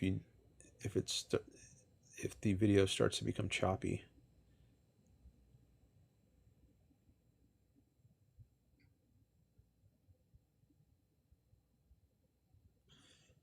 And if it does, I'll close Zoom. Okay, now I need to start recording to the cloud.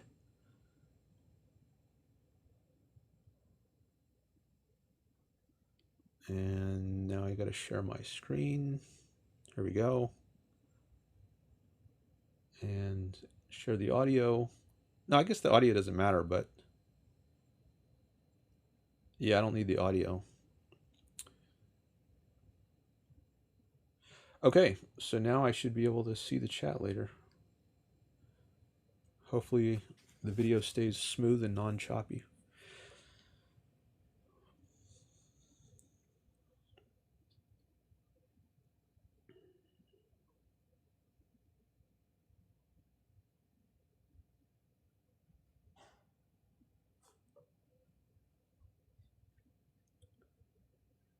Oh yeah, I was going to look at my list of viewers to see if I have any mods here.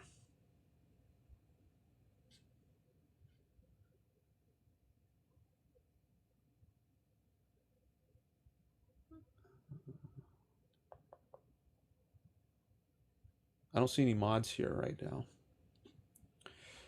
But I guess I can mod it myself. It's easier to do that when it's a smaller audience.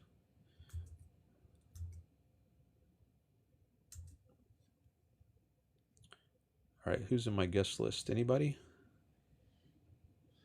Capp, Just Tombo, and Apostle, Neo Apostle.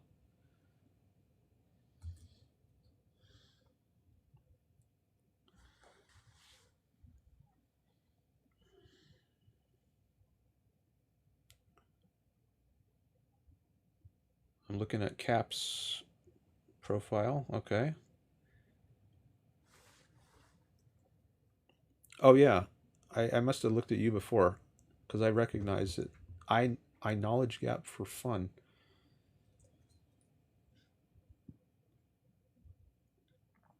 Wow, just Tombo, 57.8 thousand followers. No bio. That's a big one.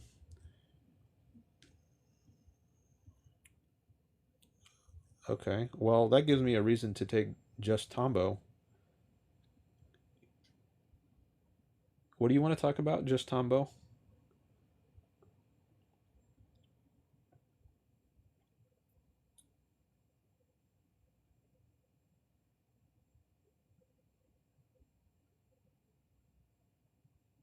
Taxes and regulations. Capp says I was first. Well, order isn't the only thing that matters. I also consider how many followers somebody has and or how much money they contribute. Like that's a way to help you jump to the front of the line. You could send me some PayPal money, or I guess you could do TikTok gifts, but um, PayPal is also in my. Also, what's your availability? Like, oh, Cap just sent some gifts. What's your availability like? Um, do you have to leave soon, just Tombo or Cap? If one of you has to leave soon and the other doesn't, then I can take the one who has to leave soon first. You say you're on a time constraint, Cap? And Tombo says, no, I have time. All right, then I'll take Cap first.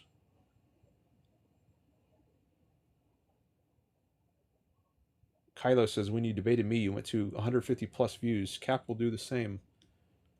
I hope so. And all right, he's got 1,200 followers. That's all right. Here we go. Cap.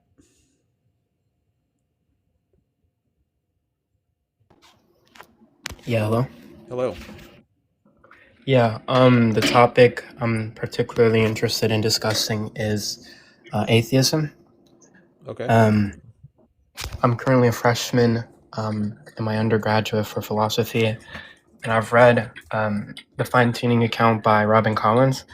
I think that's a particularly substantial case for theism. I was curious if you were interested in having a discussion on that. Possibly. Is that the only topic you're interested in, or is there anything else? Yeah, we can also talk about the moral status of abortion if you're interested in that as well, but I would prefer having a discussion on the fine-tuning argument. Okay. Well, let's do at least a little bit of time on that, and we'll see how it goes. Maybe stick with it or go to abortion, but we can at least start off on that. Yeah, so the typical way the argument works, as explicated in the literature, there's a book by Plantinga where Collins lays out the argument. It starts with just the basic Bayesian likelihood principle, which we're using a restricted version of the Bayesian likelihood principle to get around this type of ad hocness, right? Because you don't want ad hoc theories. So basically, the restricted version just wants to say that evidence, a piece of evidence E confirms a hypothesis over H2, given your background knowledge, only when two conditions are satisfied. The first one is that the probability of the evidence given H1 in your background knowledge is greater than the probability of the evidence given your background knowledge than H2, right? Secondly, H1 must not have been adopted or defined in order to fit the evidence, right? That's the non-ad hocness restriction. And this is just a principle in standard Bayesian epistemology. And then the second premise of the argument is just that the probability of fine-tuning for discoverability is greater then given theism in your background knowledge is greater than the probability of fine-tuning for discoverability on naturalism and your background knowledge, so then the evidence is going to confirm theism as opposed to naturalism. And there's further to discuss there. I was just curious on your thoughts on the argument just as stated. There's also another premise, which is just that theism isn't ad hoc. Okay. I just noticed in the chat, Just Tombo asks if he can add him in as a side guest. He says he's also interested in that topic. I don't know if you have a preference on whether somebody else joins in here. If you want to just do one-on-one, we can do that. If you're Yeah, I'm more interested in a one-on-one discussion. Particularly, I just want to know if you have any critiques to the argument as levied. But if you want, you can bring him up. Obviously, it's your panel. You okay. don't. You can control. I take preference into account. Let's stick with one-on-one. All right. So I didn't follow that very well. That I might have to hear it again or write some of it down. But I don't. Yeah, I can give it kind of like absent the formalisms, so you can like better understand it. Yeah, let's if try to need make be. it like very brief and simple as possible. Yeah. So the first premise is the Bayesian likelihood principle, which, absent the formalism, just says that if you make an observation and the observation is more expected under one theory as opposed to the contrastive theory, and the theory that it's more expected under isn't ad hoc, then that observation is going to confirm theory 1 over theory 2. Was that simpler? Not enough. It's still, there's a lot packed in there, and I'm not really familiar with Bayesian epistemology. I read or learned a little about it years ago, but it wasn't much of a focus of mine. So I'm not very fluent with the terminology involved. Yeah, I can kind of give you like an intuition pump to further explicate the concept. So, Okay. like, let's imagine you walk outside and you see a puddle on the ground, and there are two kind of theories you can go under. The first one is that it rained. The second one is that it didn't, right? The puddle is more expected if it rained. So then that's going to confirm that it rained, or at least give reason to assume that it rained, as opposed to the contrastive claim, which is that it didn't rain. And that's just like an example of this principle in practice. Maybe you can understand it that way. Like, we're looking at what's expected from a view, and given that we make the observation and it's not as expected under another view, then it serves as evidence. Okay. I got that decently well, I guess. Okay. So that's the first premise? Yeah. Okay. And then the second premise is just that the fine-tuning claim is more expected under theism than naturalism. What's in the simplest fine-tuning way. claim? Yeah, so out of all the ways the universe could be, in terms of its physical constraints, like you can look at the cosmological constants of physics. Out of all the ways the universe could be, there's a very narrow range which is able to permit life. We can go further into the definition of life if need be, and then that our universe falls within the narrow range. Okay. And we're just saying that claim is more expected under theism than naturalism. Hence, it's going to confirm theism over naturalism as some sort of evidence. Okay. And is that the end of it, or is there more? Yeah, that's about it. I was just curious on your thoughts on the argument. Okay. I have a better grasp on it now. So thanks for those elaborations. Let me think of see if I have any thoughts. So theism better explains the evidence, in particular that there's life, than the non-theistic viewpoint. So I guess one one direction to go here is to say, what do you mean by theism? And if you just mean, okay, belief that there is a God, okay, then what do you mean by God? And does the God mean, at least in parts, an omnipotent being? I don't know if you heard from the earlier conversation about theism, but I talked some about the concept of omnipotence. So, what is this God that theism posits? Is it the Christian God or the Jewish God or the Muslim God? What kind of God are we talking about? That's one Yeah. question. So theism, in this sense, is a minimal form of theism, where we're not adding on further commitments.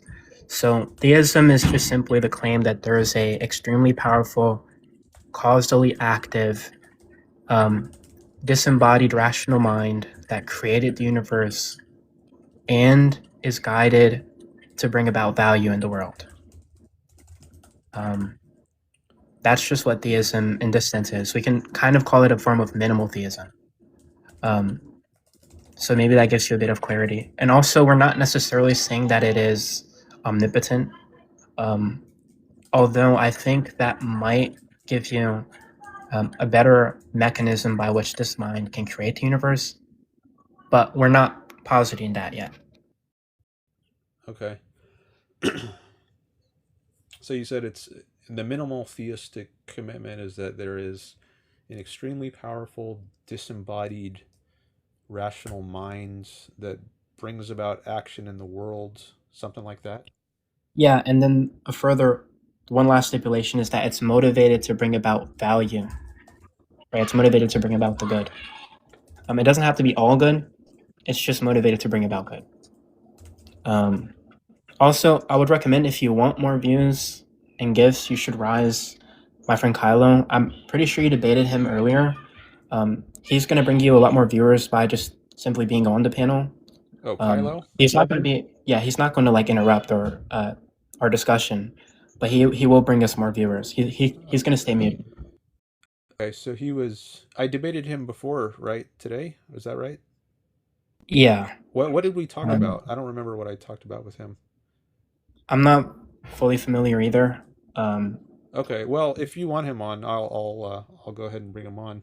If you say Yeah, but this he's is- not going to like interject our convo or anything. Just to like, it's just going to bring more views. Okay, I appreciate that. I'll bring him on. Hello, Kylo. Oh yeah, I'm gonna stay muted. Can you just remind me what we talked about before?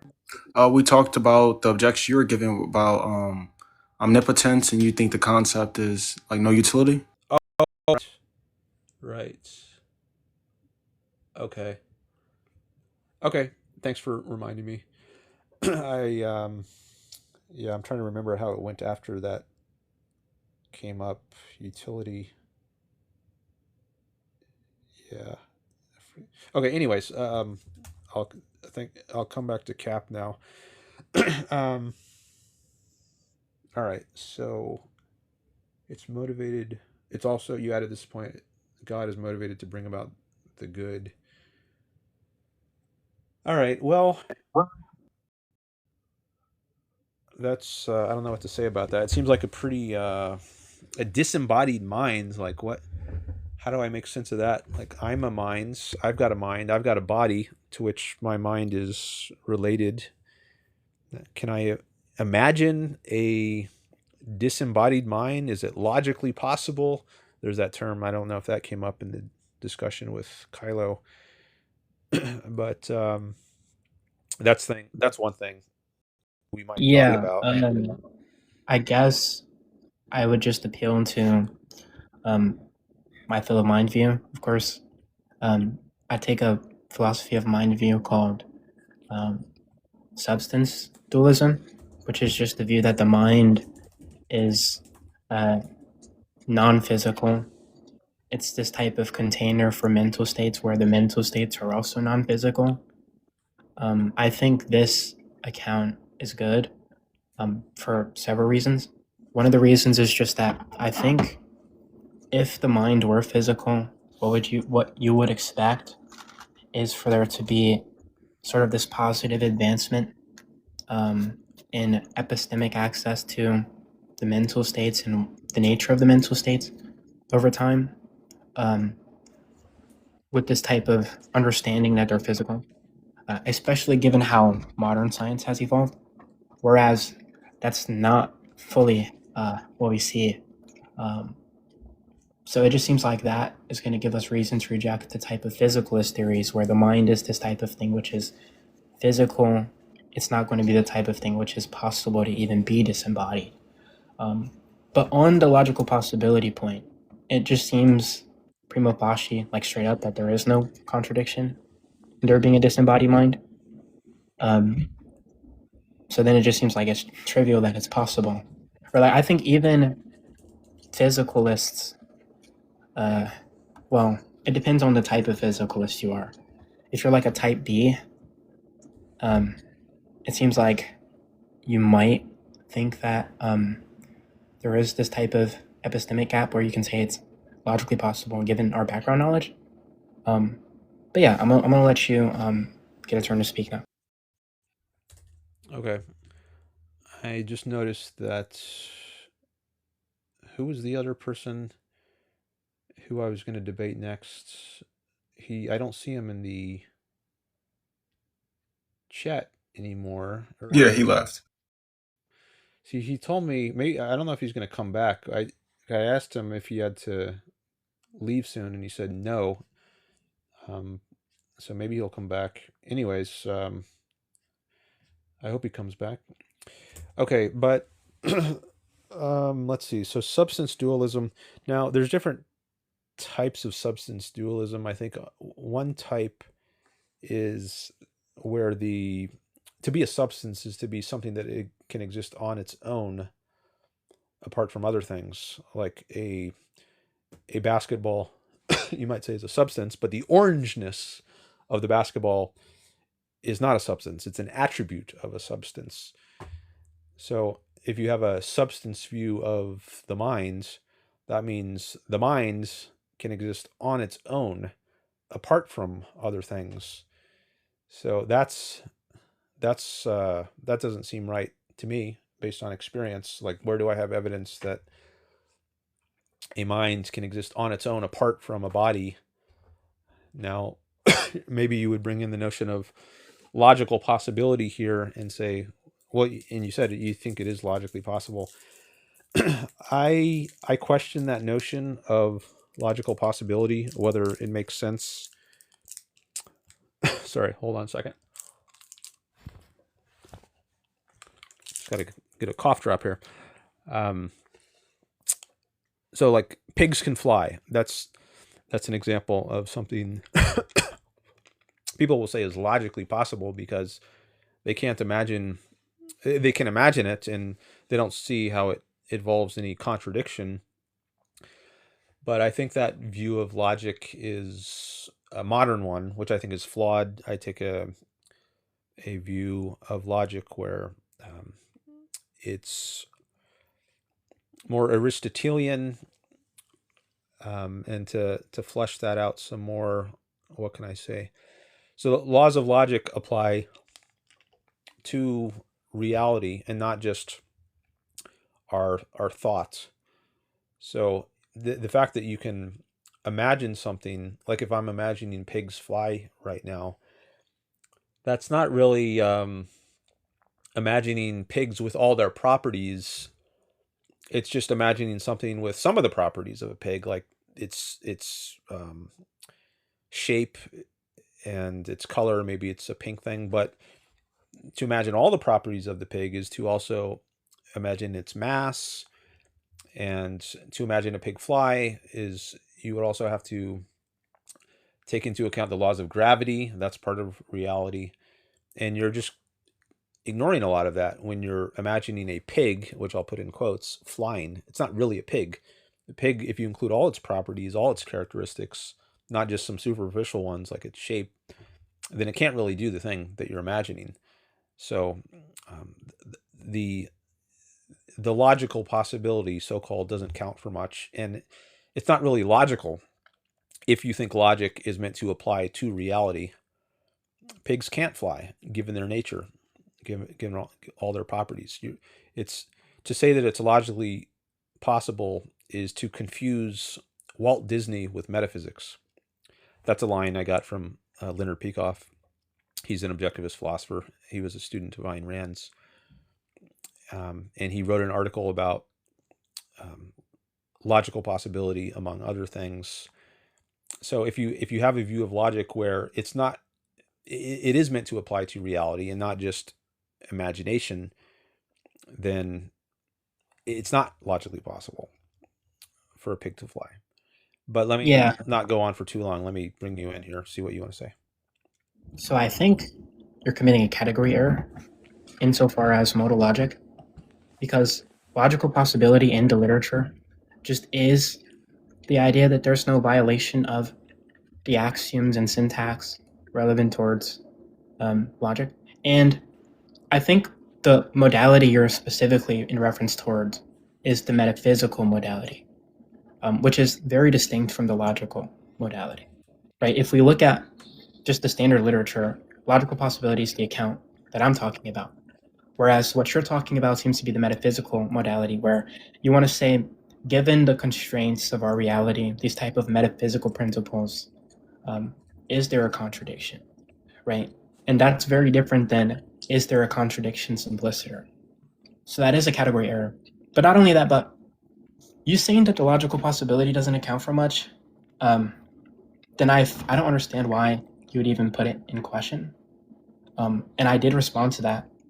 I did respond to this idea of saying, well, I'm appealing to just the basic idea that it seems prima facie that there is no contradiction. So then if we run like a truth table, the proposition doesn't seem like it has any violation of the axioms. So it would be logically possible. But insofar as the metaphysical possibility point, I already addressed this when I appealed to substance dualism, because substance dualism just would entail that it's metaphysically possible. And I'm pretty sure I gave some evidence for that. I talked about how if substance dualism were false, what you would expect is a lack of this type of positive epistemic access towards the nature of what physical states cause the mental states, and the nature of the mental states. Like if physicalism were to released, you would expect that, where that seems like what you're appealing to, physicalism. No. Just I in don't the agree sense with that, physicalism. okay, so do you think the mind is going to be the type of thing which is, do you think the mind is non-physical? Yeah, I think that's plausibly true. But I don't think of it as a substance. I think property dualism is... I'm more sympathetic to property dualism than substance dualism. Okay, and what's property dualism saying exactly? Well, it's saying the mind is not a substance, for one thing. It can't exist on its own. There's different forms, I suppose, of property dualism. Like there's, but I think the form I find plausible is emergent property dualism. So that the brain, or more generally the body, gives rise to mental properties, but I don't think those properties are reducible to physical properties.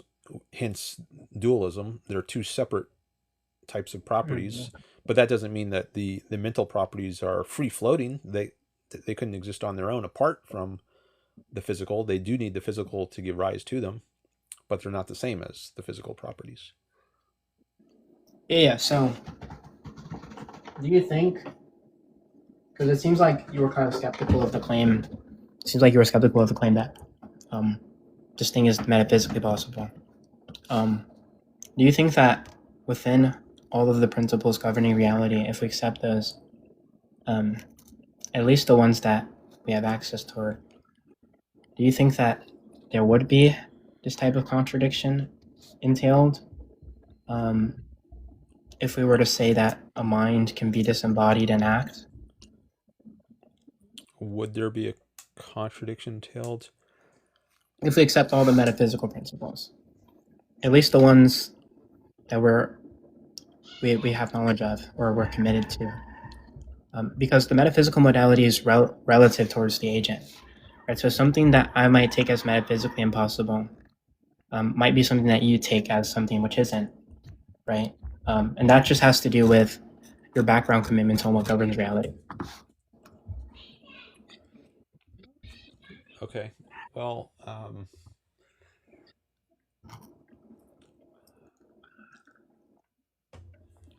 trying to think of what is the best angle to approach this from. Well, I don't know if this is the best, but I'll just throw it out there and we'll see where it goes. So it seems like you have a modern philosophy notion of some of these terms, like logical possibility, metaphysical possibility, and you mentioned truth tables. I think there's a lot involved with modern views of logic and metaphysics that are incorrect. Objectivism, which is Ayn Rand's philosophy, comes at things from a different framework. I'm not sure what you mean by metaphysical possibilities the same as what Ayn Rand would mean by that. But another thing I wonder about is miracles. So I'm guessing that on your view, you would say a man rising from the dead is logically possible, or a woman turning into a pillar of salt is logically possible. These are Yeah, it's some. trivial because It's trivially false. no, I'm saying that's trivially the case. Okay. Like those things being logically possible is trivial.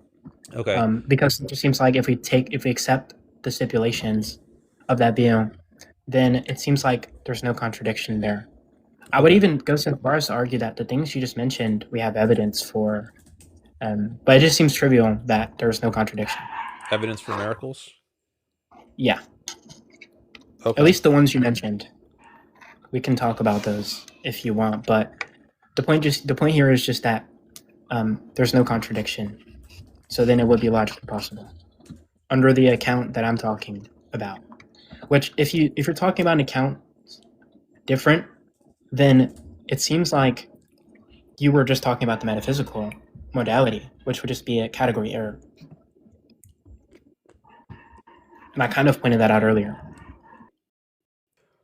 Well, I think maybe what your categories are, I would disagree with. So, I don't know what that means, unless you're saying that there's no relevant distinction between what I take logical possibility to be and metaphysical possibility, when there clearly is. So then they're just in separate categories. I don't know what you mean by you wouldn't agree to the categories. Like, obviously, there's a distinction to be made between, given the way reality abides by, would there be a contradiction, and would there be a contradiction or a violation in the axiom simpliciter? Right? Those just seem trivially distinct. well, I question whether your notion, and not just yours, I mean, the modern philosophers' notion of logical possibility is a valid one. What does that mean? I question whether it's a useful one. I guess this ties back to the conversation with Kylo. I don't know if you were here for that, but It is useful in the sense that contradictions are necessarily false, right? So we can reason to determine what types of things are necessarily false, right? It carries utility in that sense. But obviously, knowing whether or not your theories are incoherent is something that's beneficial, right? So it is useful. well, it could be that aspect of it is useful, but maybe there are other features of the concept which make it unuseful or even harmful. I don't. What would those be? It seems like there's a huge coordinated So success. if you end up saying like, well, pigs can fly, that's logically possible. Well, if you say that to a man on the street, let's say, who doesn't have philosophical training, he might say, that's crazy, that's irrational, there's nothing logical about thinking pigs could fly, or that a person could rise from the dead, or a woman could turn into a I'm not pillar of interested salt. in. That's so illogical. What are you talking about? It's logically possible. And I Yeah, but think, to be clear, I'm not interested in the layman. Or, okay, like, I don't care if they think that it's the kind of thing which is impossible. I care whether or not, under the definition of possibility, it satisfies the definitional characteristics.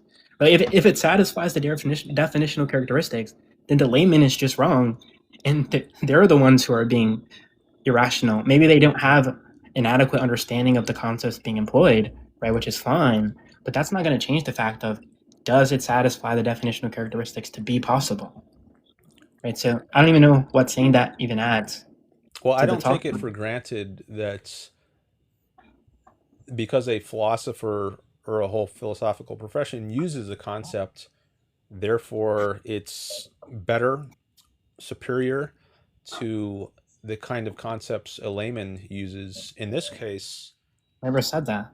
um, okay, well, let me just finish the thought. In this case, I think the layman likely has a better understanding of logic than the philosophical profession does. Well, that's likely. No, that's not likely at all. If we look at the modern analytic philosophy space, it seems like the philosophers who do the analytic work, it seems like it's more expected that they would have better knowledge of the actual analytic concepts. I don't. What do you think the layman? You think it's more expected that the layman would have a better understanding of the analytical concepts than the analytic philosophers?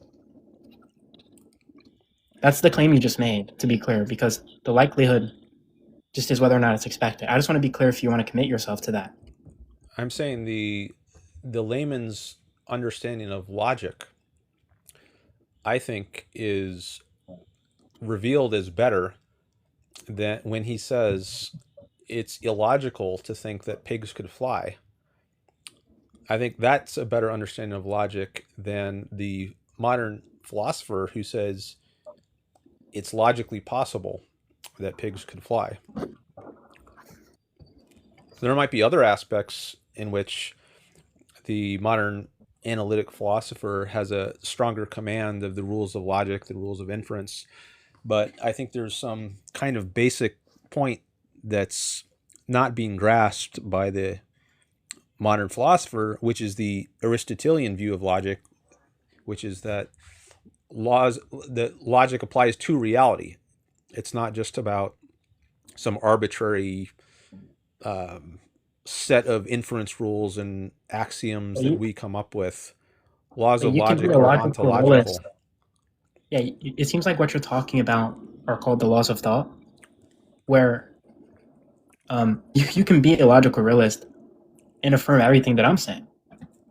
Or like, whether or not logic has this type of independent ontic status and acts on reality doesn't affect anything I'm saying at all, right? Like, the layman having that concept is irrelevant to what the actual logic is doing. And I'm specifically talking about what the actual logic is doing, right? Like, if these are the kind of things which are satisfied, right? Like, most classical logicians, I don't know if most classical logicians are logical realists, but I think that might be a claim worth looking into. But it seems like you can just accept logical realism in the sense that logic operates on reality in this type of way you're talking about, in the metaphysically weighty sense, and accept that there are certain definitional characteristics of what logic does that would need to be satisfied to determine if something is logical, which I just said. But I further want to ask you, like, do you seriously think that when the layman has these concepts, they're employing them in better ways than the people who are properly acquainted with the concepts, in the sense that they're able to do this type of precise technical work using the concepts? It's Because that some just way, seems like yeah. In some way, I think laymen are better connected to reality than philosophy professors in their ivory tower. I think it's called ivory tower to kind of suggest they're removed from concrete reality, and I think that signals a defect. I think there's a big gulf between the ivory tower of academia and the layman, and I think there's a problem with that. I think there's many wider issues that are relevant here, but I think part of a big problem that we have now is that the academicians, they are off in their world of floating abstractions, and I don't think they can do a very good job of showing how they apply to concrete reality. And I think many of the problems in the world trace back to bad philosophic ideas. This is one of the major themes of Ayn Rand's work. There's a gulf between intellectuals and the non-intellectuals, and we would have a much healthier culture. Actually, Ayn Rand's student Leonard Peikoff, who wrote his dissertation on the ontological status of the law of identity, which is on this topic about whether the classical Aristotelian view of logic is right or the modern view. I think it's something along these lines. Anyways, he wrote a book called The Ominous Parallels, in which he argues that the Nazis are ultimately a product of Kantian philosophy. And it goes back even further to, like, I think he discusses Plato as well. But these horrible, atrocious events in culture, these very bad concrete events like the Holocaust, are ultimately a product of bad philosophy, of philosophers whose ideas are not connected to reality. Like Kant had this idea of a noumenal world and a phenomenal world, and we're cut off from the noumenal world. We don't have access to true reality. He was a super skeptic, and I think that's a very unhealthy kind of philosophy, not good for life and happiness, and has disastrous effects. Whereas I think Ayn Rand was pulling away from that. I think Kant was like her arch nemesis. She informally called her philosophy a philosophy for living on Earth. I think a lot of people have the idea of philosophy as it's just this abstruse word salad talk that it's like a parlor game, and professors, they write for themselves, and they don't have much to offer the layman. And I think that's true, but that's not true of philosophy as such. It's because of the kind of philosophy that they do. I think Ayn Rand has much more to offer the layman in anyone. But anyways, let me pause there and see if you want to say anything.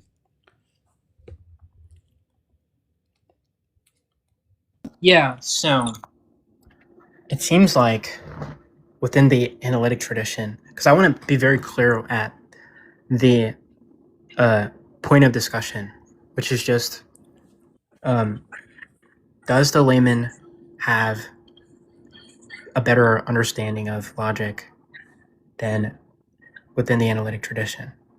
The point I'm trying to drill in here is just that within the analytic tradition, there's a relatively well-articulated and disciplined account of what constitutes logic. One that's obviously specified in these type of formal validity, inferential structures, consequent relations, and normatively governed patterns of reasoning, right? And these have determinate conditions, definitional characteristics of application for the concept, right? Independently of the layman's ordinary deployment. So a consequence from that is that whether or not it's the case that the layman has an explicit or a reflective grasp of the concept, that's largely besides the point, right? Because I don't think that the understanding of a concept or the extension of a concept, like its definitional characteristics, is determined by the epistemic accessibility of the defining characteristics of ordinary speakers, right? So the point here is just that when I appeal to these type of analytic understandings, right, I'm specifically appealing to this theoretically disciplined account of what constitutes logic, right? It seems like if some object or some theory instantiates the features articulated by our best analytic accounts of logic, then it falls within the concept's extension, regardless of whether or not the layman would recognize or even classify it as such, right? So I think that regardless of the layman's understanding of what they take logic to be, we have these type of reasons. We have this type of understanding to appeal to the analytic tradition. And furthermore, there are theoretical virtues that appealing to the analytic tradition satisfies. The first one is that you have what's called, how do I say this? How do I say this? There's a lot of ideological parsimony, just given the characteristic that Hume brought to the table in regards to the layman. It seems like there's way, like the analytic understanding is way more ideologically parsimonious in the sense that you're not invoking these type of metaphysically weighty understandings of logic, whereas you can kind of deflate that when you appeal to the analytic tradition, at least just in your concepts, your conceptual scheme. But I think that's just going to like prove that what you're saying here is something that we have reason not to accept. I don't really care too much about the folk intuitions over the theoretically refined criterion. Right? Your understanding is very weighty. Like even the way you talked about the logical possibility earlier was very weighty. Right? You're committed to logic being these type of metaphysical principles, fundamental. Where if you just use philosophy of science, you can kind of understand that you need to deflate your ontology, right? Because your understanding of logic is ontologically committed, like Kylo just said in the chat, where you're saying logic exists and has real governing force. I wouldn't be too quick to grant that. There are analytic understandings of logic where that's not true. And I would say that those, in light of the fact that you have a heavier ontology, should be accepted over yours anyways. So yeah, that's kind of where we're at right now, where the main contention with what you're saying that I have is just that we have these reasons to adopt the analytic tradition as opposed to the layperson. Okay. Well, I think the analytic tradition is very flawed, and I guess maybe to explain that, we would have to talk about some of the historical philosophers that are behind it. Maybe thinkers like Hume and Kant, and discuss their views. But I think I do see those philosophers as departing from an Aristotelian view, and I think that's the view that I think is governing the layman's view of logic, when the layman says it's illogical to say pigs could fly. But I think that's I agree with Aristotle's view. So it's, if I want to be more philosophic about indicating my alignment, it's not that I align with the layman. It's I think I align with Aristotle philosophically, but I think Aristotle's view influences the layman in this, at least in this case, and for the better, I think. And I think it's the analytic tradition that gets away from it's, I guess, more Platonic, and it's being cut off from reality. For Plato, there's this other world of forms, and the good is to get in touch with the other world and escape this evil material world. But I think the analytic tradition, which is, it goes back, I guess it's often said to start with like Frege and Russell in the late 19th century. I think that strand of philosophy is otherworldly in at least relative to like an Aristotelian view, and I think that's bad. So Wait, yo, boss, I was muted in a chat. What was that about? Mary muted you? I don't know why I was muted. Yeah, that's fine. You can be muted. So I didn't I see don't what was going understand. on in the chat, so I don't know. Yeah, that's fine. So I don't understand why you kind of repeated the claim on the table. Which, Why what? yeah, why you repeated the claim on the table? Let me That write it I told down you. so I don't lose track. What is the claim? Yeah, just that we have, well, just that the analytic tradition, concept of logic, we have reason to reject that in favor of this more metaphysically weighty understanding of logic, or at least a view that aligns more with the layman. Okay. So I repeated And that. yeah, and I don't know why you repeated it in spite of the fact that I gave you reasons to reject that. Like, it just seems like a metaphysically weighted understanding of logic is the type of thing we have reason not to accept. Just on the basis of parsimony. And parsimony, if you don't understand it that much, talks about the amount of conjuncts in your hypothesis. Yeah. Yeah, I all don't else think equal. parsimony is the only thing that matters. Like, we could be very parsimonious and be metaphysical nihilists and say, well, nothing exists. That's parsimonious. Okay, yeah, but it conflicts with all our evidence. So I think the metaphysically relevant notion of logic, the ontological sense of logic, is rights. And it doesn't matter, whether it's parsimonious or not. I think it's right. So I wouldn't. I guess that parsimony is not the most important thing here. Yeah, as I but see the it. point is just that all else being equal, if you have equal explanatory power in a domain, parsimony is gonna, like, if your theory is more parsimonious, it's trivially gonna be more probable, right? All else being equal in the domain. And the point is just that in the domain of kind of explaining reality, it seems like the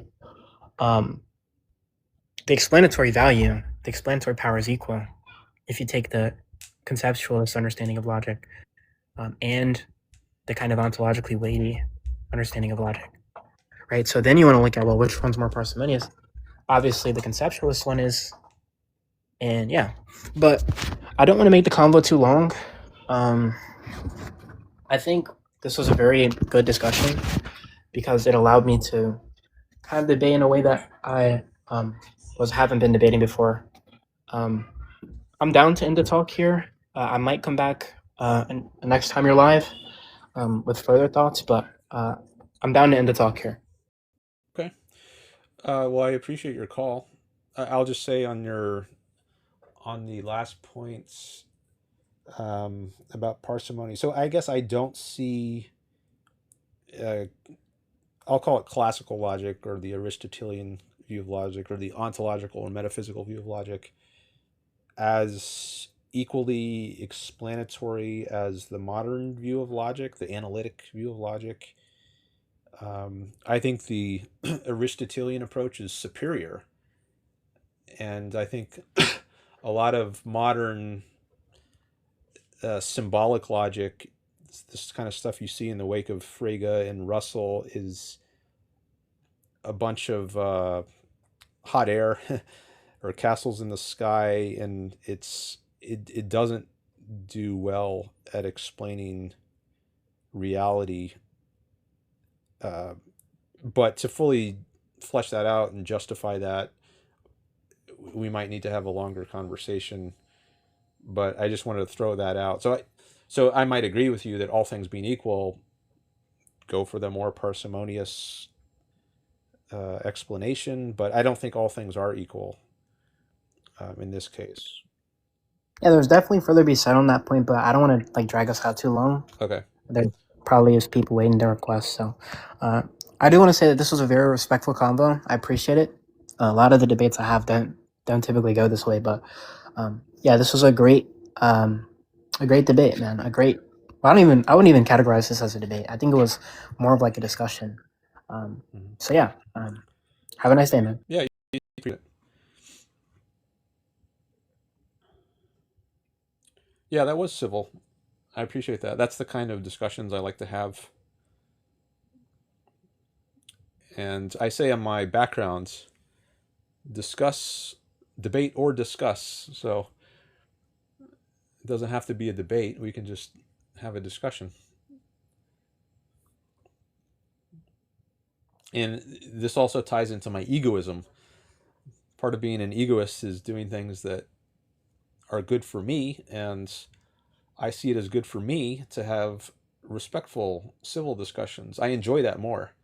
That's more conducive to my happiness than having nasty, uncivil discussions. So I'm trying to implement my egoism here in the types of discussions I like to have.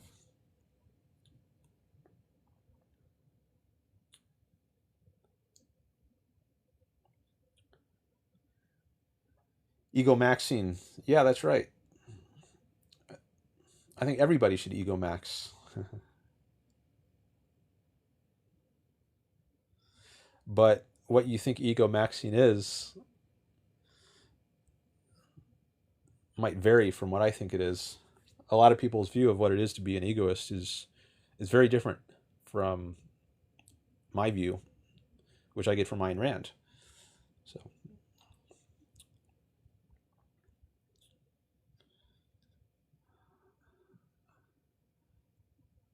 all right. Thanks for all the follows, the likes.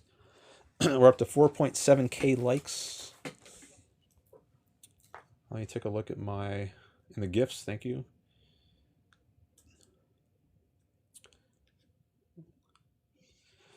So I'm recording the chat through Zoom, but it'd be better if I could copy and paste it,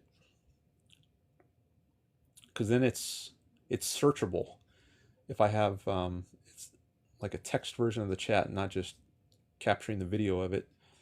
So I'm gonna copy and paste from my other window.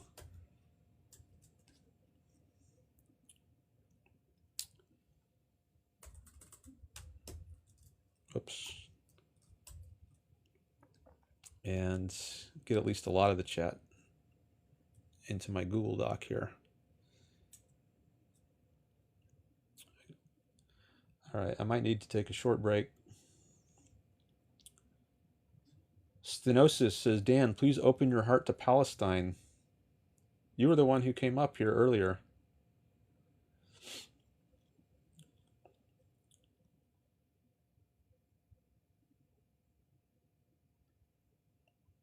Well, I guess I'd be I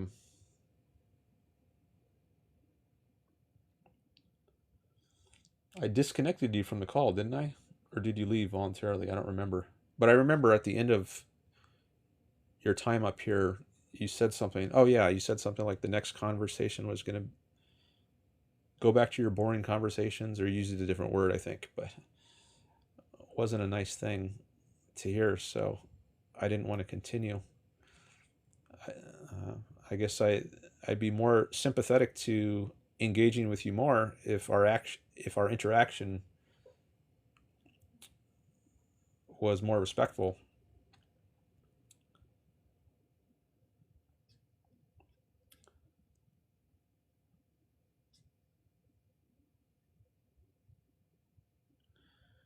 Okay, I'm going to take like a 2-minute break, and then I'll come back and engage with the chat. I don't see anyone in the guest list right now, but I'll at least engage with the chat. But let me just take like a couple minutes or so break.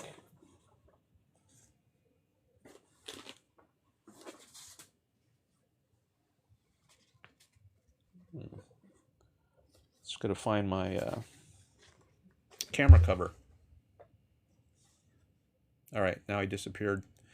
All right, see you in a few minutes.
All right, I am back. I had a thought relevant to the last discussion, which I think is good to add. I think in the modern analytic tradition, there's much more of a focus on deduction than on induction. But I think induction is actually the primary means of learning things about reality. Deduction is secondary. Deduction actually presupposes induction. So I think part of the sign that there's something off about the modern analytic approach to logic is its heavy emphasis on deduction as opposed to induction. I think deduction, it can be more mechanical than induction is, and Hume famously challenged the validity of induction. The problem of induction is a big issue in the wake of Hume. But I think induction is valid, and scientists have used it, like Galileo and Newton.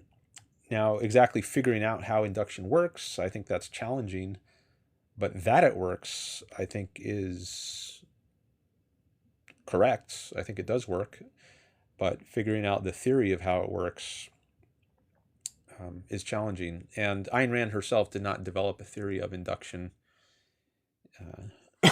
Her student did, Leonard Peikoff. And you can listen to his lectures. I think they're available free now, free online. He gave a course called Induction in Physics and Philosophy. And he presents his theory of induction. Okay, let me engage some with the chat now.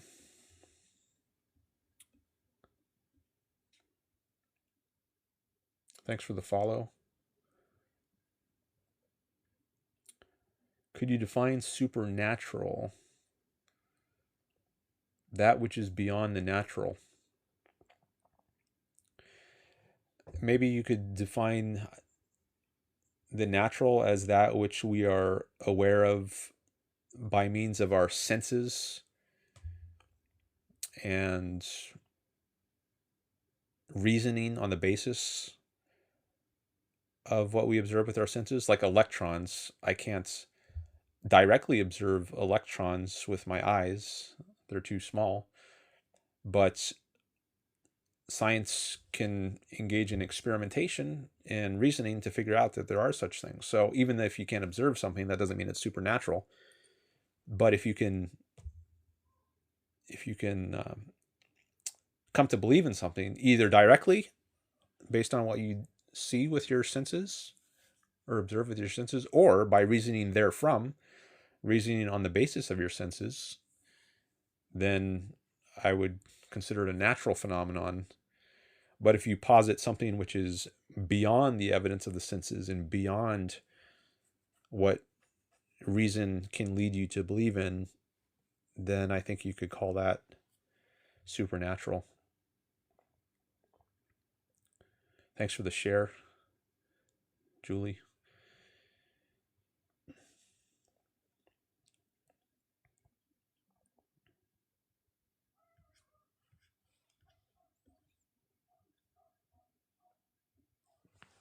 I need to change my AirPods.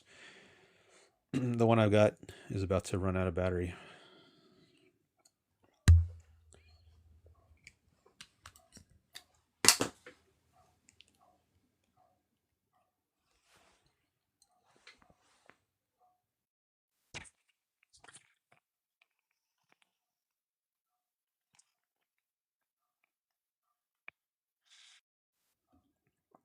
All right.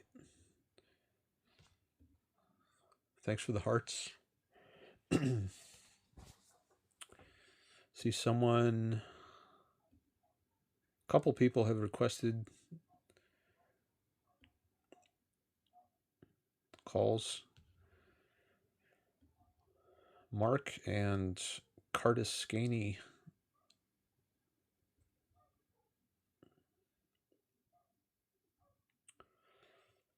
This is a wild split of opinions. I do have an unusual set of viewpoints.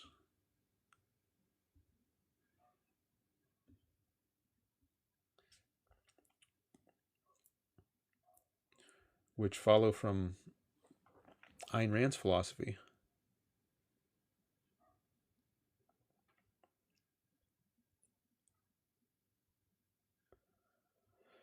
Do you have any views on meta-ontology? I feel a need to take a little break here from calls, so I'm just going to engage with the chat a little bit here. Too bad we didn't get to talk with that person who had 57,000 followers. Forgot what his name was.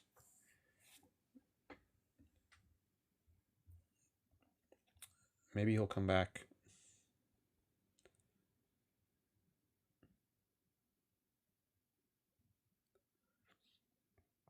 What do you mean by meta-ontology? Do you have any views on meta-ontology? I'm not sure what you mean by meta-ontology. So, I guess I don't have any views on it. I could look it up. Let me do a quick Google on meta-ontology. Then maybe I can say something. Meta-ontology, or the philosophy of ontology, studies the foundations, methods, and meaning of ontological claims. While base ontology asks what exists, meta-ontology asks foundational questions like, what are we doing when we ask what exists? And whether ontological disputes are actually meaningful.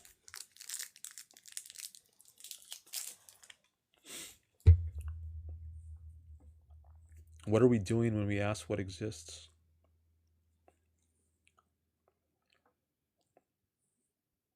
Trying to find out what exists. That's what we're doing.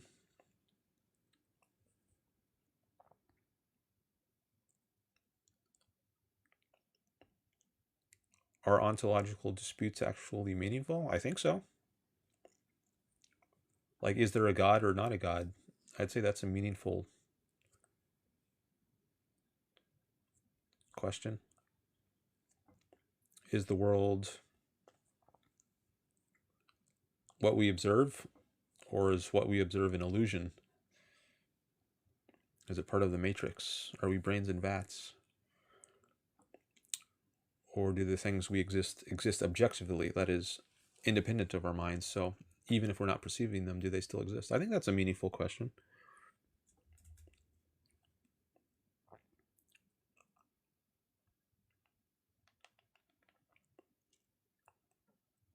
Someone's being rude in the chat.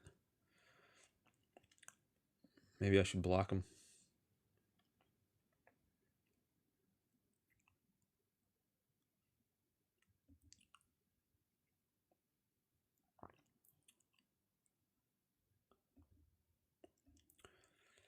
Should I block them?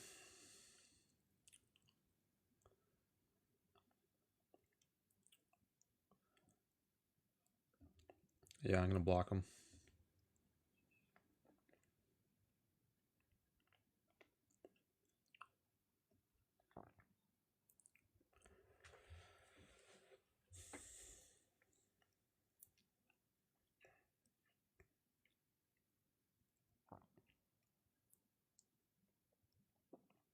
Could you please go into very briefly on why leftism is bad? Because it doesn't respect freedom. For example, in supporting taxes, leftism, one way to think of it is it supports big government as opposed to small, limited government. And big government means it's supported by tax programs like Social Security, Medicare, public education. Many people on the left support these programs, but they're funded by taxes. And that means it's violating my freedom. I don't get to decide how I spend my money. The government takes my money by force under threat of jail if I don't pay my taxes, and it uses my confiscated money to support programs like Social Security, public education, Medicare. So that's why I say it's anti-freedom.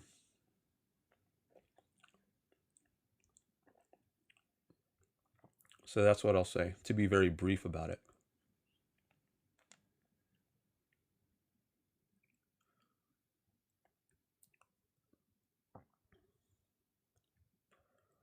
That's a really good point, says Adrian. Do you think all taxation is bad? Yes. There shouldn't be any coercive taking of people's money. Government should be funded by voluntary means, not through coercion.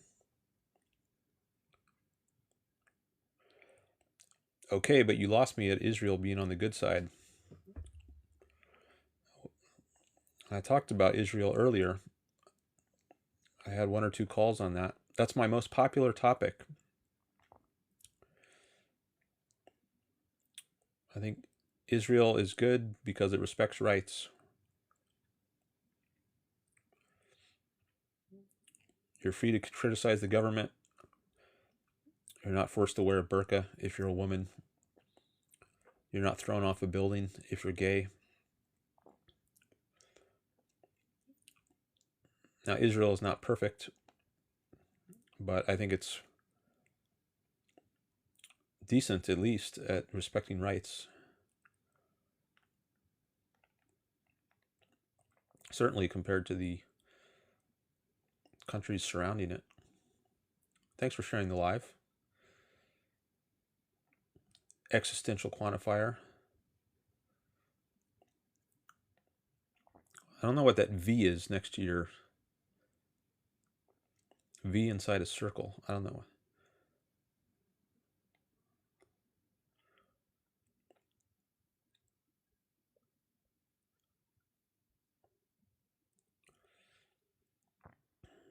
I think it's a smear to say they're committing a genocide.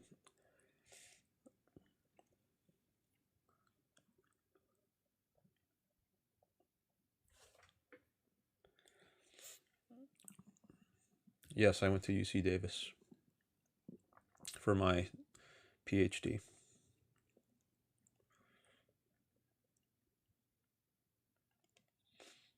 Is it worth it to major in philosophy? It depends what your goals are. Do you have a serious interest in the subject? Is it very interesting to you?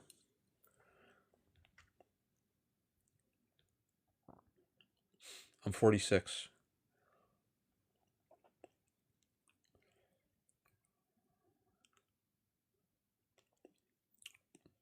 Might it be valuable to you in your future career? Like a lot of people who major in philosophy, they go into law school.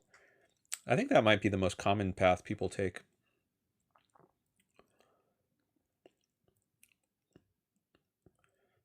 Maybe that or go to grad school in philosophy. But I think typically you would just go to grad school if you intend to be a philosophy professor.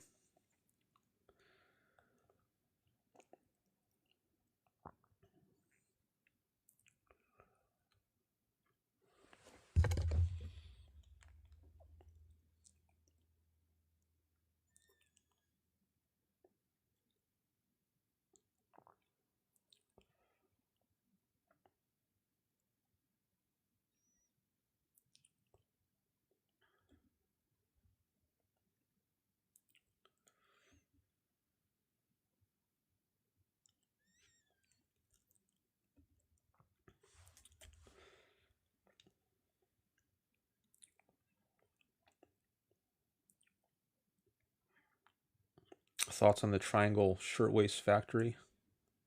I have a video on that on my YouTube channel.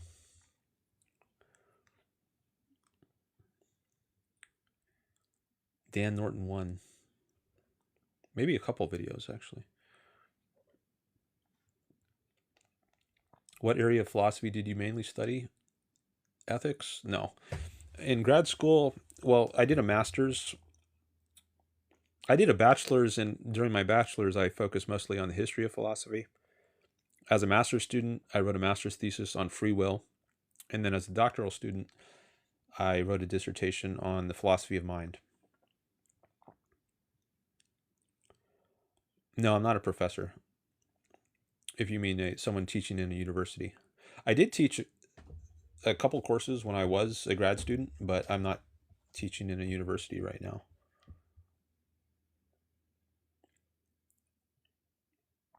No, I'm not a libertarian. Libertarians are often anarchists.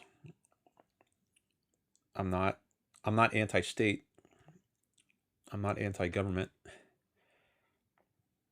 I think there should be a government. It should just be limited to the role of protecting people from force.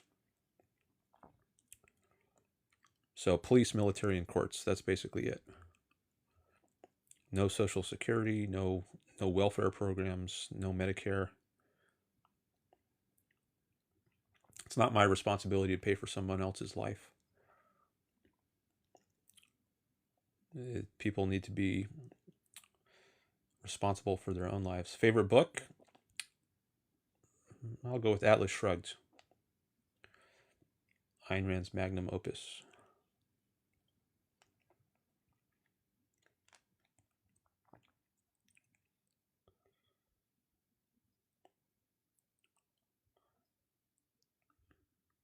Nap drip.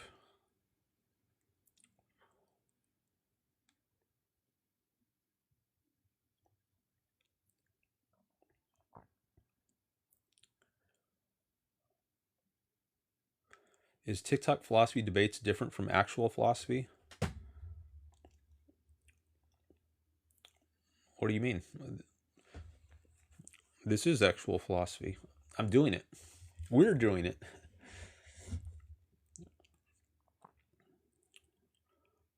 Philosophy isn't just something that's done in universities. If that's what you mean, though, it's more civil in universities. Like I get a lot of uncivil people here on TikTok. When I go out into the wild, so to speak, you get all kinds of people. Whereas if you take a university philosophy course, there's an expectation that the disagreement will be civil, and so I guess that there is that difference. If what you mean by actual philosophy is in the universities, but I don't. That's not how I would define doing actual philosophy. Why do you put abortion on the same level as collectivism? It's just a coincidence. The first few topics there's a similarity between the thing on the left and the thing on the right. Like Ayn Rand and Trump, they're both people. Capitalism versus leftism and anarchy, they're both political systems. Egoism and altruism, they're both ethical positions. Free will and determinism, that are both different views on the same kind of issue, whether we have control. Atheism and supernaturalism. But once you get below that, it's just, there's no intended pairing. It just happened. I ran out of spaces to have nicely pairing. I do have reason and faith on the bottom, but the three above that, abortion, immigration, and USA, Israel, they're not meant to be specifically paired with the things on the other side. It's just the way it turned out. So in those three cases, those three rows, it's just, I think the things on the left are good and the things on the right are bad, but they're not meant to imply there are different views on the same issue. Maybe there's a better way. Sometimes I tweak my background lists and I think of better ways to do it. Like I used to have the term statism, where I have the word leftism now, but then I thought, well, statism is sort of an unfamiliar term, so not really relatable. Whereas leftism and anarchy, people have heard of those much more commonly, so I decided I'll just take out statism. And if I think of it, if I think of a better way to display this question about, what is the relation of abortion to collectivism, this has come up before. I think that this is the second time. So if I can think of a better way to display it, I'll change my list. Or if you have any ideas, you can let me know. But I wanted to put up as many positions as I could. So there's a wide range of topics for people to choose from. I used to have anti-abortion on the other side. So I had abortion on the left, anti-abortion on the right. That's a very, very clear pairing. And I had immigration and anti-immigration. But then I thought, well, instead of using the space just to have the anti version, it'd be better if I could get some different topics, because having abortion on the good side, that already implies anti-abortion is bad, so I don't really have to say that explicitly. So I thought it would be a better use of space to bring in a different topic. So I did that. I used to have West on the same level as USA and Israel, but it took up too much space. Like some of the words got cut off when I looked at it on my phone. So then I shortened it to just say USA and Israel.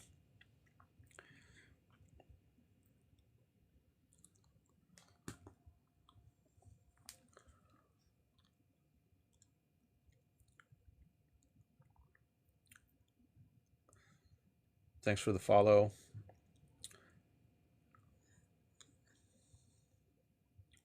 Rami.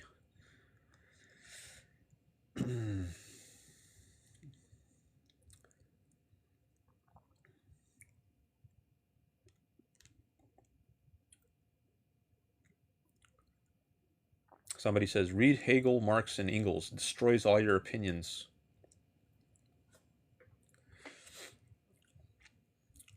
Maybe I should say, read Rand. Destroys all your opinions.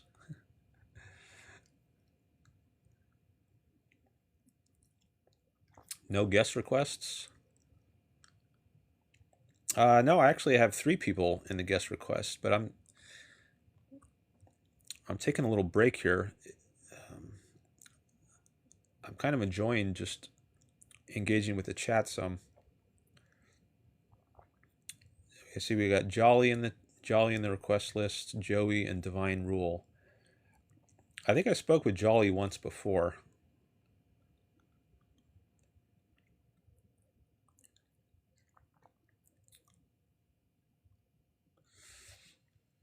All right. Maybe I got some more people I need to block.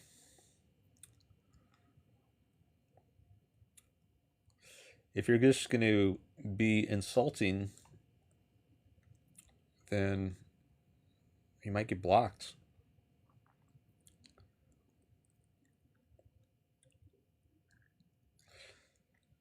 I haven't spoken to you yet. Okay, I guess maybe you just requested. Okay, you say you just requested in the past, and you've engaged with me in the comments. Okay, what do you want to talk about, Jolly?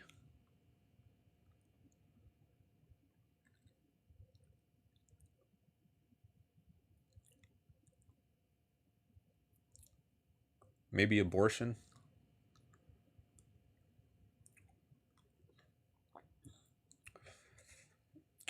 I haven't done an abortion debate in a while. I'm cool with meta-ethics as well. Can we talk about egoism, says Divine Rule. Let me click on your profile. Okay. Because I am taking into account the number of followers. Because I'm trying to grow my show here. Who else do we have here? Oh, Luca. You want to talk about collectivism?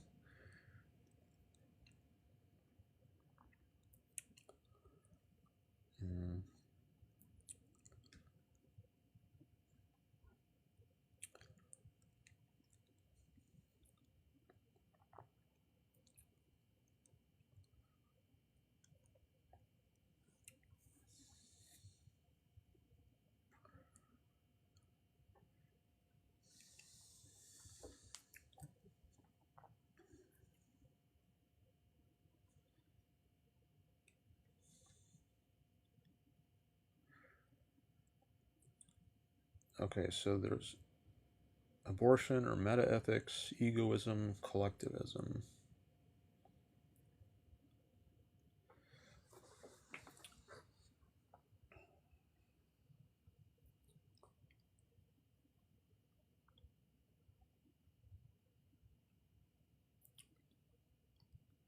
Our chat will probably be quick because I'm pro-choice as well, but I want to get your view. All right, well, you requested before. I want to give you a chance. Maybe we'll do at least a quick call. And, okay, I'm going to let up Jolly first.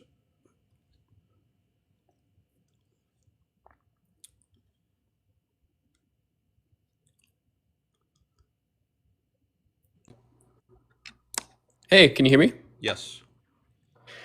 Hey, what's up? I seen you around here before. It's good to finally have a chat.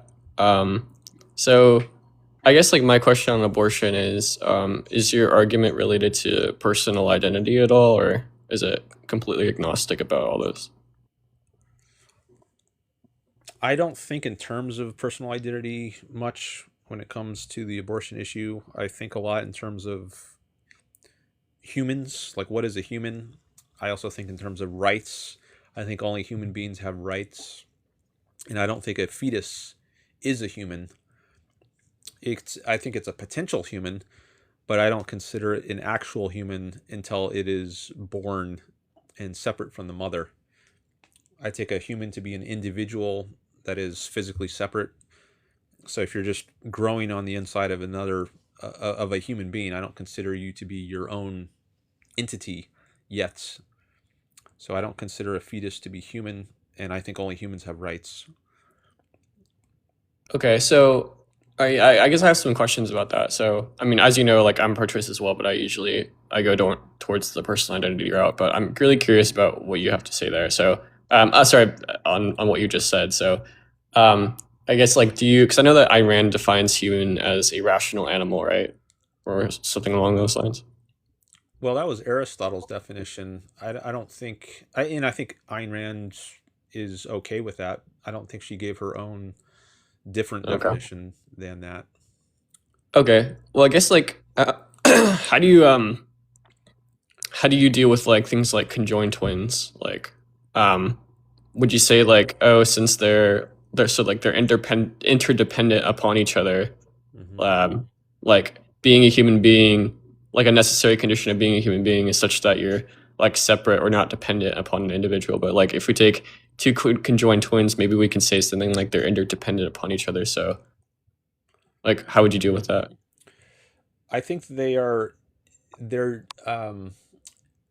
dependent on each other, but in a different way than the fetus is dependent on the mother.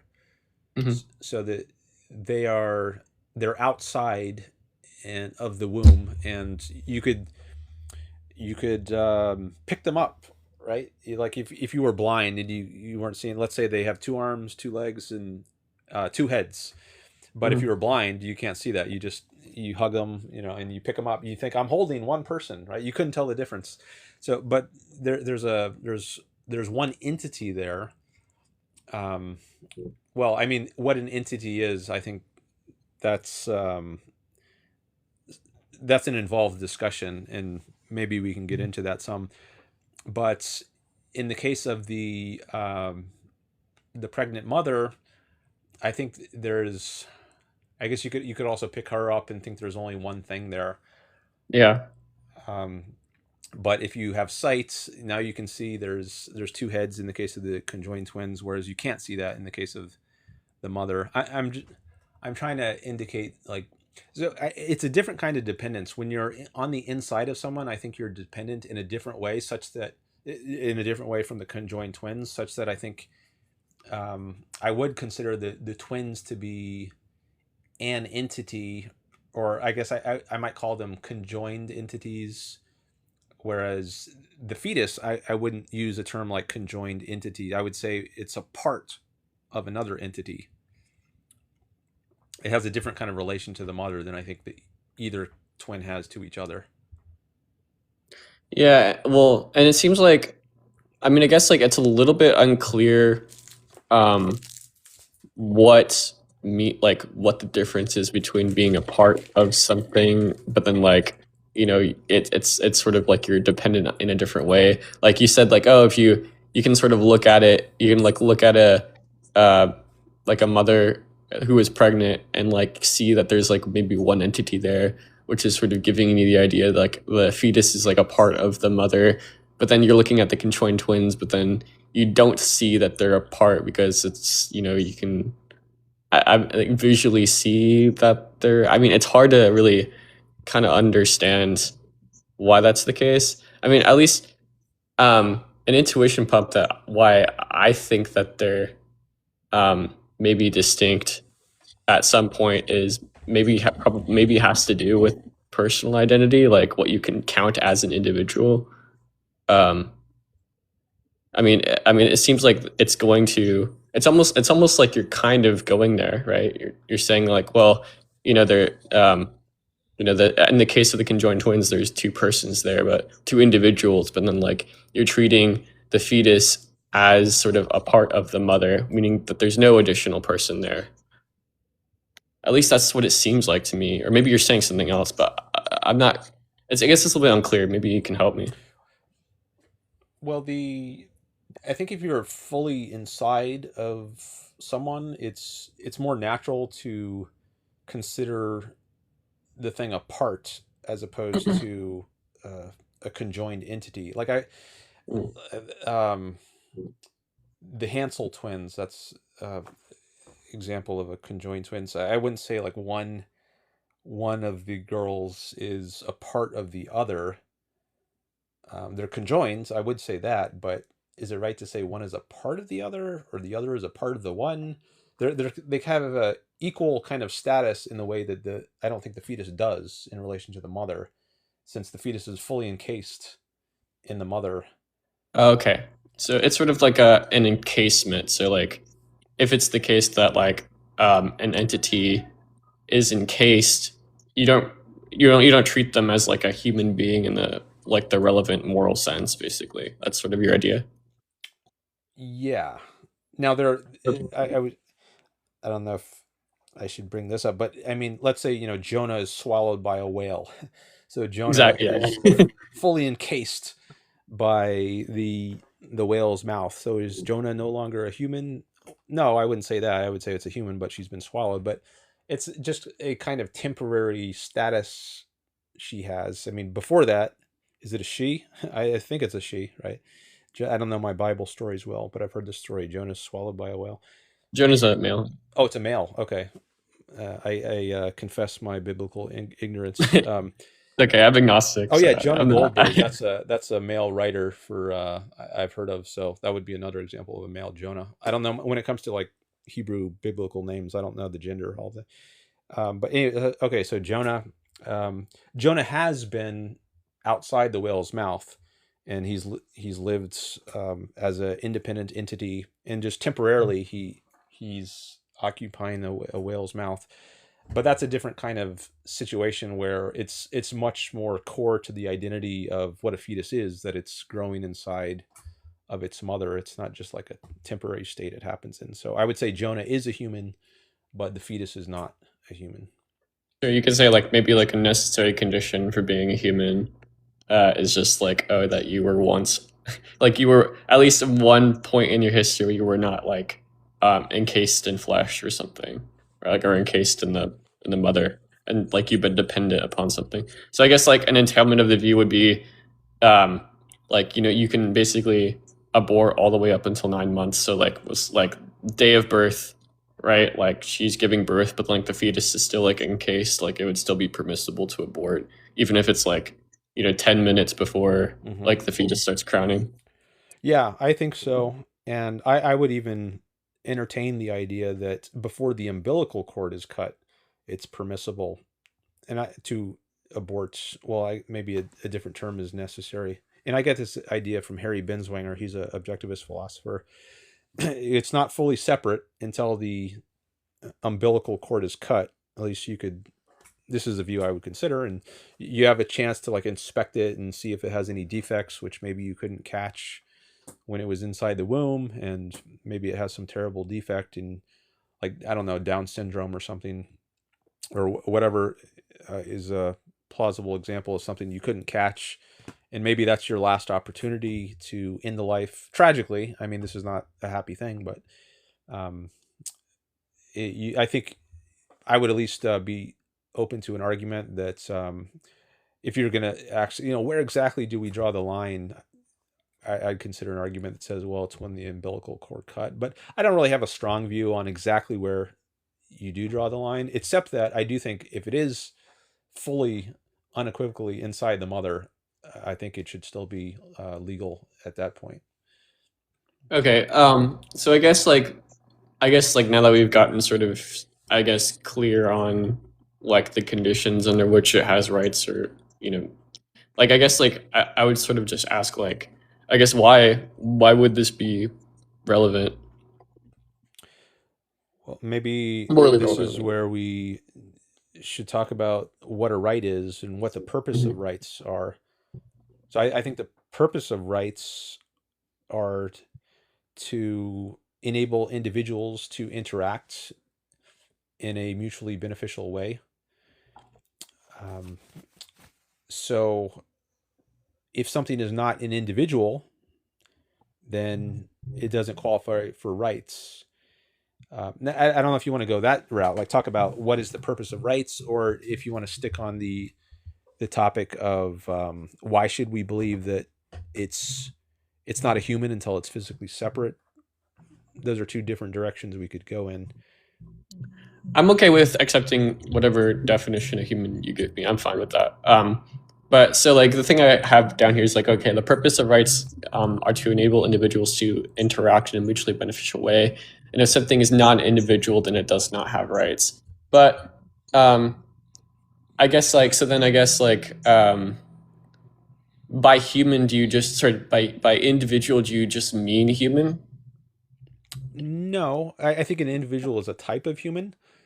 A rock is also an individual. My phone here is an individual. Excuse me. It's a thing. I mean, this is you could use various terms like thing, object, entity, individual, and I guess there's more and less philosophical senses of these terms, but I wouldn't say to be an individual is to be a human, but I would say to be a human is to be an individual. It's an entity, in other words. Would you just say something like an individual is something that is like distinct by members of its kind, or something like that? Like a distinct human or something. I think I probably put it something more like an individual is something physically separate from other things. That is physically. So like a table, right? A table could be considered an individual or an entity, but if you then cut off one of the legs of the table, and now you've got two entities, you've got the leg and you've got the rest of the table, but they're physically separate now. So whereas before you only had one individual, now you have two individuals. Okay, so you just if something is not an individual and it does not have rights, you just mean like if something is like physically separate from, and that's where you get like physically separate from the mother, basically, right? So like purpose of rights are are to enable individuals to interact in a mutually beneficial way. Well, and then you're passing out. The purpose is to enable human individuals, not all individuals. If we're going to include rocks and chairs as individuals. Sure. Yeah. I figured that that's what you meant. Just making sure. Yeah, I'm not trying to trap you. Okay. I'm reading what you have to say in good faith. Yeah. So purpose of rights are to enable individuals to interact in a mutually beneficial way. If something is not individual, then not have rights, and what we mean human individual. An individual is something that is physically separate from other things, and by individual here we just mean like from other humans, right? So from other humans. Okay. So then I guess like I'm curious to hear what your account of why unaliving is wrong. Is it because you're depriving a being of future valuable experiences? I guess what's the sort of, is it like violating one of these like fundamental rights, or? Yeah, I think every individual has a right to life. I think that's the purpose of rights is to enable us to live our own lives in a way that enables us to flourish or be happy. So if people were able to just go around killing each other, then that wouldn't make for a it would be harder for me as an individual to flourish in that kind of society as Yeah. compared to a society where that's outlawed and people can't just kill me with impunity. Okay. Um. Yeah. Okay. Then I guess that's fine. That's consistent. Um. So I guess like I'm getting a little bit lost on still, um, like why I guess physical encasement really matters all that much. Because I know you're saying it's an individual, but then now I'm just sort of wondering, like, why do you have to be an individual in this case, like be physically separate from other entities to have rights? I think that, well, maybe this just goes to the point that goes back to the point that the purpose of rights, as I see it, is to enable individuals to act in a mutually beneficial way.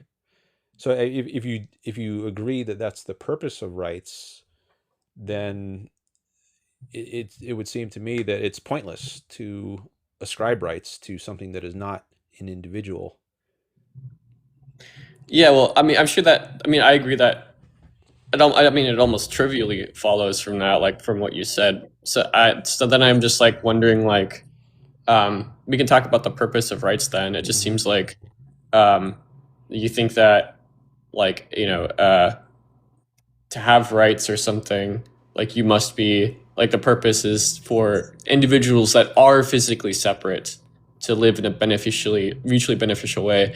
But like, I mean, I presumably I can, have like take a counter stance or something and just say, like, for any, like, agent, it's to like benefit like all agents to benefit in a mutually beneficial way. Like, why is it why does being physically separate matter here? Like, why it's being, because that's presumably that's what individual means, is to be like a physically separate thing. So I'm sort of, I'm not sure why.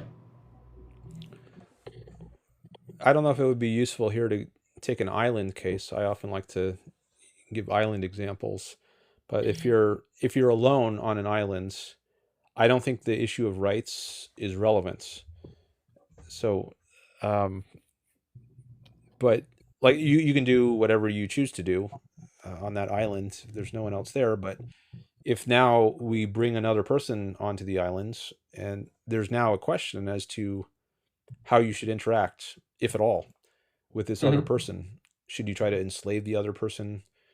Should you try to trade with the other person in a way that you both voluntarily agree to?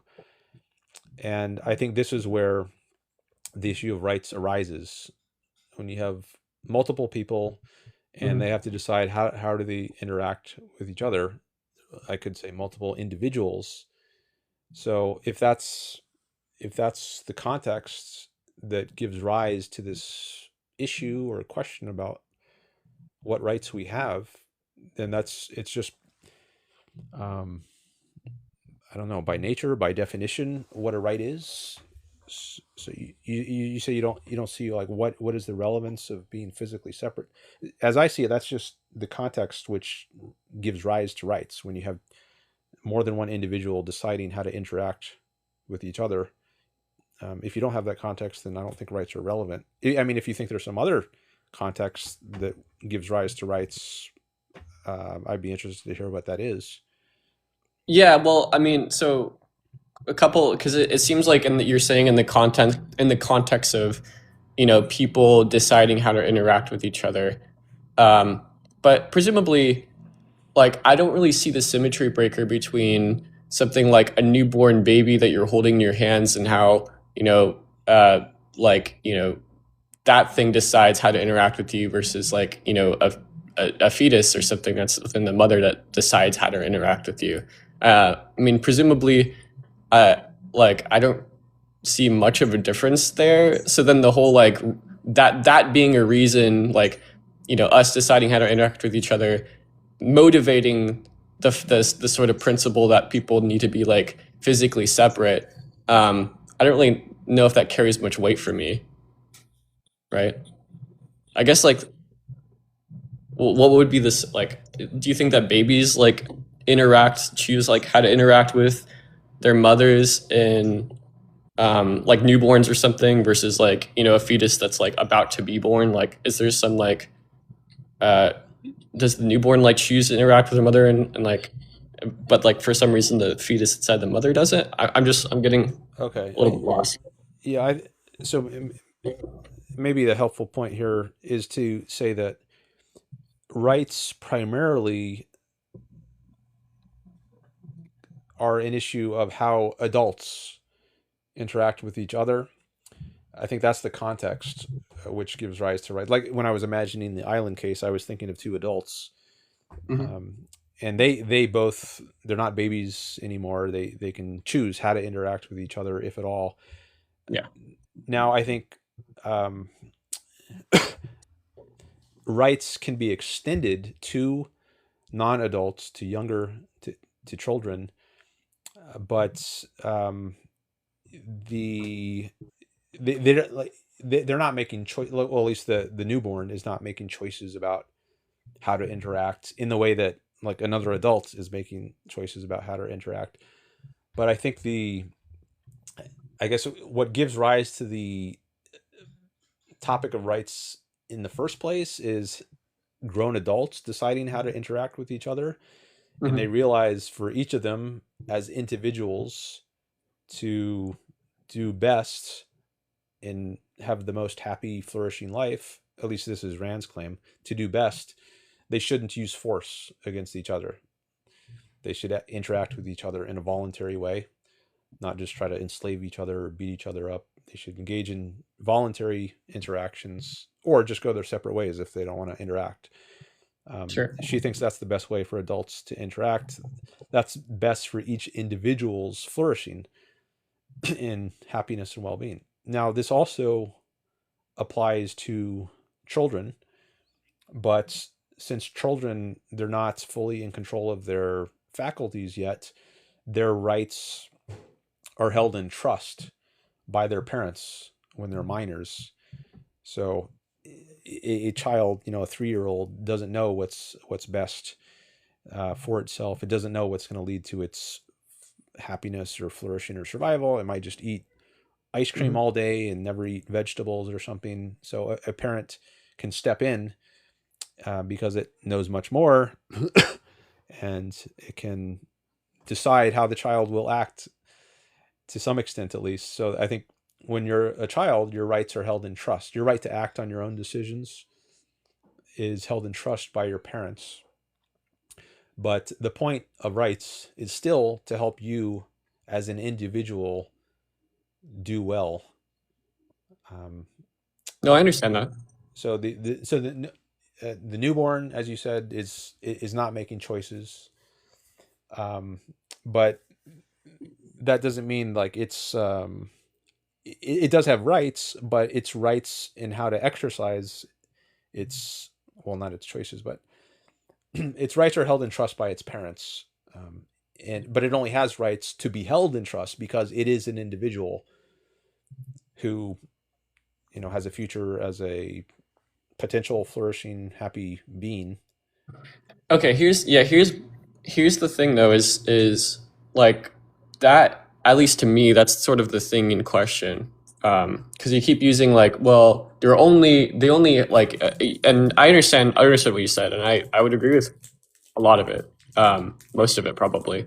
I am also an egoist, but so I do think that is definitely the reason for rights, why you have them in the first place, and I understand the whole like, oh, you know, a child's rights are held in trust, and I understand that. But then we start talking about like, well, but the symmetry breaker between, a newborn and a fetus is that one is an individual and one is not. And what you mean by individual is just like, in this context, a human that's physically separate. But the whole like sort of reason for this dialogue tree was for me to figure out why they're being physically separate matters. And then we started talking about the purpose of rights. And then we were circling back to now we're back to like, oh, well, but, the symmetry breaker between like the newborn and the fetus is that they're an individual that's physically separate. And I guess to me, it's almost seems like we're going in a circle. No, I guess it's hard for me to understand. Like that is the question for me, and I don't really see maybe it was a mistake for us to go down the road of rights and where do they come from. So I think we could talk about the issue of what is a human independently of the issue of rights. And yeah, that's fine. It sounds like maybe that's your primary interest right now. It's what is the symmetry breaker between a newborn and a fetus such that it's correct to call one a human and not the other.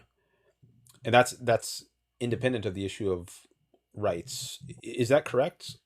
That's really your interest right now, whether it's right to call one a human and the other not? As long as it's sort of yeah, I mean, I was kind of mainly focused on the individual's sort of aspect of it. I'm okay with, like I said, calling one a human over the other, but because maybe we can. I think we're kind of both getting a little bit lost. So maybe we could try sorting out where the conversation went. So I think at the beginning I was like, well, why? Okay, so I understand that like, an individual has the right to life. Purpose of rights to enable individuals to interact in a mutually beneficial way. If something is not individual, then it does not have rights. Okay, I understand that. And by individual, you mean something that's physically separate from other humans. And then I was like, okay, well, why do you have to be an individual? Why do you have to be physically separate from other humans in order to have rights? And then you started talking about the main purpose of rights, which is like, take the island example. You gain rights because the idea is that if you lived in a society with other human beings, then following these sort of rights would lead to your flourishing, which I agree with. I totally agree with. And then but then you started talking about like, I was asking about, well, what about children? Like, it doesn't seem like children seem to like be able to interact with each other, newborns or something, like interact with their adults in the same way that would need rights. And then you started talking about how rights can be extended to young adults or can be extended to newborns, even if there's no like real difference between interaction between a morally relevant difference between interaction between like a newborn and a fetus. And then I think you said something like, but the symmetry breaker is still that they're an individual. But now we're sort of, if you see it, the line of reasoning, it seems like we just went in a circle. We're back to the beginning, which is sort of like maybe what I'm having trouble understanding in this view. Do you kind of understand what I'm trying to follow, and maybe I haven't been clear in my own minds, and I'm not saying like I'm right or you're wrong or the reverse. I'm just taking some notes to try to get clear on how the discussion has gone, and see if we can find a way to sort this out. So I wrote down the question: why do you need to be physically separate to have rights? That was being an individual, yeah, like sort of like meaning to be an individual. Because like I think, you say like, well, you have to be an individual, have rights, but I think that's sort of the thing in question. So I don't think we can use that defense, like or that statement when we're trying to defend that claim, I guess. And keep in mind, I'm also pro-choice, but I have a different sort of way to look at it. But Okay. Well, I certainly don't want to just engage in circular reasoning, so let me see if I can address this. So I was trying to give the island example to indicate the context that gives rise to the issue of rights, Mm-hmm. and if I'm correct, that what gives rise to the issue of rights is the question of how should individuals relate such that they can both exist in a mutually beneficial way, then it's just part of the nature or identity of rights that they pertain to individuals. So I'm trying to follow an inductive method here. Maybe that's a good way to put it. Just start from some very simple scenario and then build up to Oh, the idea of rights. Like, I don't think rights come from God. This is like the founding fathers will say we're endowed by our creator with certain unalienable rights. So I reject that source of rights. So I'm I do trying to too. I'm trying to lay Yeah, out a secular genesis for the idea of rights. And one way to do that is to give this sort of island example. So I don't know if that's any help. No, But can I try to rephrase what you're saying? Yeah. And we can also terminate the discussion if you don't think it's going anywhere at any point in time. Totally cool with that. Totally understand. But like, I think it seems like you're saying, oh, like, we sort of go around and we look at other people in the world inductively, and what we see are beings that are physically separate, that interact with each other in a mutually beneficial way, and that is the way that we understand rights, but we can't draw any sort of inductive knowledge of rights from beings that are, or from beings that aren't quote unquote individuals or not physically separate from each other, because we don't have any inductive background information about how those beings like interact with each other, so we can't ascribe rights to them, sort of something like that. It just doesn't. It doesn't seem like a relevant issue to be Or talking, encased. to talking about rights in the context of non-individuals. But I mean, I don't want to beg the question, because I guess that's Yeah. in a way that's the whole purpose of this debate. Do fetuses have rights?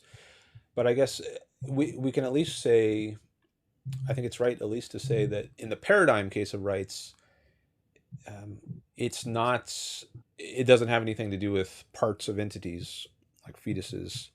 I think when you're first coming to learn what a right is, I think it's best to think in terms of like how adults interact with each other, because I think rights only apply in a kind of secondary or derivative way with children, like because some of their rights are held in trust. Let's take fully developed human beings, mature adults, and there's a question, do they have do I have a right to my own money, or does someone have a right to take away some of my money and distribute it to share with the poor? So I think that sort of approach, where you start with mature adults, is the best way to start thinking about rights, and then how rights apply to other cases like fetuses or children, or whether they apply to fetuses or children or animals. Some people think animals have rights, or the environment has rights. I think those are downstream issues, and it's better to start with the more center of the page kind of examples of just how should adults deal with each other. Okay. Well, I guess like the so then, at least according to me, at least what it seems like is you're making a much more sort of robust metaphysical claim. Like you're saying like, oh, if identity is like encased in something else, then it's simply it's just like maybe like it's like identical with the actual entity itself, like it's just a part of the entity or something. But then I guess like I'm still sort of I guess it's still like unclear to me, and we can end after this, but I guess it's still unclear to me, like still like, you know, take the conjoined twins versus like the fetus example, like why encasing makes you one like apart versus simply just being attached, or like simply like having like two heads or something, but like sharing a body for some reason. These are considered two distinct entities. I don't know why encasing is something that would make something a separate entity. I kind of understand like being a separate entity in like the relevant moral sense, in terms of whether or not something is like a different subject of consciousness. Well, I do think that's relevant in the case of the twins. Like you have two separate consciousnesses, and like if one of the conjoined twins takes a knife and stabs someone, like let's say the right twin, you know, controls the right arm and stabs somebody with a knife, an innocent person, and the left person doesn't. So how do we hold? What should we do? Well, maybe we could somehow penalize the one without penalizing the other. Like if they both have iPhones, you could take away the phone of the one and not the other. So we do, and I think we should treat them separately to the extent we can, because there is a significant difference between them. So it's kind of maybe they should be considered a borderline case of an entity. In a sense, there's two entities there. In another sense, there's only one. Whereas I think the fetus, I don't think of as a borderline case like that. So I guess you're looking for a symmetry breaker between the fetus and the conjoined twins. Mm-hmm. In terms of like why should I say one is a part and the others are not parts? Yeah. And I say, well, the I don't know that I have a like unusual definition of part. It's just, I mean, the conjoined twins are, I mean, there's nothing. What do we normally mean by part? Like take a car. You know, car has, you could consider a car an entity. I think it is an entity, but it might have thousands of parts. You got the motor inside, and I would say the motor is a part of the car. It's not, now it could be, you could take the motor out, and then I would say it's an entity. But so long as it's part of the car, it's a part. It's not an entity. Or like any of the screws in the car. I think you could see that. So I don't think that I have really a unusual or like proprietary notion of what a part is. I think there's something quite ordinary about how I'm using the part to have the, and like the idea of encasing holds here. So the motor is inside, it's encased inside the car's hood, and the screws, you know, there's lots of screws inside a car. But whereas it's not the case that the conjoined twins are inside some other entity, at least in the normal sense of entity.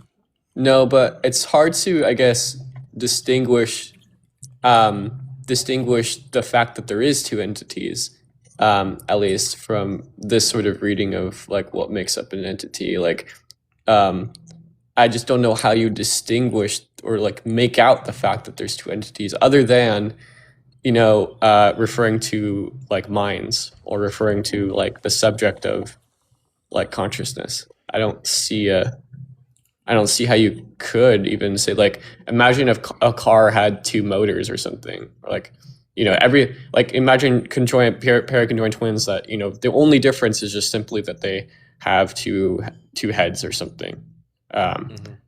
And in the case of a car, let's say a car has two motors. Do we have two cars? No, we have one car, right? But nonetheless, in the case of the conjoined twins, for some reason, we're treating them as two. Now, you could say, oh, it's one entity, but, it would be unethical to, unalive one, because you shouldn't, harm yourself, right? You could say that. But is that what you might say? Or do you still think that they're two entities? So I said before that the conjoined twins, I think, are a borderline case. So I think in a sense there's one entity, in a sense there's two, but in the case of the fetus, I think it's zero. So that's regardless of where you come down on the borderline, there's at least an entity. Maybe there's two entities. For some contexts, we would consider them two. Like if we're considering the issue of punishments, like if one stabs somebody with a knife and the other doesn't, they control different arms. You could treat them separately to a certain extent. Take away the iPhone of the one, but not of the other. But maybe for other purposes, you would consider them as a single entity. Like let's say they're buying a plane ticket. And do they have to buy one ticket? They're only going to take about one seat, right? So if they just have two heads, well, you don't need two seats just because you have two heads, but you only need one seat. So maybe for that purpose, you could think of them as one entity. But for some other purpose, like the purpose of punishment, if one stabs somebody, you could treat them as two entities. But in the case of the fetus, it would be neither one nor two. It would be zero entities. So maybe we don't have to decide, exactly how many entities the conjoined twins are. Maybe it just depends on the context as to whether we should consider them as one or two. But in the case of the fetus, I think it's more plausible to treat it as zero entities. Now, it just occurred to me, like we could say a human has 32 teeth. But are there 32 entities in the mouth? Well, yes and no. In a certain sense, you could say, yeah, there's 32 entities, but in another sense, no, there's just one entity. There's a person there, and he's got 32 parts in his mouth, and he's 200 some bones in his body. But I think there is, even if we're going to use this kind of encasing perspective, I think that we can still draw. There's still a symmetry breaker between the conjoined twins and the fetus. And on one side of that divider, it's either one or two, but on the other side, it's neither one nor two. It's zero. It's so clearly apart. One of the things that I would say that I think is going on is we're kind of treating, like, at the beginning, I thought we were kind of we were making a more robust, like, ontological claim, like, oh, it is in fact, like counting the mother and the fetus, we're counting one entity, like, ontologically. But it seems like when you're saying, oh, maybe like in the case of, the conjoined twins is a borderline case, it's almost like what you're doing is sort of switching it from ontology to like a pragmatic discussion of pragmatically, like, what should we treat them as two entities, not like of their essence. Is it the case that they're like stands independently and devoid of context? Are they like one entity or not? And maybe you think that there is no distinction between pragmatic, like treating something as an entity pragmatically versus just treating something as an entity like ontologically. Like, would you say something like that?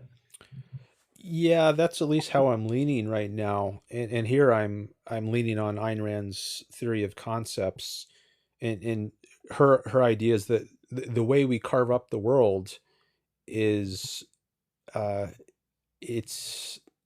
can't just carve it up in any old way and have it be justifiable. So if we have this concept human being, which applies to you and me and George Bush and a billion other people.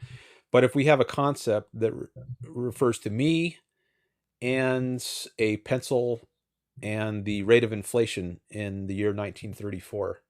That would be an invalid concept on Rand's view, because it's putting under one term radically different things that don't have anything to do with each other. So it would just increase cognitive load to invent some new word to refer to just those three things and only those three things.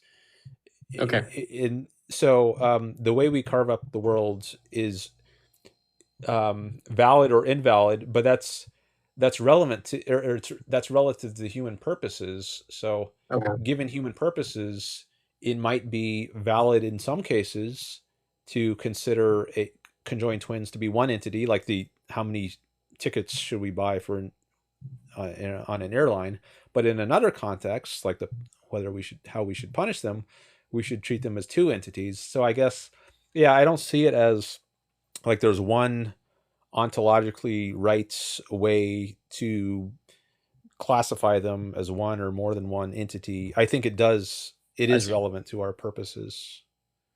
That does make sense, but I have another question. So I actually just thought of something. So, you know, let's just like grant like the fetus is conscious at least at some point in the third trimester.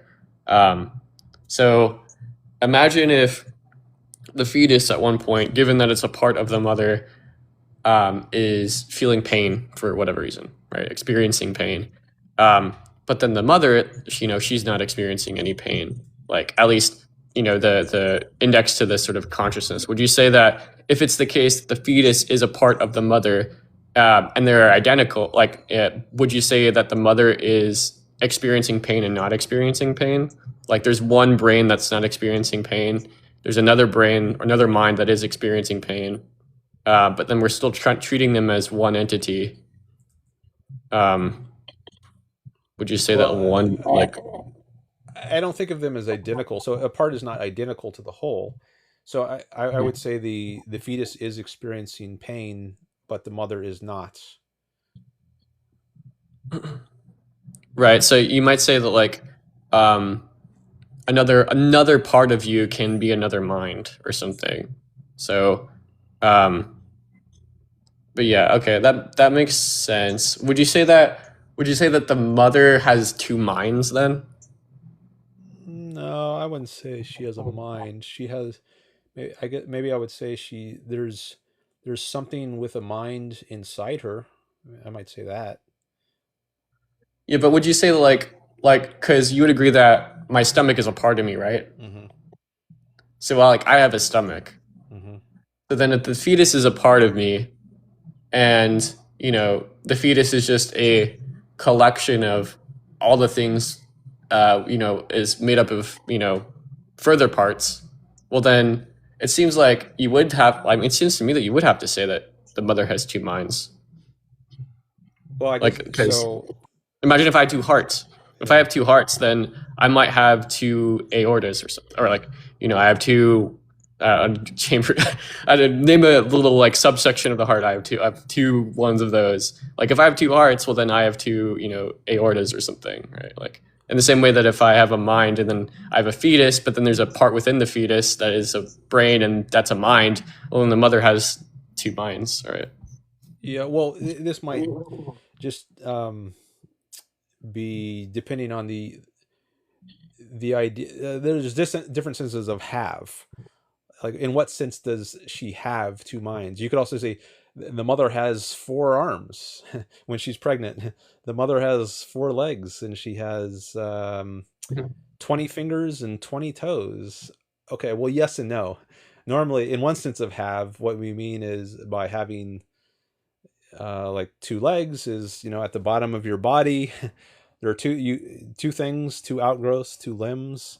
We don't mean when we say someone has two legs that they have those two things growing at the bottom of their body, and inside their uterus they have these tiny things that are similarly shaped. So, but if we want to use have in a more inclusive sense, we could say, okay, the mother has four legs, but I think maybe that's just there's just a kind of equivocation on have then when we say the mother has 4 legs or 2 minds. They have, Yeah, I she think has the minds or the legs in different senses. no, I think that makes sense. I suppose. Yeah, I mean, I don't know how if you want to get to other guests at this point because we've been talking for a while, or if you because otherwise I would just start like delving more into like the arguments for like like the normative theory and stuff like different aspects of it. But I mean, I don't know if you want to do that, or if you want to talk about my view. If you want to give my view, I could do that too. Well, Or we I can move think on. if you want, you can do a quick indication of your view, but after that, I think I want to either do another call or engage some with the chat. Yeah, it's fine. So I mean, I sort of I sort of take it that what makes unaliving wrong is to provide or to deprive an entity of future valuable experiences. So, if it's the case that a fetus is not a person at some point in the pregnancy, well, then the subject is not going to be of consciousness is not going to be there, or at least at the very least, the subject of consciousness is not going to be identical to the thing that's going to be is going to have those experiences later on. So I sort of take the person to be identical with various different like the necessary parts of the brain sort of like all plugged in together to generate this sort of emergent property of consciousness. And it's sort of it persists through the integration of those parts. And a fetus, up until a certain stage of development, does not have the necessary parts to sort of deploy sentience. So it's not the case that the subject of those future experiences will be is present before a certain stage of development. And that's sort of like my abortion argument. So you're okay with abortion up to the point of sentience and not beyond that? Yeah, well, just when the necessary components of sentience are there, so things like thalamocortical connections and whatnot, which don't occur till I think it's like 20 weeks or something. Okay, so you would illegalize abortion after 20 weeks or so. Yeah, probably. Okay. Or at All least I right. think it's immoral. But yeah, okay. Well, thanks for your call. Appreciate it. Yeah, thank you. Appreciate learning about your view. Is there anything where I can read about Ayn Rand's or further objectivist arguments for abortion? Because I'm sure that there's more than the one that you gave. Well, a good source to start with is the Ayn Rand lexicon that has it's a collection of her thoughts on a wide range of issues, including abortion. It's organized alphabetically, so actually abortion turns out to be the very first entry. But if you Google Ayn Rand lexicon, you can see what she said about abortion. Now, the key article on this topic by her is called "Of Living Death," and I think that's free online. Of Living Death. So those are the primary sources I would mention for Ayn Rand. There's also been a book published, I think within the last few years, by Ben Bayer. He's a philosopher at the Ayn Rand Institute, and he wrote a short book on abortion, which I don't know if it's part of it might be available for free online, but you can search up Ben Bayer, Bayer, in abortion and Google that. You might find something. So yeah, I would mention those sources. Cool. Well, it was very nice. Oh, one more. Leonard Peikoff. He was Ayn Rand's top student for a long time, and he's written some things. So if you Google Leonard Peikoff, Peikoff, and abortion, that will also turn up some relevant thoughts. Yeah, I know Leonard Peikoff. I used to listen to his lectures. Okay. Cool. All right. All right. Well, it was fantastic conversation. Yeah, good chatting with Hope you have hope you have a great rest of your night. All right, same to you. Bye-bye. All right.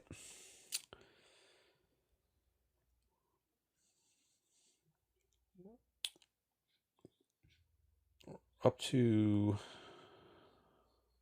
let's see, 4.8K likes. Some more follows. Thanks for the followers.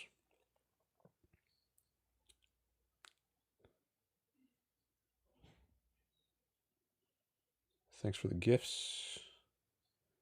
Thanks for the heart me. Existential quantifier. That's a long name to say. Maybe I should just say E big. The backwards E. E big. Thanks for the heart me.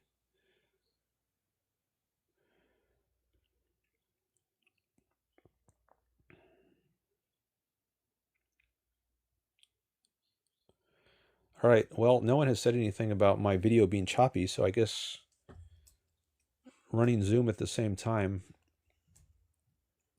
is not too much load on my system.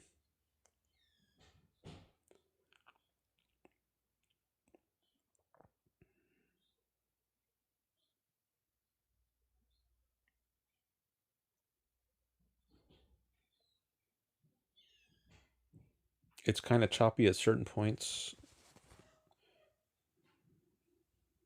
Okay. Well, maybe I'll notice if I watch this video later. I'll probably post this on YouTube. I've done that with my first, I don't know, 6 live streams now. So maybe I'll watch this later and see how choppy it is and whether it's a good idea to close Zoom.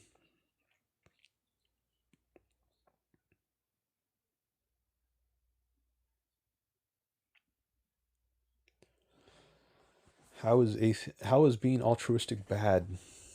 Because it means you're placing something as above yourself, as more important than yourself, more important than your own life and happiness, and that's bad. Why shouldn't your own life and happiness be the prime consideration? Can you accept my request? I don't know. I can, but I got to think about one, how long do I want to stream today? 2, whether I want to take calls right now or engage with the chat. 3, what topics do you want to talk about? 4, what's your following? Or how many gifts do I have? There's various things to consider.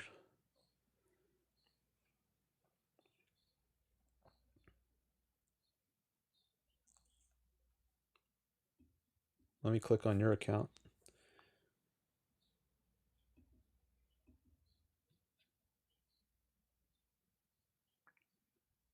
ACAB. All cops are bad. Is that what that means?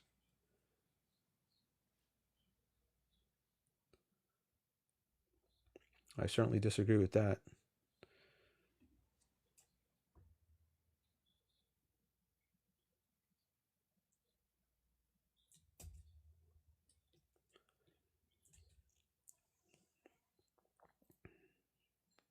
Bastardized?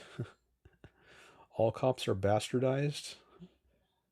Never heard of that one. Never heard that one before.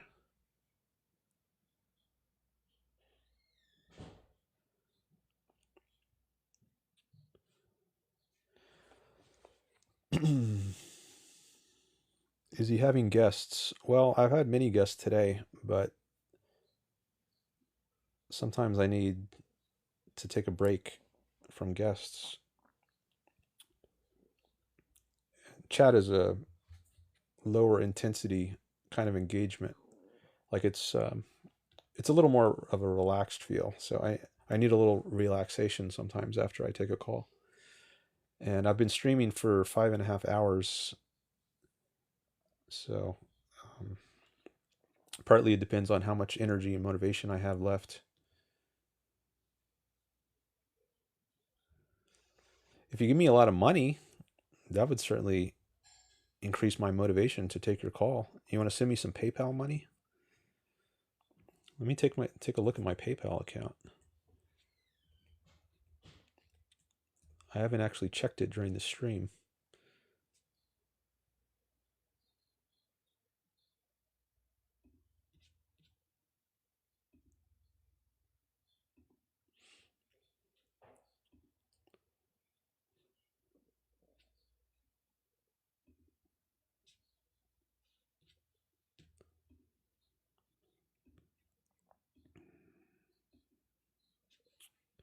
Okay, don't see any. You can incentivize me to take your call by having a large number of followers or by sending me a large amount of money. Or maybe even a modest amount of money, because it wouldn't take much to set you apart. How much money have I made? It says I've made 30 cents today. I've been streaming for 5.5 hours and I've made 30 cents. Is that less than minimum wage? I think it is. So it wouldn't take you much. I guess that's in terms of gifts. It says I have 75 diamonds, 10 gifts, and it looks like that amounts to 30 cents. So you might be able to very easily surpass that amount through sending me. If you send me $1 on Patreon or on PayPal, you will have given me more than 3 times what I've earned today so far, if I'm reading these analytics correctly.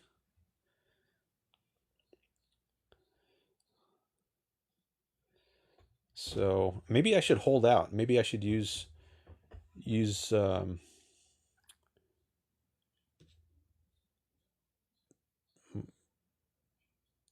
your demands.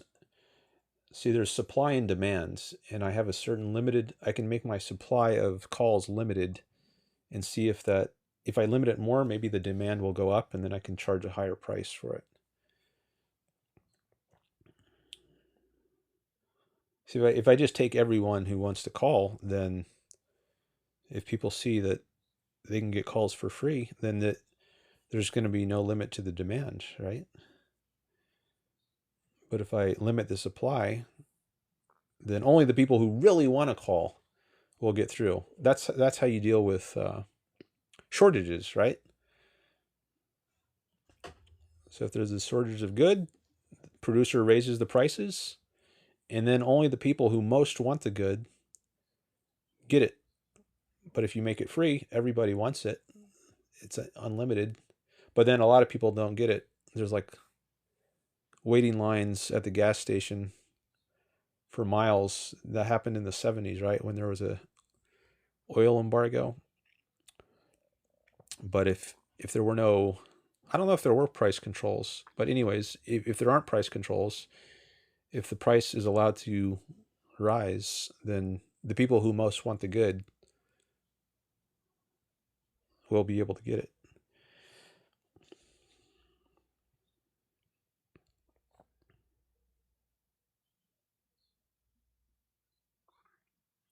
By that logic, we should increase the price of water.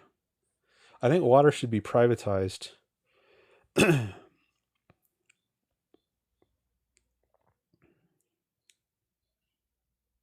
And I don't. And I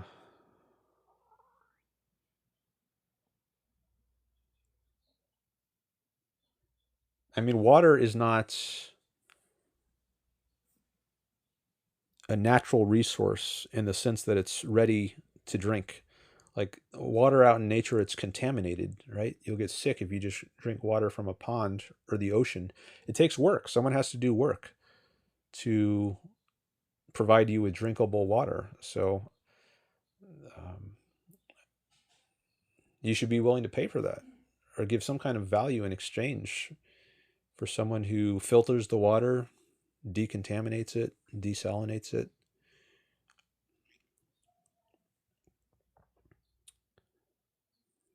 And that doesn't mean you can just sell it at any price. I mean, the higher price you set, the fewer people are going to want to buy it. So it's not in your interest necessarily to raise the price of water. If you're a water producer, a producer of drinkable water, if you sell it for $1 million per gallon, then you're not going to have many customers, and your profit might actually be much greater if you sell it for much cheaper, because you'll earn fewer dollars per sale, but you'll have many more sales. So if you want to maximize your profits, that doesn't necessarily mean you should maximize your prices.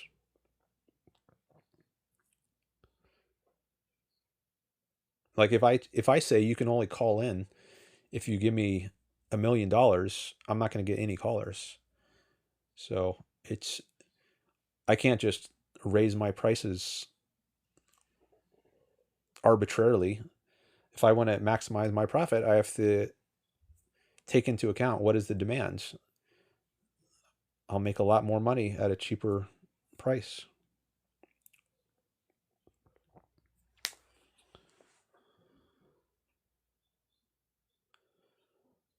Love Atlas shrugged, says somebody. Who contaminated it? Water is contaminated by nature. If you dig a hole in the ground, I don't think you're going to want to drink that water. Imagine a caveman 100,000 years ago digging a hole in the ground. No one contaminated it. No one had found the water source yet. It's just contaminated by nature. Or fish defecating in the pond. That's one way it can get contaminated.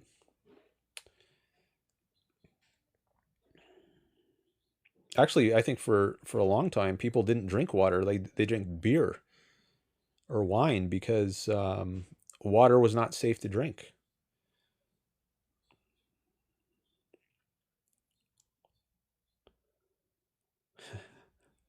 This guy is surely a billionaire. I wish.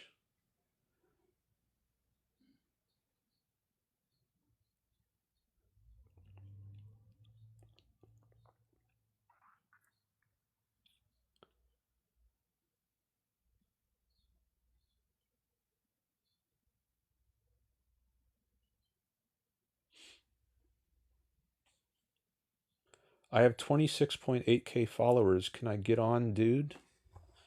Let me take a look at your profile. Oh, yeah, you do. Triton. Oh, I see you in there. What would you like to discuss, Triton? This guy's supply and demand of his live requests, like we can't see there's only 2 people requesting.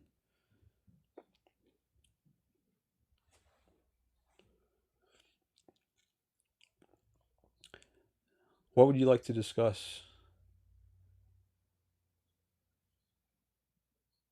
I would like to discuss faith being in bad and Israel being in good.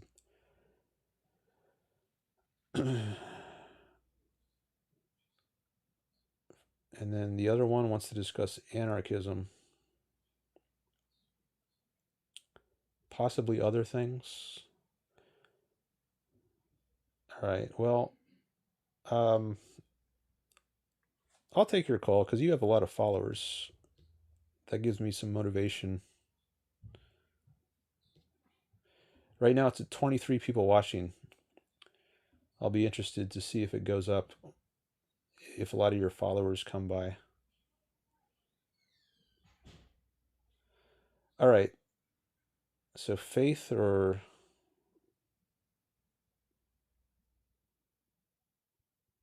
Israel or possibly other things. All right, I'm going to bring you on.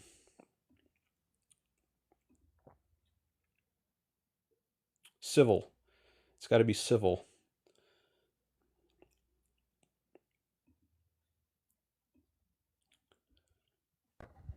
Hello. Hello. Hi. Hi. I would guess I was confused about faith and bad. I'm not sure what you mean by bad. Do you mean like you disagree with faith, like you're an atheist, or do you mean like faith is a inherently bad thing to have? Well, first of all, I think I take faith to be belief without evidence. And Okay. I say that's bad because I think it's anti-happiness and anti-life to believe things without evidence. Well, I think that a lot of the morals of a lot of different faiths have beneficial things for people and can do beneficial things for people, I guess. But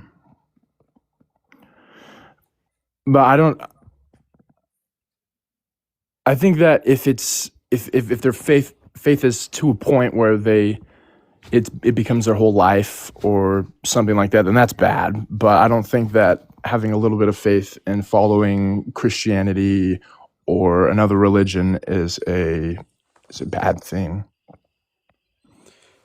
Well, I don't think any amount of believing something without evidence is good.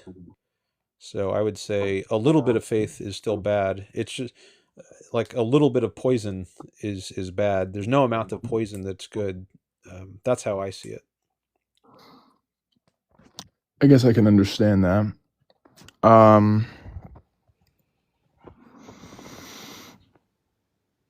I guess I'd want to talk about Israel now then, if that's all right, because I kind of have to. Yeah, we can talk some about it. I've talked right. about it a couple times, I think, earlier today, but we can talk at least a little about it. Oh, hey, there is someone here that I know. Okay, well, I think that Israel is bad.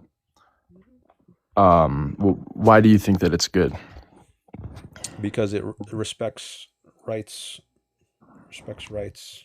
Not perfectly, but it's doesn't throw gays off of buildings. It doesn't force women to wear burqas. You're free to criticize the government. You won't be thrown in jail.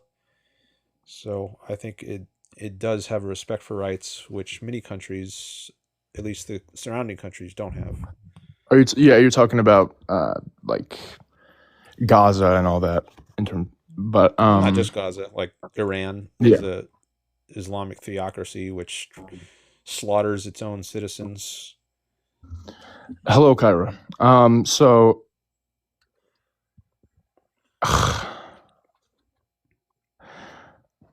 I don't think that Israel killing people who are I don't think that their government and their way of, which is obviously it's wrong, and there should be some kind of intervention in their government. But I don't think that, genocide is a way to get there. And I guess. I don't think they're genociding.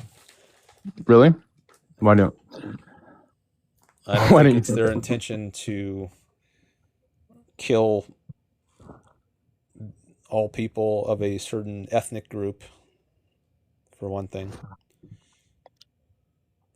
Well, it is just a huge amount of certain people that they are killing, and hold on, sorry.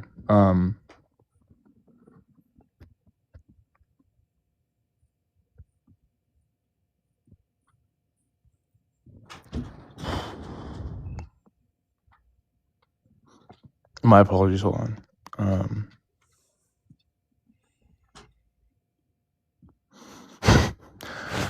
Okay.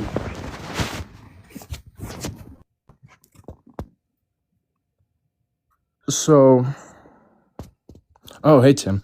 So Israel has been killing a lot of Palestinians and a lot of surrounding fuck. Hold on. I'm trying to think. What did you just say? I said I don't think they're engaged in a genocide. Because I don't think they're trying to kill all the people of a certain ethnic group, for one thing.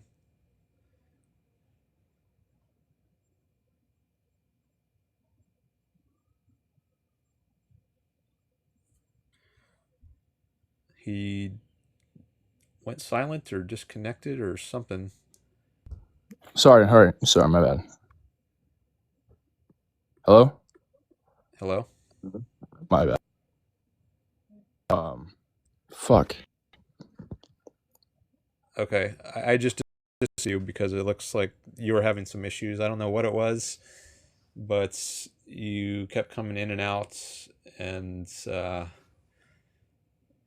don't know what was going on there, but it seemed like you had a lot of distractions. So maybe this is not a good time for you to talk.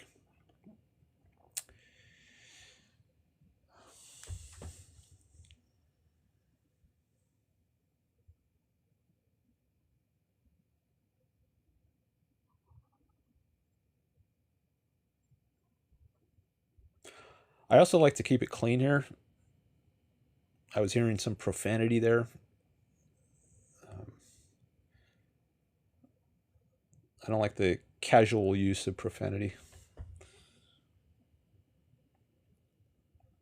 That's not why I ended it, but just by the way.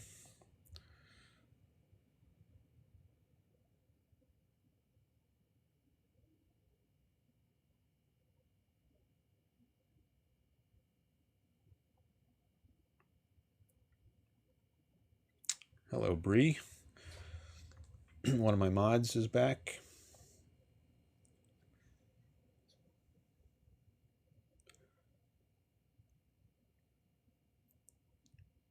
Can I discuss why you think atheism is good? I think it's good because it's true. And it's good to believe things that are true. It's bad to believe things that are false. That's how I see it.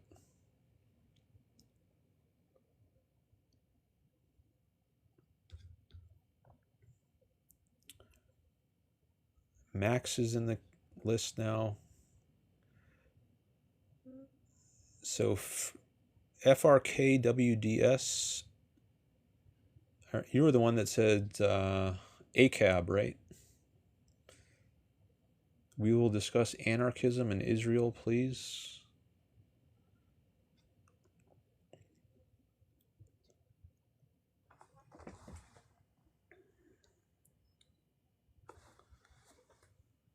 Send a Galaxy says Bree to Max. We don't have a free market. The government is involved. That's true. We have massive government intervention in the economy. Social Security, Medicare.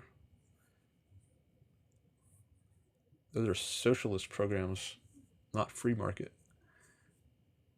Taxes, regulations.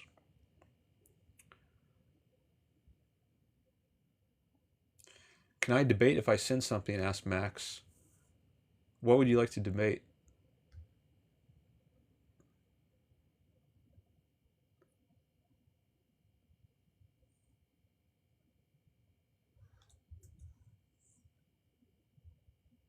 Atheism?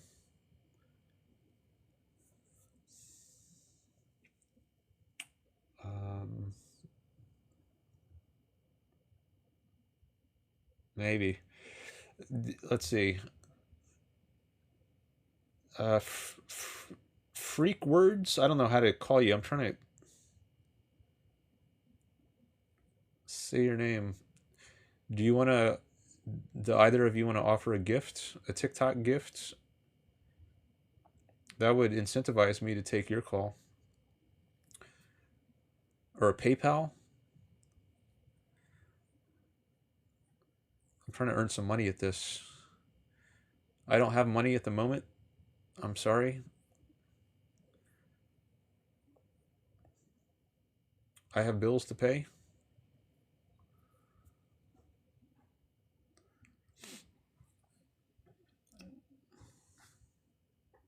Well, you could also ask people to pay on your behalf. Like you could say, hey, chat, can someone contribute some money on my behalf so that I can debate Dan?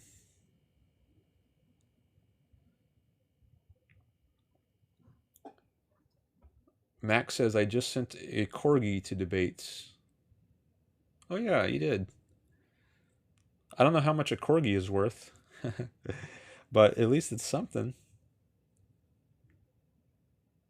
I'm going to look up how much is a corgi worth on TikTok.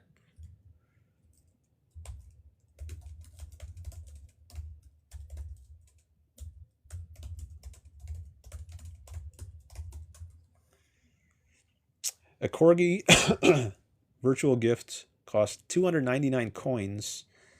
In US dollars, this roughly translates to $4.49. Wow. That's actually a lot compared to what I've earned so far, because it says I've earned 30 cents today. Or no, I guess now it's $1.49. I guess that's because I guess that's factoring in the corgi, because I guess TikTok takes a cut. So maybe I don't get 100% of the 449, but there's TikTok fees. You only get half of that, Dan. TikTok takes half. All right, well, I do appreciate that. I think that's the largest gift of the day. So I'm going to reward that and take Max's call. I forget what you said you wanted to debate, though.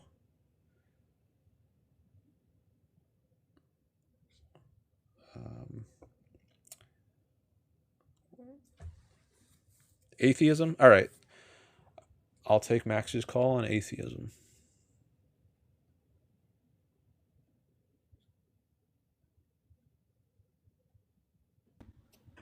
So why do you think atheism is good? Because I think it's true. Do you believe Julius Caesar was true or alive? Julius Caesar? Yes. Do you know that there's more manuscripts over Jesus being alive than Julius Caesar? More manuscripts, what? Over Jesus and like him being alive than Julius Caesar? No, I don't know that. There were about 250 manuscripts over Julius Caesar, and there was 10,000 to 15,000 about Jesus. Okay. Well, I don't deny that Jesus exists. I think some scholars have questioned that. I don't know what the consensus is, but I don't take Jesus to be, if he did exist, I don't think he was a god. I think he was just a man. So do you think that like all the miracles that he did and all the miracles that were recorded weren't true? Correct. Why do you think that?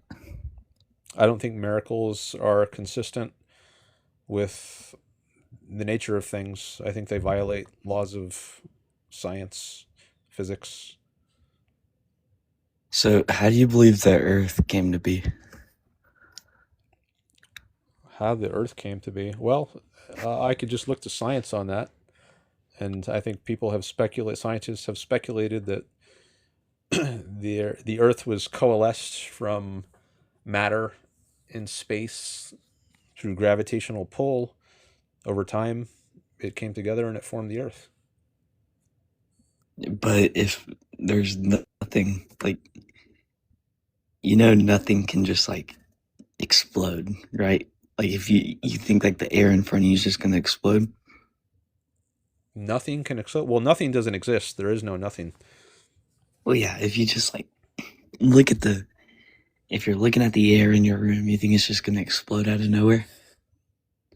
Well, air can ignite, I guess, under certain conditions. Maybe like if we're talking about a diesel engine and there's a piston and a cylinder where air can get compressed and there's some kind of well, I guess in a diesel engine it's not an air fuel mixture, it's just fuel. But if there was nothing here at all, if there's nothing in the universe at all, how could something have been made? If there's nothing in the universe at all, I don't think that makes sense. Well, no, the Big Bang Theory believes that if that nothing exploded, or there's like a piece of matter that exploded, but how did the matter come to be, and then how would it explode if it was just sitting in space? I don't think the universe or the matter of the universe came to be from nothing. I think what exists is eternal. I don't think the concept of time applies to the universe as a whole. So I don't think it popped into existence at a certain point. So you think that, and do you know how specific everything in this universe is and how complex the human body is? I have some idea of that. Well, basically, if like something in your eye was off by even the tiniest bit, you would be blind. And if we were any like closer or farther from the sun, we wouldn't be able to live on this earth. Okay. Do you think that's all just a coincidence? Coincidence? No. I think there's... So, would you think that a creator would make it all? No, I don't think the universe requires I don't think life requires a intelligent designer. Did you know that after Jesus Christ was resurrected, multiple people saw him? Multiple people saw him? Yes. Well, that's a story. I don't believe it. I mean, maybe they saw his corpse, but you said resurrected. No, I don't believe that. Well, Jesus was resurrected 3 days later after he died. Mm. And if you believe in Julius Caesar being alive with only 250 manuscripts about him, and you believe Jesus being alive because he had 15,000 plus manuscripts, you don't think that the people are right when they say they saw him when he resurrected? That's correct. Yeah. And why do you believe that? Maybe a lot of people have passed on a story that is implausible. But it has all been written down and passed through generations. You can pass on implausible stories. So why do you think, say, like I'm a Christian, why do you think being a Christian is bad? Well, I don't think it aligns with your happiness. I think it tells you to sacrifice yourself, love your enemy. I think that's very bad for your own well-being. So why do you think loving your enemy is bad? Well, because I think your happiness is good, and I don't think loving your enemy is good for your happiness. I think that if everyone just like loved each other and do you believe in, so you're an atheist, right? Yes. Did you ever grow up being an atheist? I wasn't really raised religiously. It just wasn't a topic I thought much about when I was growing up. Have you ever thought to put any effort into reading the Bible or something? I have read the Bible. You've read it all? Yeah. And you didn't believe in it? I didn't believe in the miracles, at least not that part. So why did you not believe in the miracles? Because it's not consistent with my experience of the world. It seems to contradict my experience of the way the world works. So do you think that miracles don't happen anymore? I don't think they ever happened. You don't? Correct. What miracles did you read about in the Bible? The resurrection, parting of the Red Sea, turning a woman into a pillar of salt, healing the blind. Do you know people have actually like found the pillar of salt that she turned into? No, I didn't hear about that. It was a pretty big thing. Well, basically people believe that like they found a big pillar of salt that matched everything that they said in the Bible. And it matched everything along with the story. So, what do you think about that? Sounds pretty suspicious to me. What's suspicious about it? They took it into a lab and tested it for everything that they said in the Bible using science, as you said. Yeah. And they found that all it dated back used to be the- a woman. They dated back to the DNA exact inside of it. It dated back to the exact time that it happened. Okay. Whereas it said in the Bible, it was in the exact place that it said in the Bible. All right. Well, I think I might move on to another conversation. If you want to say Why? something, because I don't think there's much value in talking about this. Okay, well, I hope you look into it, and not trying to force it onto you or anything, but hope you just look into it. Okay. Thanks for your call. All right, thank you. Bye. Bye.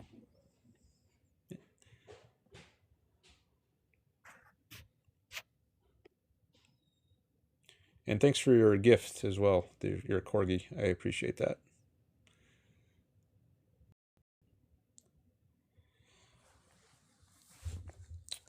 Thank you for the one corgi.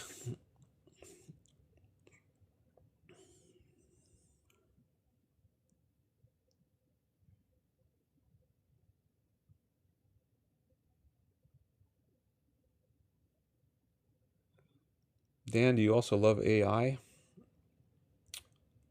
I like AI. Love might be a bit strong, given how much I use it. I used it some today, actually, during calls with about Israel. I looked up some things on AI. Gemini. I use Google's AI.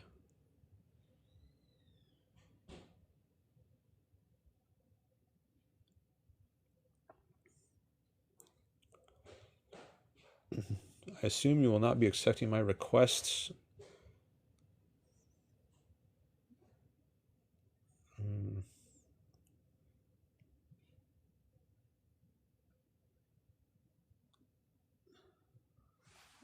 I don't know.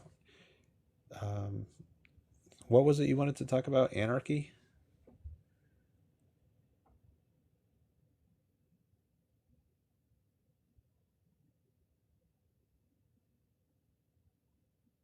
Yes, anarchism.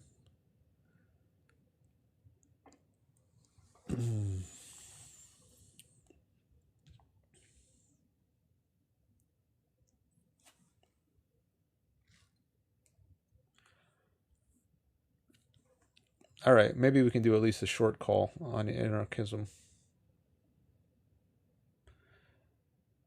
See how it goes. All cops are bad, or all cops are bastardized? Is that what you said? Maybe we can talk about that too. All right, well, we can do at least a short call. I'll take you up.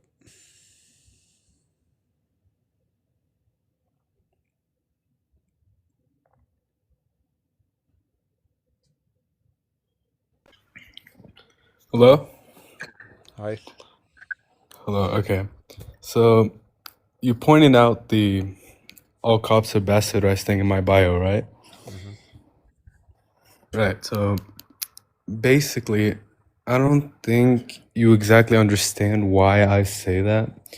So basically, the main understanding, like, we don't hate the idea of cops, but It's because they serve the government, not the people. In anarchism, we still have cops, but they're traditional. Like it's a voluntary thing instead of a government job. So the reason I say they're bastardized is because they hold up a system that they may not support. So, for example, assume that you are a police officer in Soviet Russia, but you are not a communist. You're against the beliefs of the government, but you're holding up the system because you're serving the government. Do you understand that? Well, I think whether if you're serving an evil system like the Soviet Union, I would say is an evil system, then I would oppose that. But if you're a policeman in a free society or a relatively free society like the United States, and your job is not to throw innocent people or critics of the government in jail, if your job is rather to protect people from rapists and murderers, etc., then I think it's a good thing what they're doing. Well, yeah, but here's the thing. Look, I do love the US, but here's one thing. It's an authoritarian regime. So basically, you're still serving the government, and I personally don't support it. I don't even support the idea of having a government because I think laws should be decided by people who live in the system rather than people who are just, elites, just superior to the people. So I don't think that any politician should decide a law instead of the people who, for example, like oppose something. Like, let's say most people, sorry, would oppose death penalties, but a politician would support it. So now death penalties are allowed, but people oppose that. Do you think that's fair? Hold on, my mind is back on your claim that the U.S. is an authoritarian regime. I think that's a smear Yes. and quite a bad one. So I don't want to just let that pass. I think Well, yeah, that's on a political spectrum, the US is authoritarian on a political spectrum because they strip off your rights in the name of counterterrorism. no, I don't buy that. I'm not even sure I want to continue this conversation if you hold the view that the U.S. is an authoritarian regime. Well, that's another thing we can discuss. I mean, have you seen the amount of cameras they have now? And AI data centers, those are purely just for mass surveillance. Um, I mean, when the country is I mean, founded I agree, on the yeah, like principle it's of counterterrorism. There's a bunch of rapists and all that. Like, okay, sure. But it's also at the cost of like being watched constantly. okay. So I mean, if you would put the U.S. in the same category as a regime like Iran, which I would say is authoritarian. Yeah, they're authoritarian for sure, but yeah, go on. I mean, if you put the U.S. in the same category as that and say they're both authoritarian, I think that's a very incorrect way of looking at it. Well, not necessarily because, the US is right wing and, Iran is left wing and they have way less like religious freedom. They force women to wear, those like burqas, hijabs and whatever. I don't support that. I'm an atheist myself, so. Okay, but you're putting the U.S. in the same category of them as authoritarian. Authoritarian wise, yeah, because it is like factually. Okay, I think I want to end it here, but thanks for your call. Okay. Yeah, you're welcome.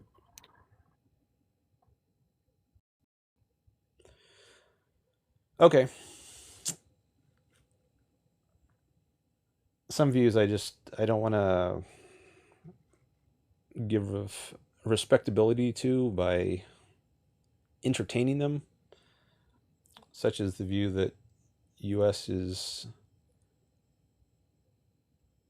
in the same bucket as theocratic Iran.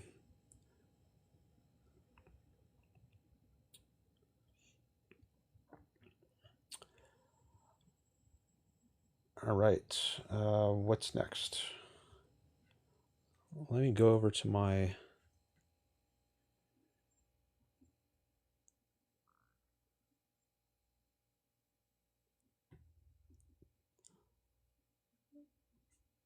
my other TikTok page.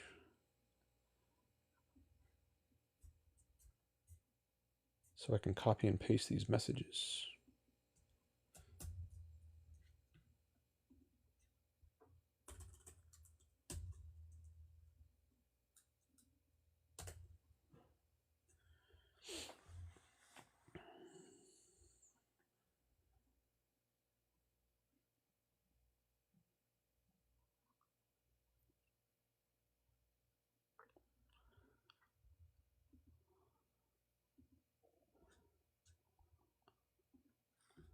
Okay, I guess I'll just look at this chat a little and maybe end the stream soon because it looks like the audience is winding down.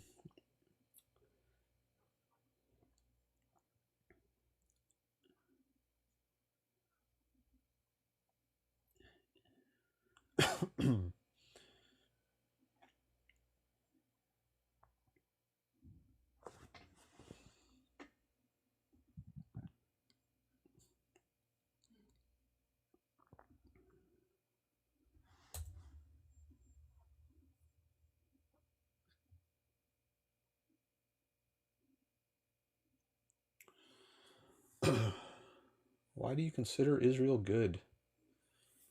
Because it respects rights. It respects rights.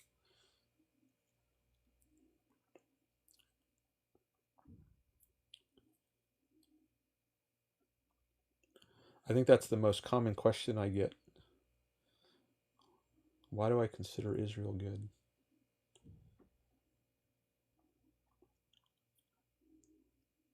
What about socialism? I oppose it. It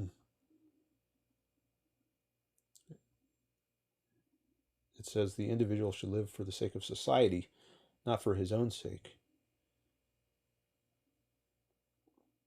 And I think people have a moral right to live for their own sake.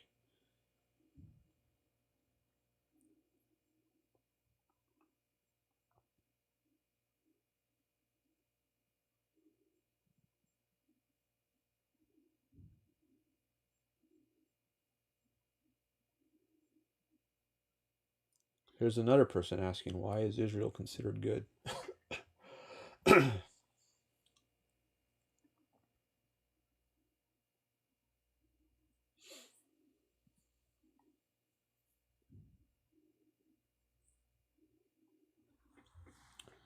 Maybe I should just pin a message in the in my background that says why I think Israel is good.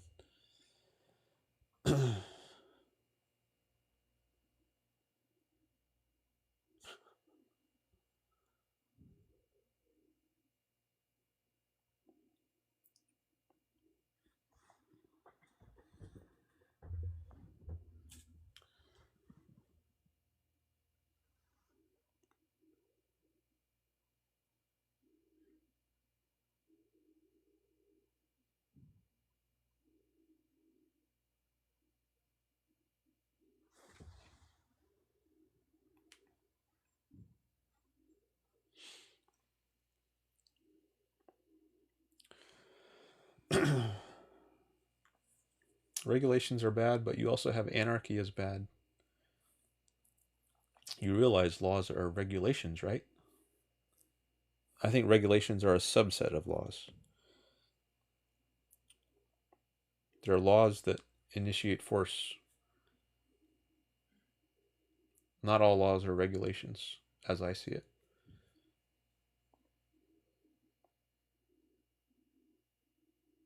Thanks for the follows. I got 50 follows today. Could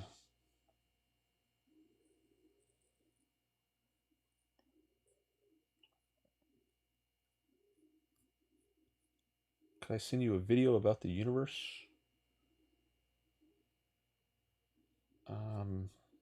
Maybe. Like a YouTube video link. You can DM me a link. I don't know if you can put a link in the chat. You can try. So regulating against monopolies is bad? Yes. Well, I don't even think... What is a monopoly? A single seller in a market? Am I a monopoly right now? Do I have a monopoly on Dan Norton style TikTok live streams? No one else can sell Dan Norton style TikTok live streams. So am I a monopolist? Are you a monopolist on Stephen R34 style comments? No one else can make comments quite like Stephen R34. So do you have a monopoly on Stephen R34 comments? Are you a monopolist?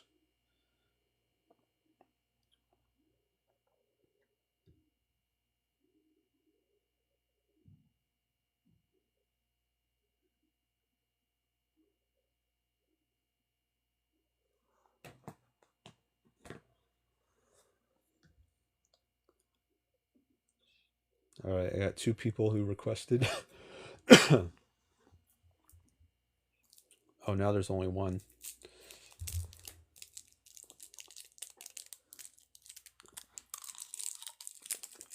Now there's 0.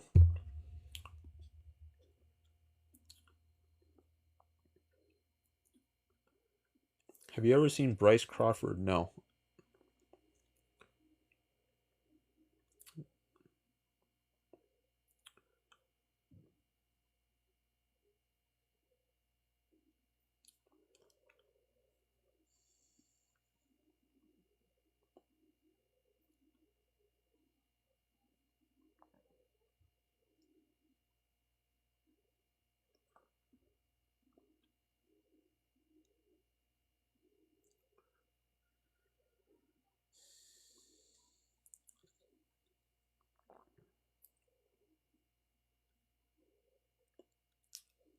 Is the good bad his beliefs or good and bad things to debate about?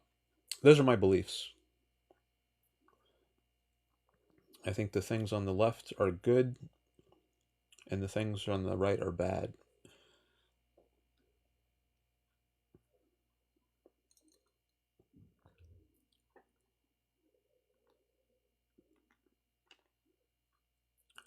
So far, I agree with most of your beliefs.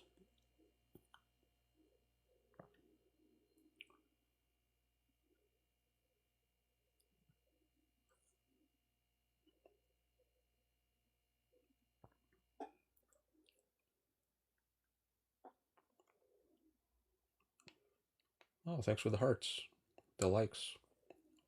We're almost up to 5K likes. Explain why leftism is bad. Because it violates people's rights. I have a right to the money I earn. But leftism says, nope, we're going to force you to pay taxes under threat of jail if you don't.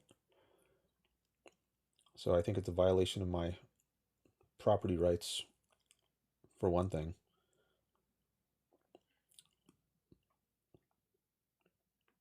It also regulates. It's pro-regulation. Like people on the left, they want there to be a minimum wage. I say that's also a violation of my rights. I have a right to work for whatever amount I want. You don't have a right to force me to work for only at this amount or above. I should be able to voluntarily decide how much I work for, or if I'm an employer, how much I offer. You don't have a right to force me to offer a certain amount.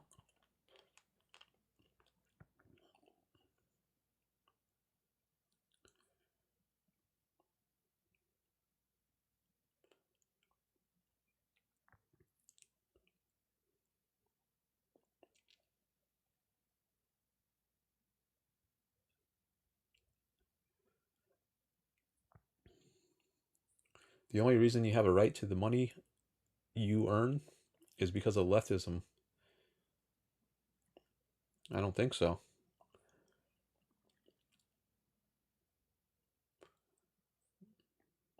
How is that supposed to work? What's leftism? Big government. That's one way you could think of it. I think there should be limited government. Government limited to the protection of people from force. So there should be a police, a military, and a court system. That's it. But leftists want social programs like Social Security and Medicare and welfare and public education, all funded by coercion, coercive taxation.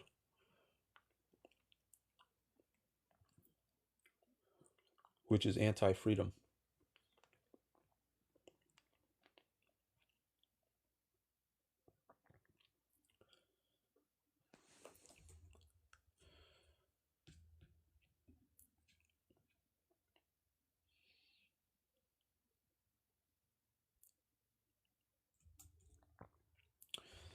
U.S. pays more per capita for healthcare than any developed nation, with worse outcomes because of people like you. Okay. You're going to pin it on me, are you?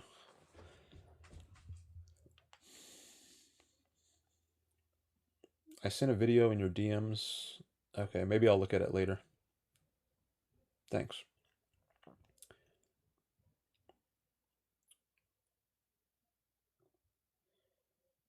Data shows that socialized medicine costs less per capita with better outcomes, but it's anti-freedom. I don't believe it has better outcomes. I'll also say we don't have free market medicine today. We've got Medicare, Medicaid, FDA. These are government programs, government regulatory agency.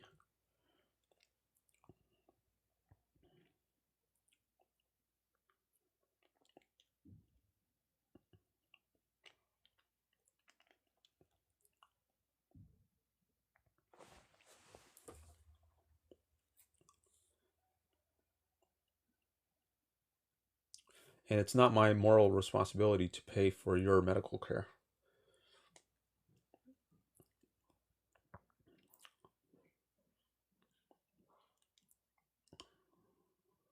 Let's debate the data then, bud. We have the most free market medicine in the developed world. I don't know about that, but it's certainly not free market enough. Medicare is a huge program. It shouldn't exist. That's a massive intervention in the free market.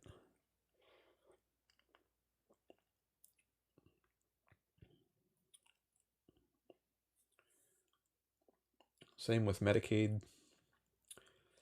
Same with FDA.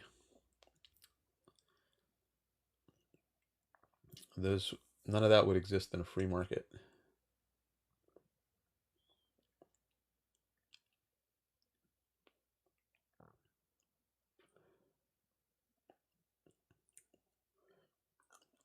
Every other developed nation has universal health care.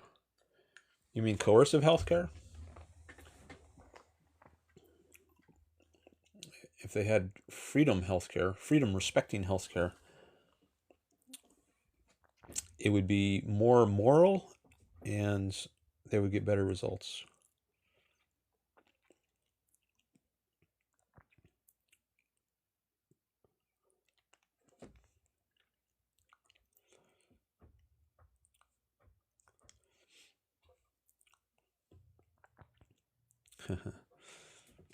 So you like paying more for worse outcomes.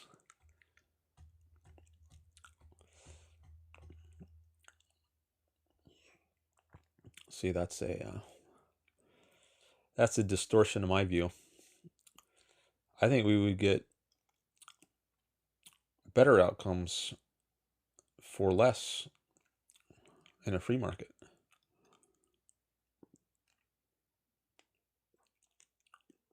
Maybe you're the one who wants to pay more for worse outcomes. That's what I think. Maybe that's not your intention, but I think that's what would happen.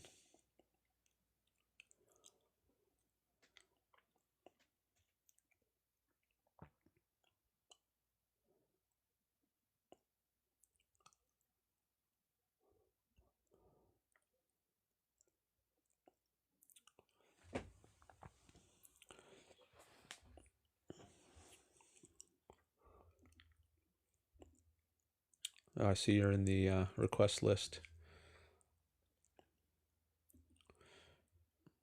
You say, let me up and let's debate the evidence. Because I have the data on my side.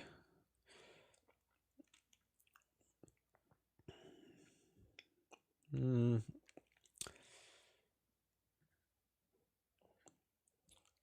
not getting a really good vibe right now from the way I've seen you chatting so far. I think it might be too aggressive, too confrontational, at least for what I'm in the mood for right now.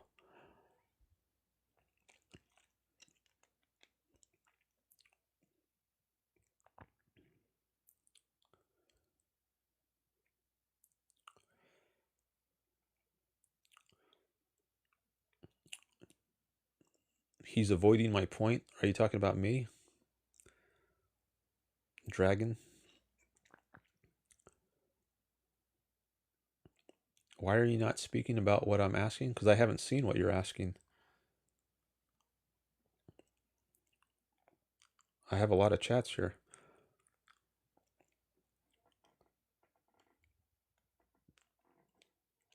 Why is Israel good? Because it respects rights.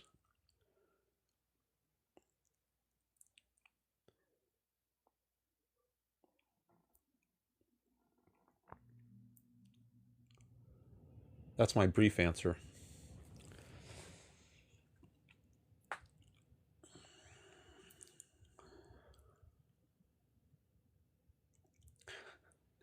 Can you solve 2x equals 5 without looking it up?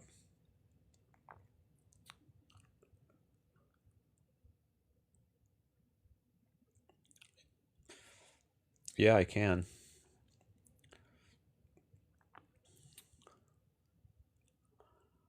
That's supposed to test whether I'm worth having a conversation with.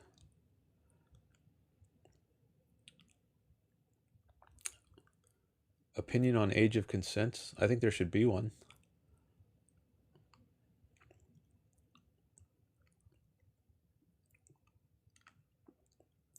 And maybe the current age it's set at is a pretty reasonable one.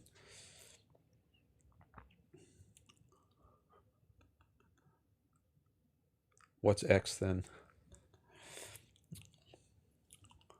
I don't know if I should answer you. Why are you testing my algebra knowledge?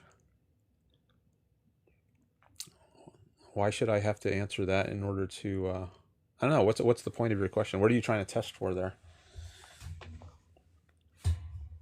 If I don't see a good reason to answer your question, then I might just not answer it.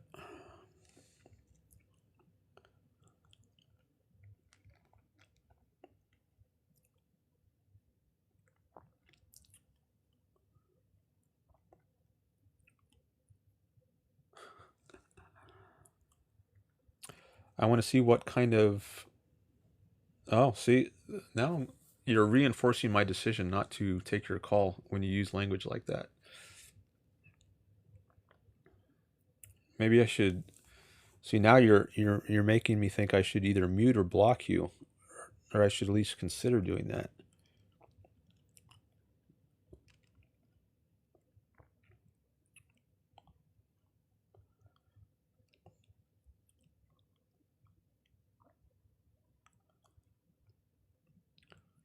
Thanks for sharing the live, Nadal.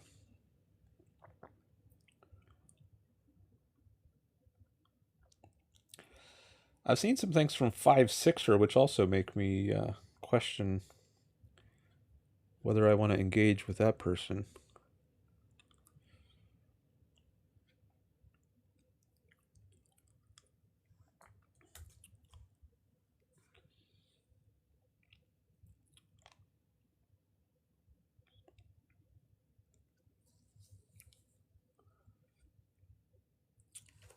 In both atheism and religious worldviews, determinism is true.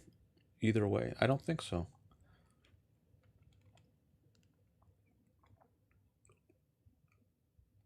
Were you determined to say that? I guess you were.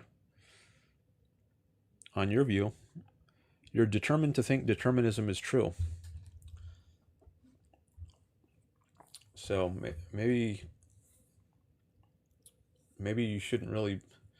Maybe there's reason to doubt that you have an ability to objectively examine the issue.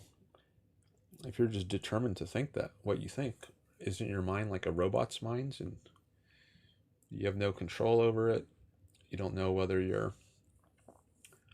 being determined by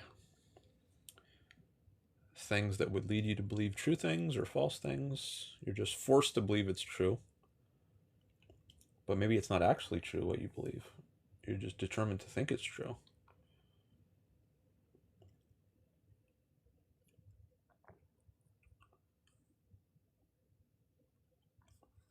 So what, you're just like a classical dim? I'm an objectivist. Ayn Rand's philosophy is called objectivism. That's what I support. And politically, I support capitalism, which I understand to be a system in which the government protects rights through the police, military, and courts, and that's it. That's all the government does. Bro is terrified of an honest debate. No, I just don't want to deal with people who are rude and disrespectful or obnoxious. People often try to say things like that. Like, if you don't want to debate something, then you're terrified, you're running, you're a coward. No, I don't think it's a good use of time sometimes.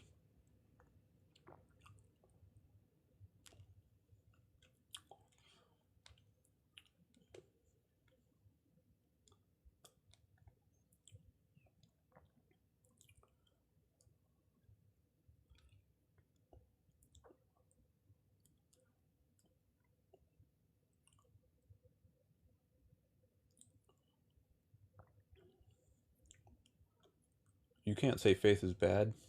You literally have faith in tons of stuff in your life. Nope. Faith is belief without evidence. I don't believe things without evidence.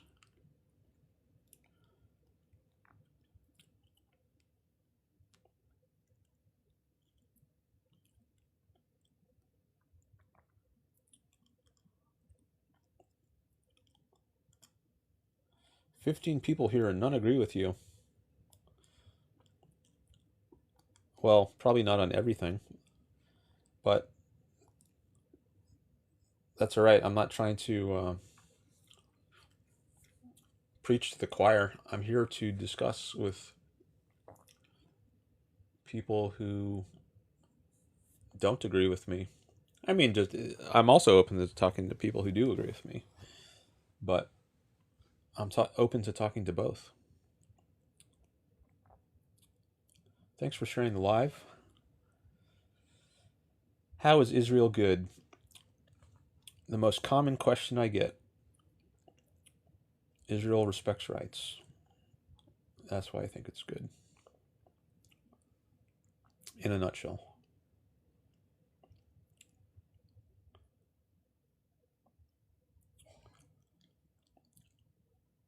I am the rude one. And maybe I should mute you for that.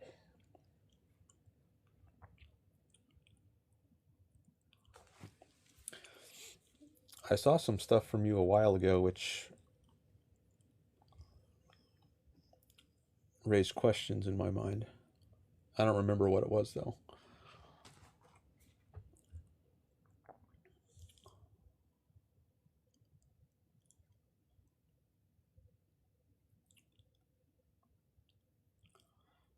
Also, your username,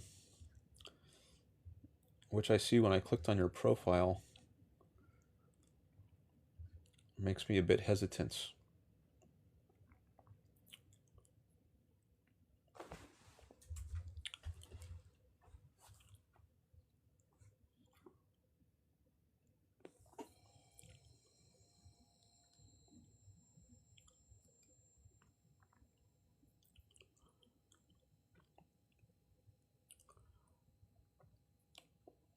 You said major academic institutions don't take objectivism seriously. I don't know if it was that. I remember seeing something like that. But I'm not sure that's the one I was thinking of. I also think they're wrong. If they don't take it seriously, I think it deserves to be taken seriously. So that's too bad if they don't take it seriously. They should.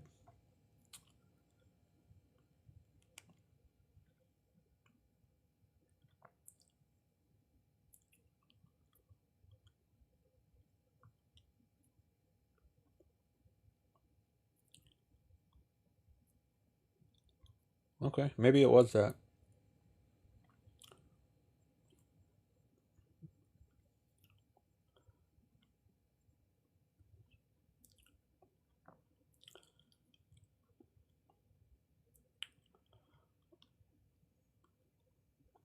I wouldn't block you just for saying that. There might have been something else after that, but I don't remember.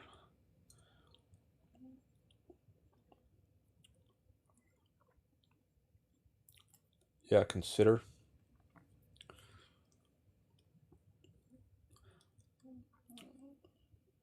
Doesn't mean I. Sometimes I see a comment and it makes me consider, should I block this person?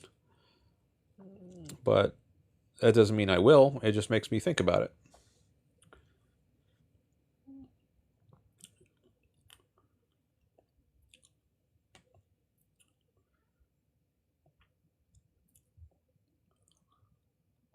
Like if you're,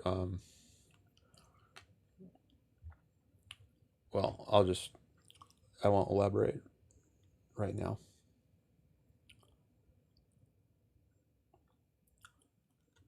Someone says Trump is horrible. I agree.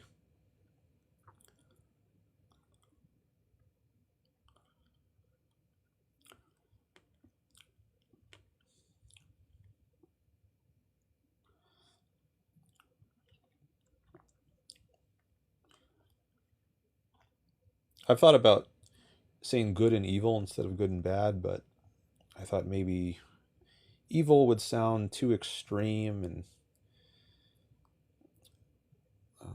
I might actually agree that those things are evil, but even if it's true, I'm not sure that's the best label to use if I'm trying to attract attention from an audience.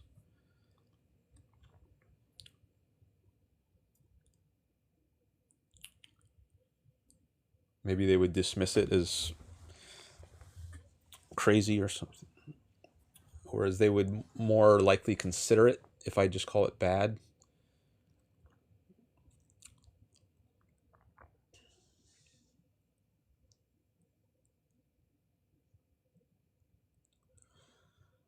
Altruism and subjectivism. I'm crying. Why are you crying?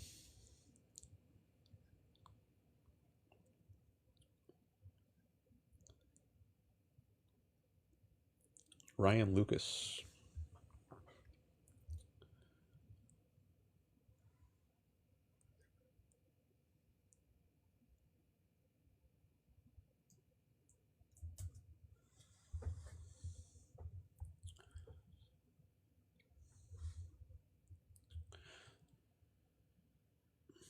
Oh yeah, you also said you are the rude one. Yeah, that's is that what I said would make me consider blocking you?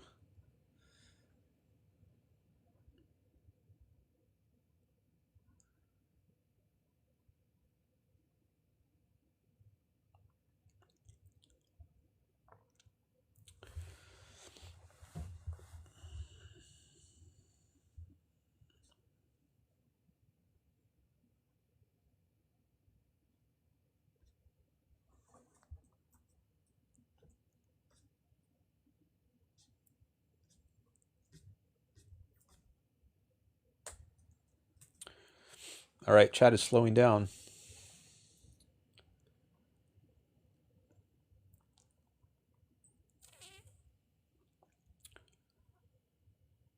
Oh, we crossed the 5,000 likes threshold. Thank you.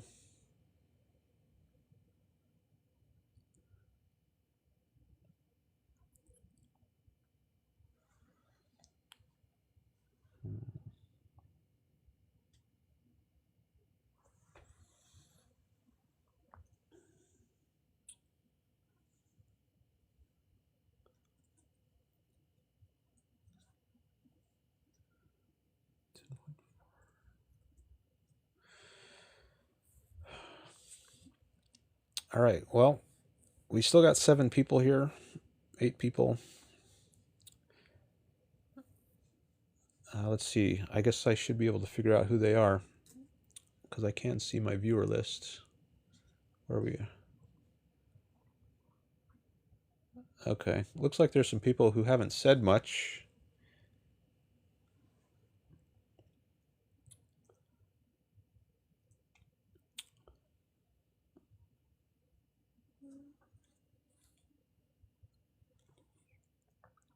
Does anyone want to make a comment?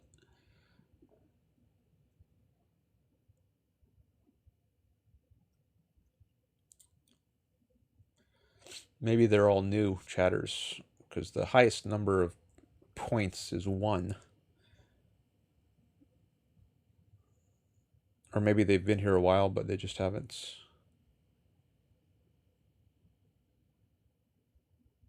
said anything, and you only get points for saying something.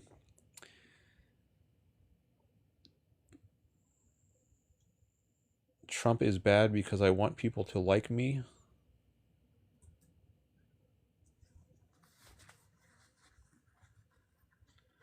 That's your take on on my view.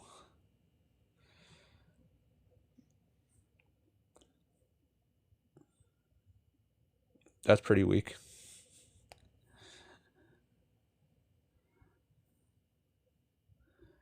If that's what it is, a take on my view. What's bad about collectivism? There's no good reason to put something above your own happiness as an individual.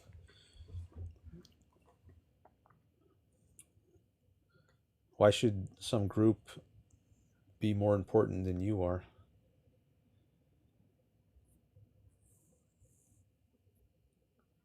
Why not individualism? Is there something more important than your own life and happiness?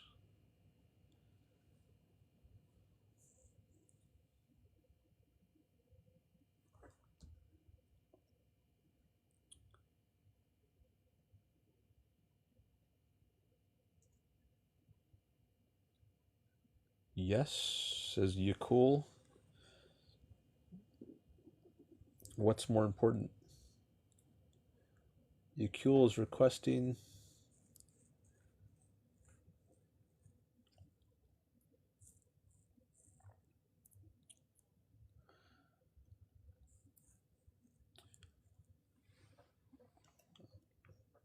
maybe. What would you like to discuss, Yakul?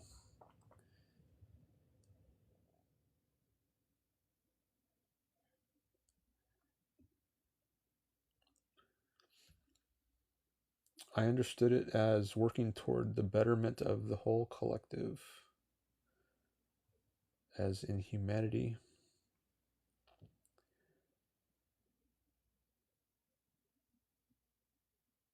What I just said, about collectivism.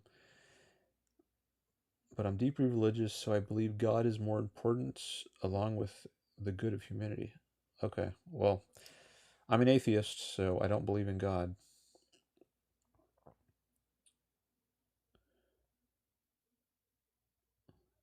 And why should you be concerned with the betterment of humanity more than with your own happiness?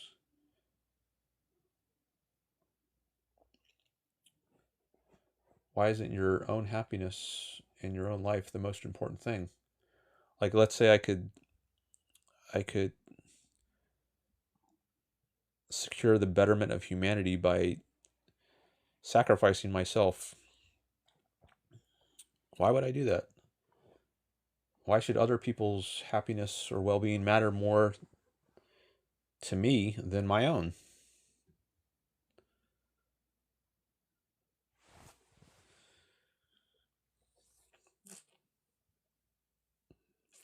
Interesting take. Can I get on stage?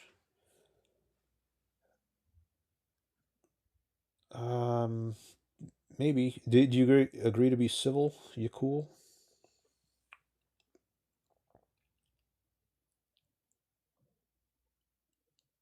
Yeah. Okay. I'll try a call with you cool.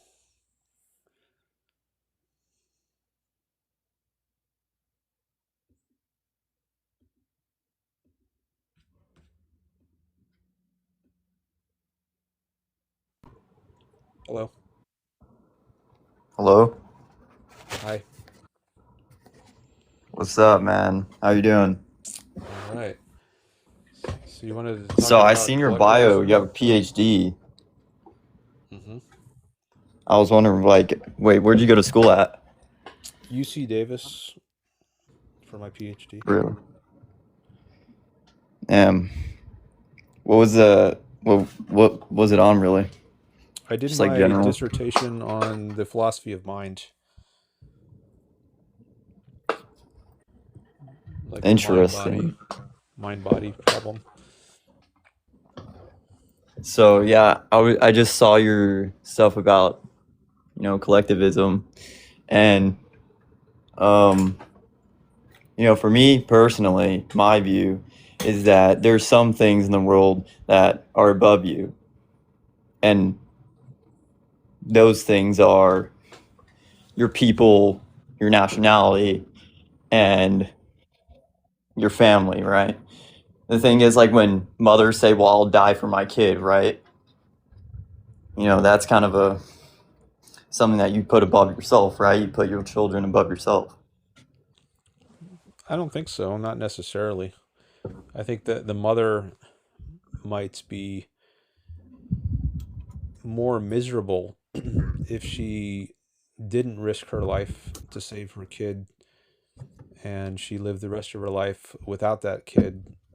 She might be very miserable and unhappy. So it actually is better for herself to risk her life. I mean, it could be at least. Well, yeah, that's what I'm saying. Like, it would be better. Okay. But I don't think that's a unegoistic thing to do necessarily. If you're thinking that the mother risking her life to save her child is an altruistic or unegoistic thing to I mean, do, or a not collectivist thing to necessarily. do, then I would say no, not necessarily. It's not, yeah, like, it's not an altruistic thing, but it has sacrifice in it, I don't think so. right?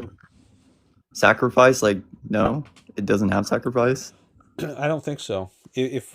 But here we have to define the term to see why that would be the case.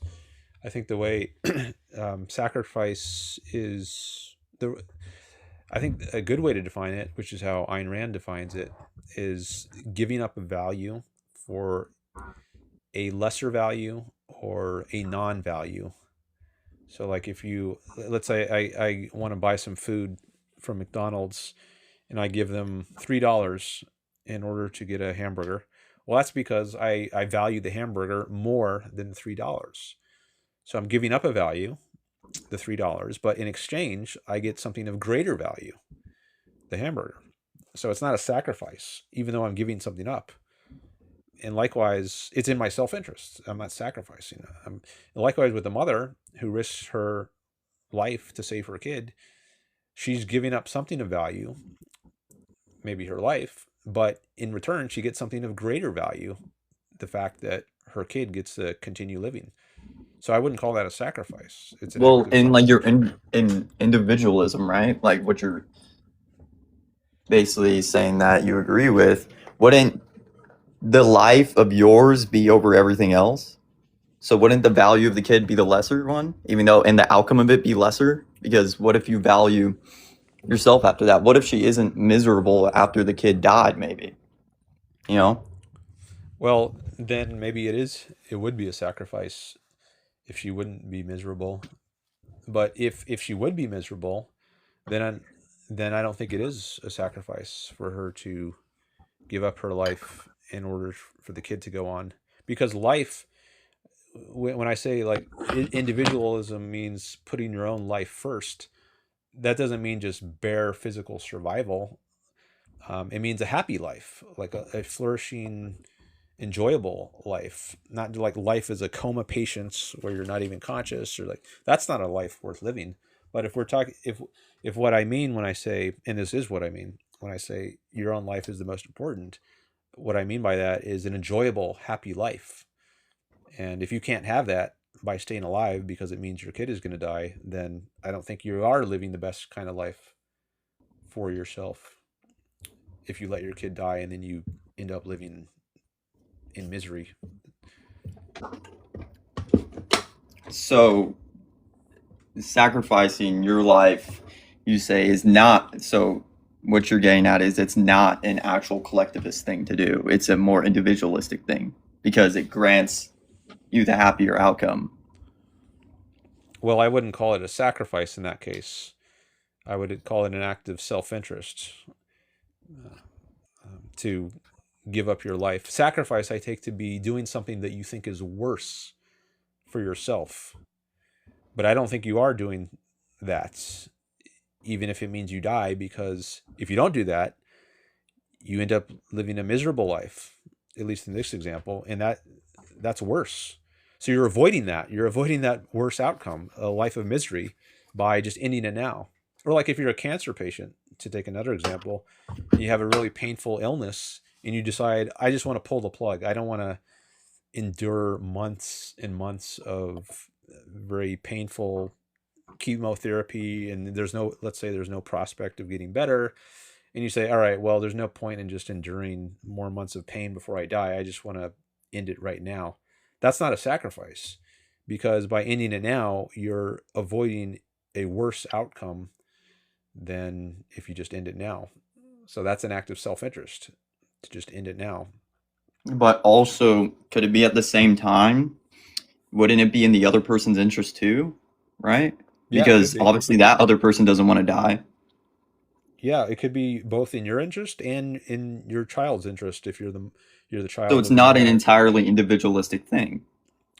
No, I think it is.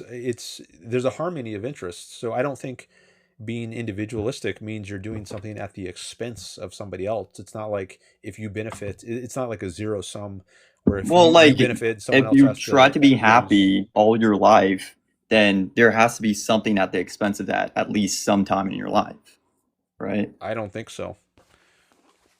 I don't think you have to. I don't think when you achieve value, that has to come at the expense of somebody else. Well, if our whole life's goal is just to have a happy life, right? Mm-hmm. Then that'll obviously have to be at the expense of something else. Why? Well, in modern age, what do you have to do to be basically just a lazy fuck? You have to exploit other people, whether you like it or not. I don't think so. Why would you have to exploit other people? Think of every single person, every single high name person you know, and see how they got to their position. They didn't get it without blood on their hands, you know? Okay, well, I think that's I'm not unfair. saying that's not, I'm not saying that's not necessarily, that's not a bad or good thing, right? Because that's just like human nature, right? But that is still coming at the expense of something, like, you know? I don't think that is necessary, and I don't think that's how people do well in life. Like, Well, I mean, like, it kind of sounds almost like hedonistic to me. Like saying that the whole goal of life is just to be happy. well, I think hedonism is often taken to be a kind of whim-driven, pursuing pleasure of the moments without concern for long-range consequences. And I don't think that's egoistic. I don't think that's in your self-interest. I think it's good to be a thoughtful person, to consider the consequences of your action, not just act on the spur of the moments, and then you. But isn't acting on the spur of the moment what hedonism is? It's like, what can make me feel good? What can make me feel pleasure, right? Because I hate everything that makes me feel bad. But, I mean, there's some argue that, would you say that suffering is a part of life?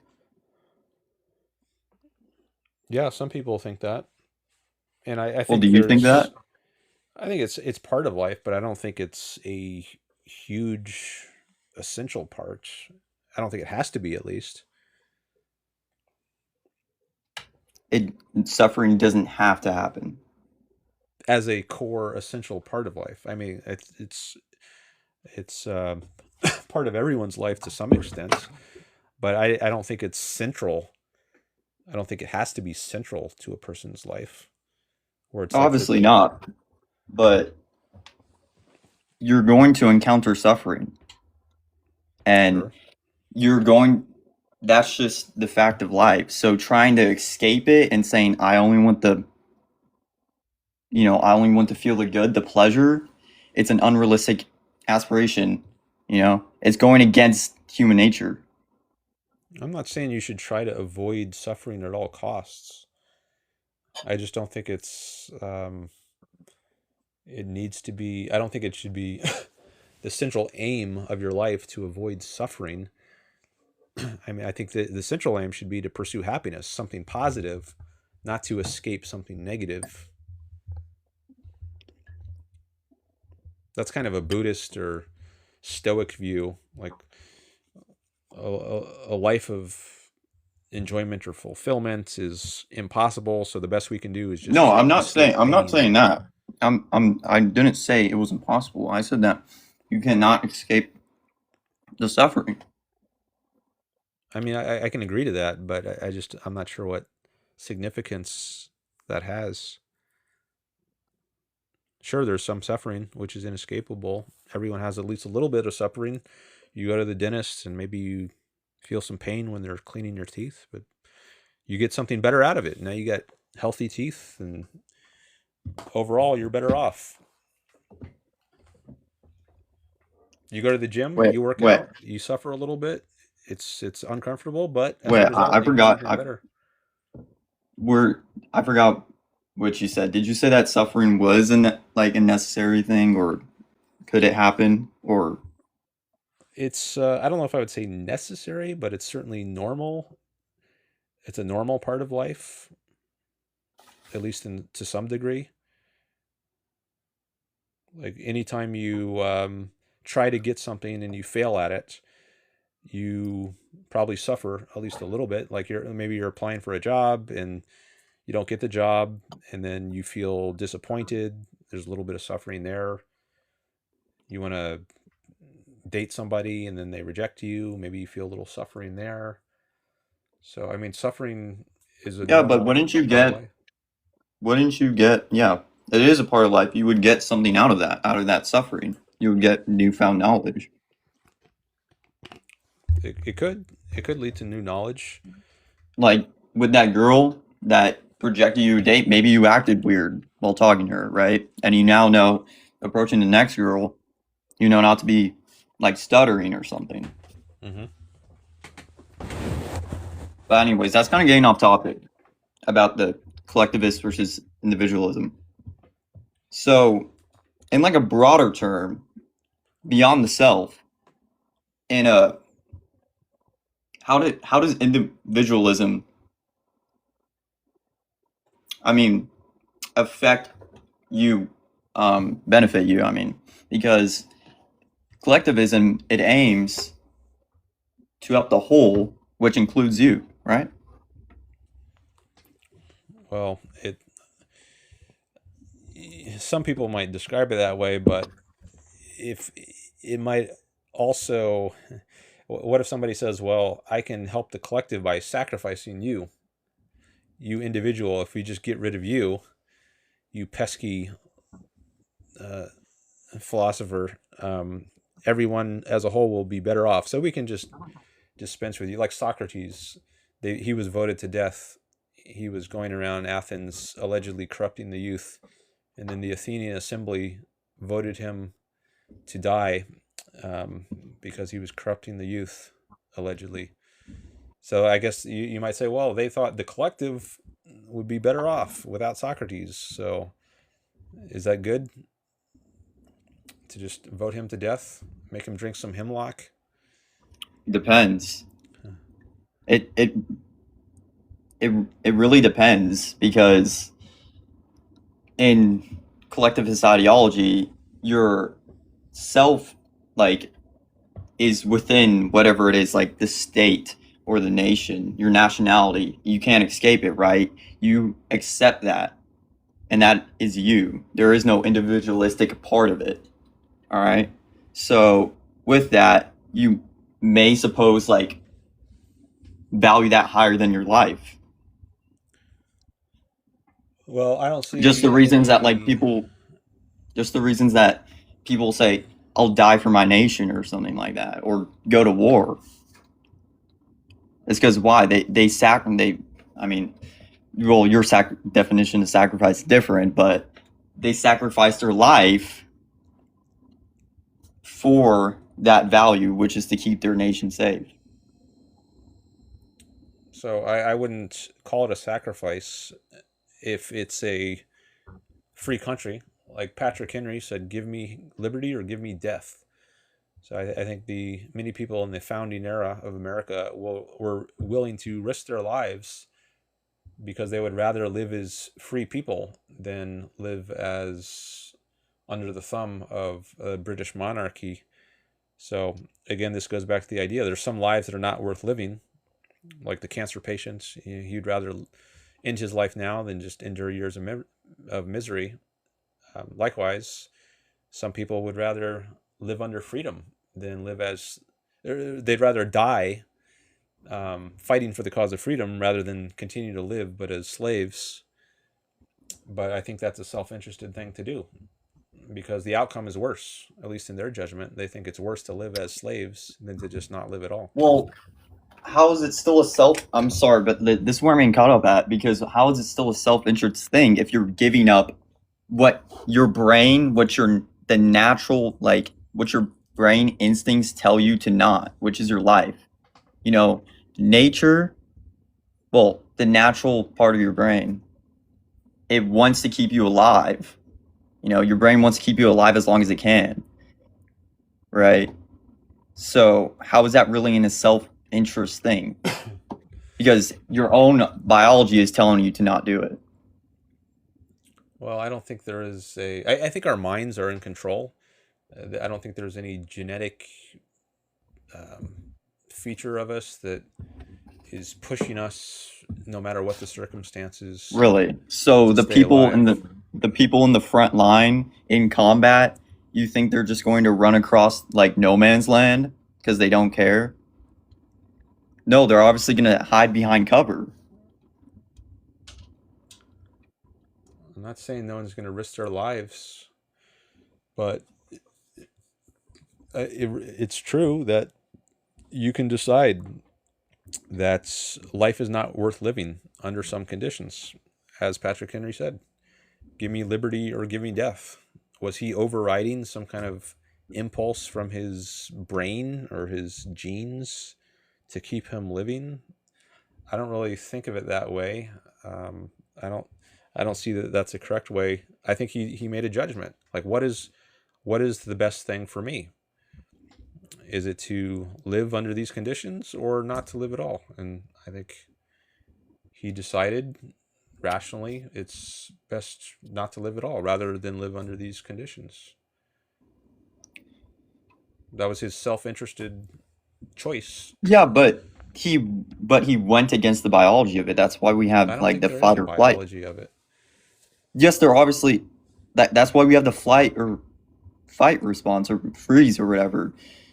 Either one, because our bodies don't want us to die. That's the whole thing. They want us to keep being alive. Under some conditions, yes, but not under all conditions. Well, when your life is being, like, when your body believes that your life is in danger, then it tries to do everything and keeps alive. It pumps adrenaline into you and makes you fully awake, and, you know, it does all these things to help you keep you alive. Okay. There's That's all right. Well, I think that's not arguable. That's what happens when you're in the face of death. Okay. Well, I think I want to wrap this call up. So I'll just say thank you for your call. I appreciate it. All right. Good one. All right. Bye. Okay. So just to reiterate something I said, I think there are conditions where your impulse, what your desire to do is not to continue living. So I don't think some people commit suicide because they think that's the best option for them. They think the alternative, like people who are depressed, if they don't see a way out of their depression, they might think it's better just to end it. And so those people, they don't have a impulse to continue living, at least not a strong enough impulse to overcome their impulse to not continue living. Unfortunately, that's tragic, but it is the case that some people sometimes decide that it is in their interest not to continue living. Thanks for sharing the live, Zetsu. All right, I think it's time to end the stream. I see Zetsu just requested.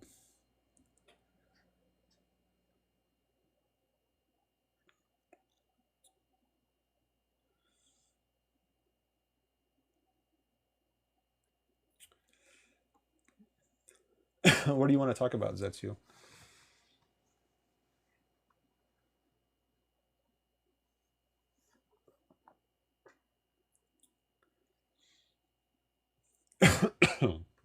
Multiple things. I'll make it quick.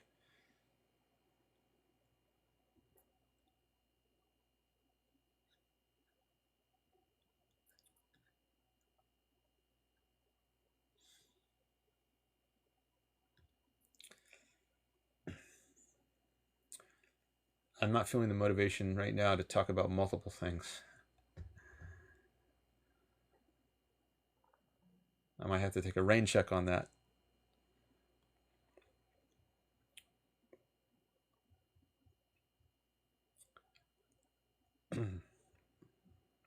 But I do appreciate your interests. You'll prioritize a few. How about one? What's your top? If you could only pick one, what would it be?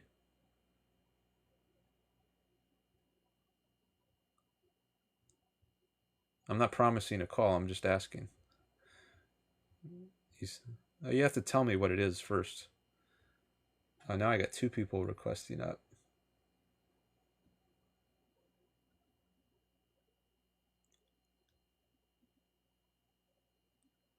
Dominic. Israel, USA.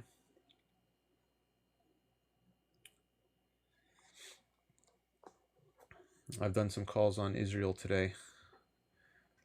Maybe another time. But I'm going to end the stream now. After I copy and paste all the latest chats from my other TikTok window.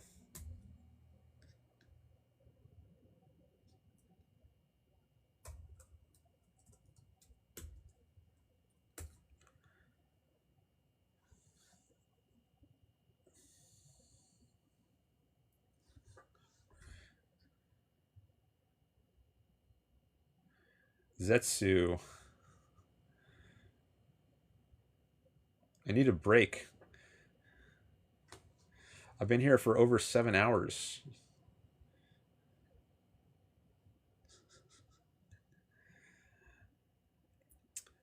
Okay, thanks everyone for being here. I do appreciate all the follows, the TikTok gifts, the likes, and I will most likely be posting this on YouTube. If you didn't catch some of it and you want to see other parts of the stream, you can follow me on YouTube at Dan Norton 1. I encourage that. I'm trying to grow my audience over there as well. And I also encourage PayPal. And that's a way you can increase the chances I'll take your call. My PayPal is Dan Norton 11. So maybe next time, if I get some PayPal money in between now and my next live stream, PayPal will help me decide who to take. All right. Bye, everyone. Thanks for coming by. And I'll see you next time. Not sure when the next time will be, but good chance within a few days. All right. See ya.